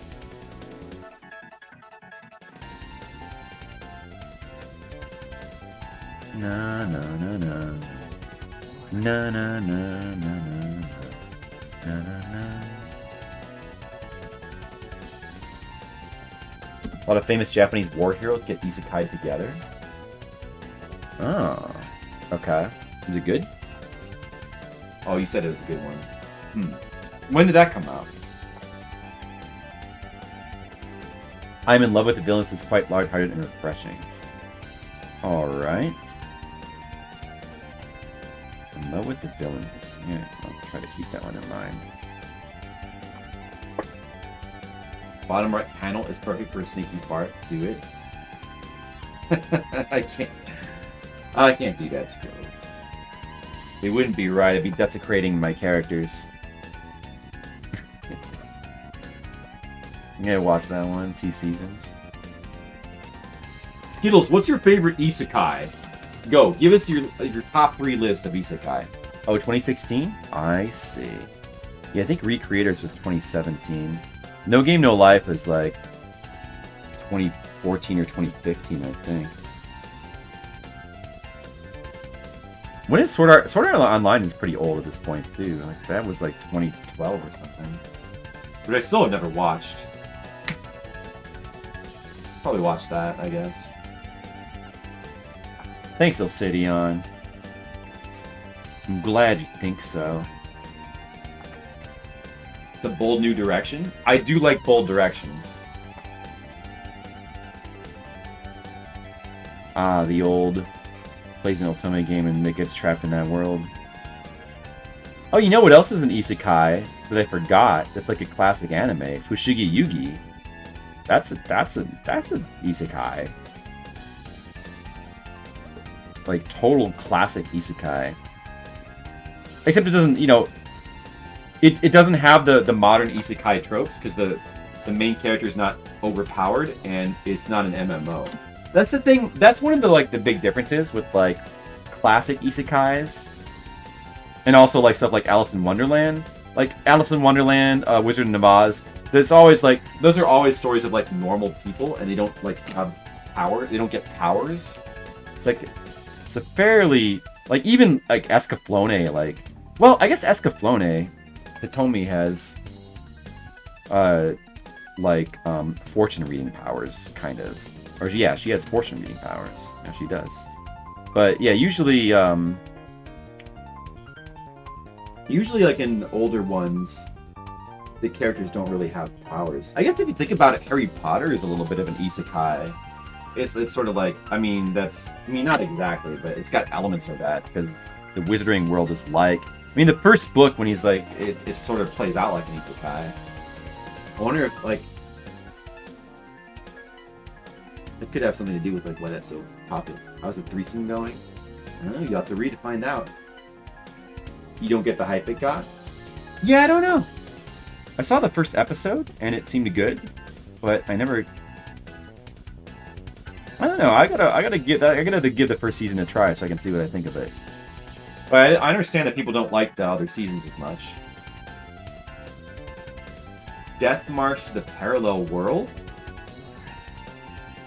Death March to the Parallel World. I haven't heard of that. It sounds interesting. It's an interesting type. Oh, Gate. I've seen Gate. I forgot. But yeah, I have seen it. Gate is cool. It starts to get a little. I didn't finish it though. Maybe I should go back and finish it. But I don't know. It gets a little bogged down, I guess, towards the end. But yeah, that was interesting because it's like the military. It's not just like one person or one guy. It's like the whole military. Like a gate opens up and basically it follows the military as they like explore an isekai fantasy world, which is kind of a different spin. It was pretty good. I liked it, but it did lose me a little bit like towards the second half of this. The second half of the second season, I guess. You can't remember where you last read Flipside? Oh, you should. You gotta catch up. You gotta catch up, Elcidian. It's not an isekai, but it's still good. Maybe I should like have somebody gate into Flipside so it can become an isekai. Yeah, Escaflowne, I mentioned it, but yeah. Escaflowne is classic. It's classic 90s isekai. There's others. I mean, there's others from like the 90s, I think. I mean, Fushigi Yugi, of course, too. I guess it might be 80s. So cliche. Well, I thought the premise was not cliche. I thought the premise was a little bit like the idea of the military going and like driving around the fantasy world in like their tanks and stuff. Like that was awesome. But it gets a bit like the plot starts to feel a bit cliche, I guess, towards the end. Like the developments start to feel a little bit like a little bit too predictable or something like that. Or something like that.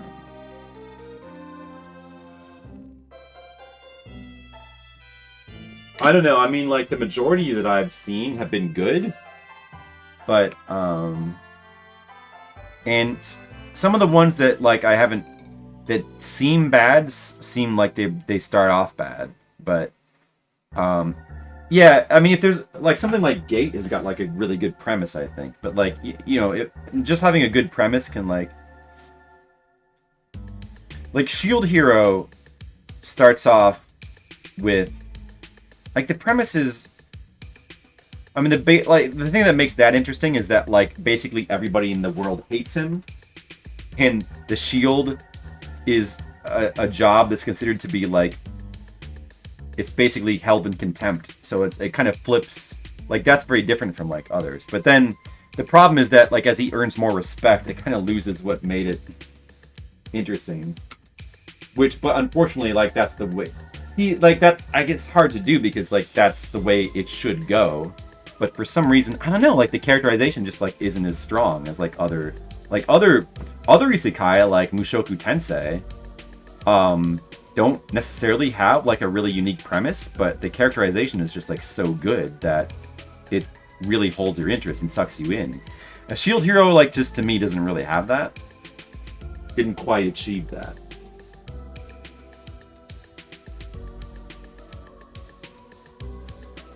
A draw inspired by military against fantasy world that made military always easy win. I like that.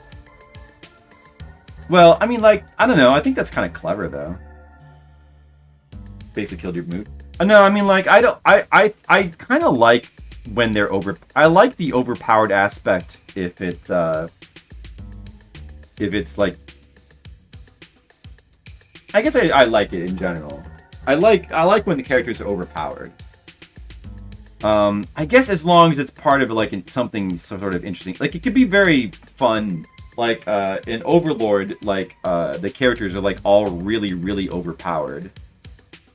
and it kind of gives it like almost like a reverse One Punch Man kind of thing that I kind of like. I don't know. I like it.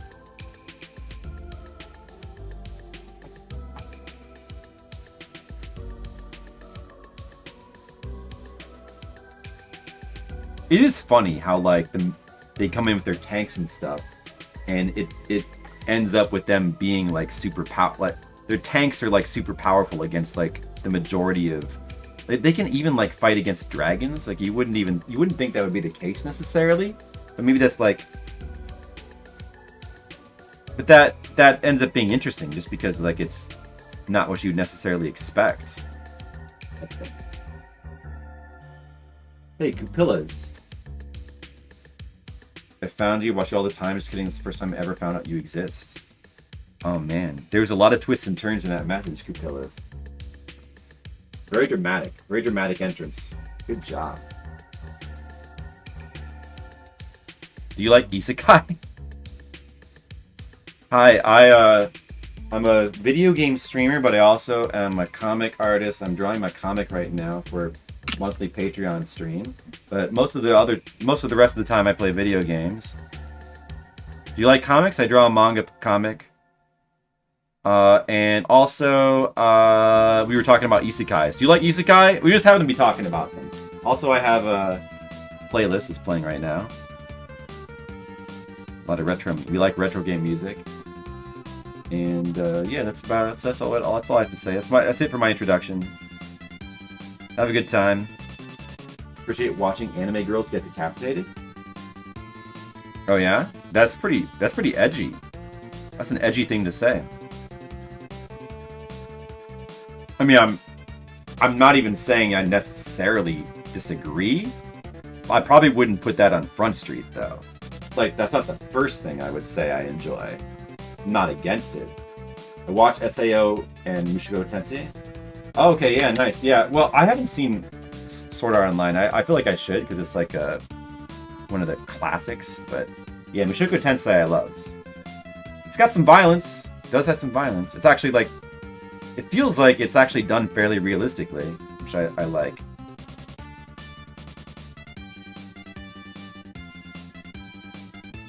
I do like violence. I've always liked violence.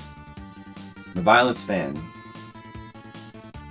In media, not in real life. I like violence in media because it's pretend. And I don't like violence in real life because it's not pretend.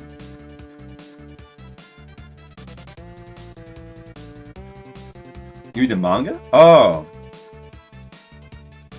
Well, that's based on a light novel originally. So, the manga would be an adaptation along the same lines as, like, Overlord and Ascendance of a Bookworm. So, but I mean, yeah, it can be like sometimes the manga versions can be pretty cool. Like if you're like not willing to invest in the light novel, then the manga can be like a good kind of midpoint, I guess.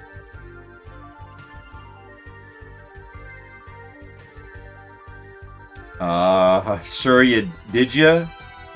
Did ya, Cupillas? Alright. Sure, now you're being very edgy. Gate to me always seemed to like the idea of it show off how amazing you are to medieval people and made into an anime. I like that.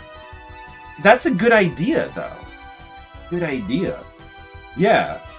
I mean, have you ever seen it before?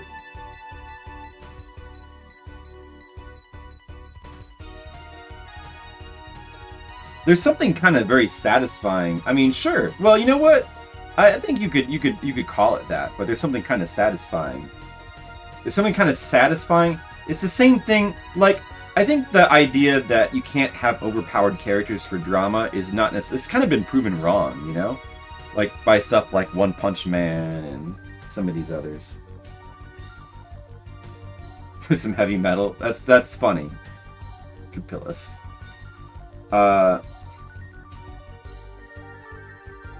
Pretty unique.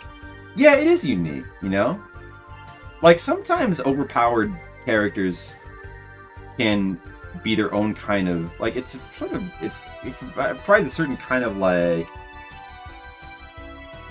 entertainment in a way. Like, it's almost like... What is that thing? Bathos? Like, when... It's like, forget what... I forget.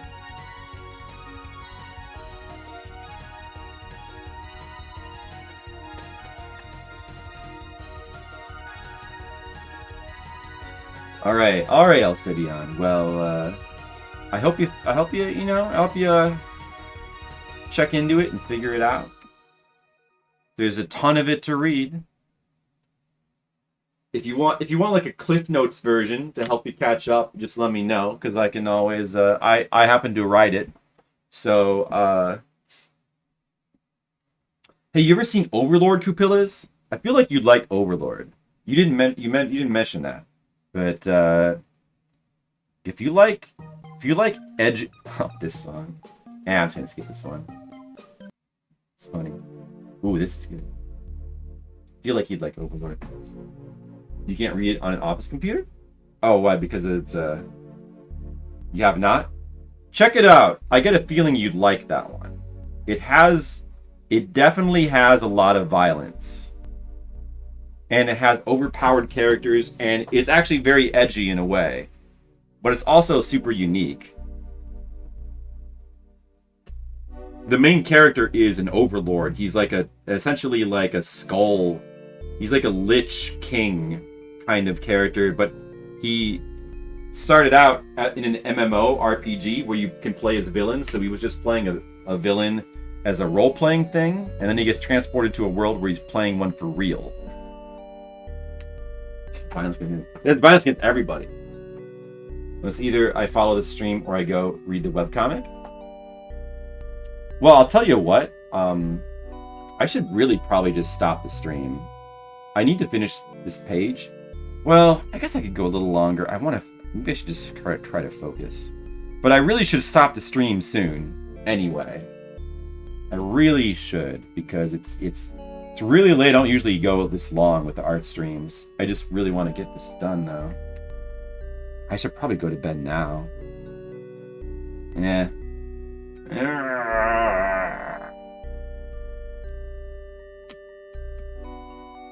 Maybe I'll draw a couple more lines.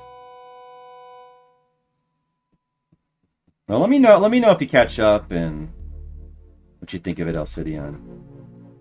I appreciate it. Thanks for the follow. Dude, how about some music from Eye of the Beholder? This music is so cool. From the DOS game. You know, it's... I should just go to bed, to be honest. It's too late. I almost finished this page. I got 2.5 pages done today. It's pretty good. For a buffer. And I can finish it tomorrow. I might do an extra long stream tomorrow. I don't know. I think I might be able to swing it. I'm gonna do a lot of streaming. So I did that. Sorry, here's what I did. I did that. And I did this. Wow, kissing. Multiple pages. Multiple pages have been inked today. All right. So I think that's gonna do it. Swinger flip.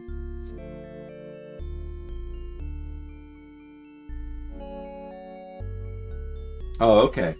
Well, that would be pretty... I don't know exactly what that would have been, but it would have been pretty recent. So... If you mean Bernadette. Wait. It threw me off because you're calling her Snow Patch, like Polly does. She's selfish and still wanted... Wait, would that have been after Polly... like... showed up with them or before? I'm not sure exactly what that even... I'm not sure what you're referring to be honest. I'm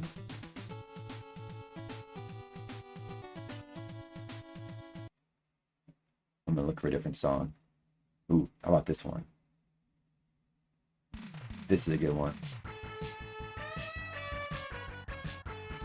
Okay, I gotta stop. I gotta stop for the 19. I'm stopping right now. Yeah, so it would be the chapter where they get back to the city and they all live together would be it'd be chapter 52, Return to Echelon. So that's chapter 52. So it would probably be after that. Oh, that lake? Yeah, that would be chapter 54. You can even see that like there's a picture of Bernadette in like a little water. Who's my favorite character to draw? Like recently, it's actually Polly because I just like her aesthetic and the lipstick and. Although, yeah, probably. And least favorite? Who was it? I think I killed him off. Who was that? It probably was Kindred, because I just like his hair. I ended up really not like. His hair was really annoying to draw. That's not why I killed him off. Like I planned to kill him off all along, but anyway, I gotta get going, guys. I gotta go to bed. All right. So thanks for watching. Let me see. Should I raid somebody or host somebody?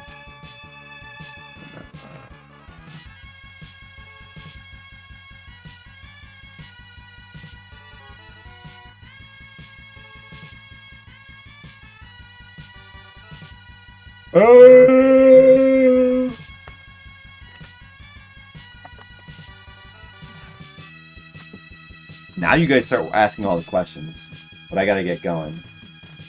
Leo's safe for now.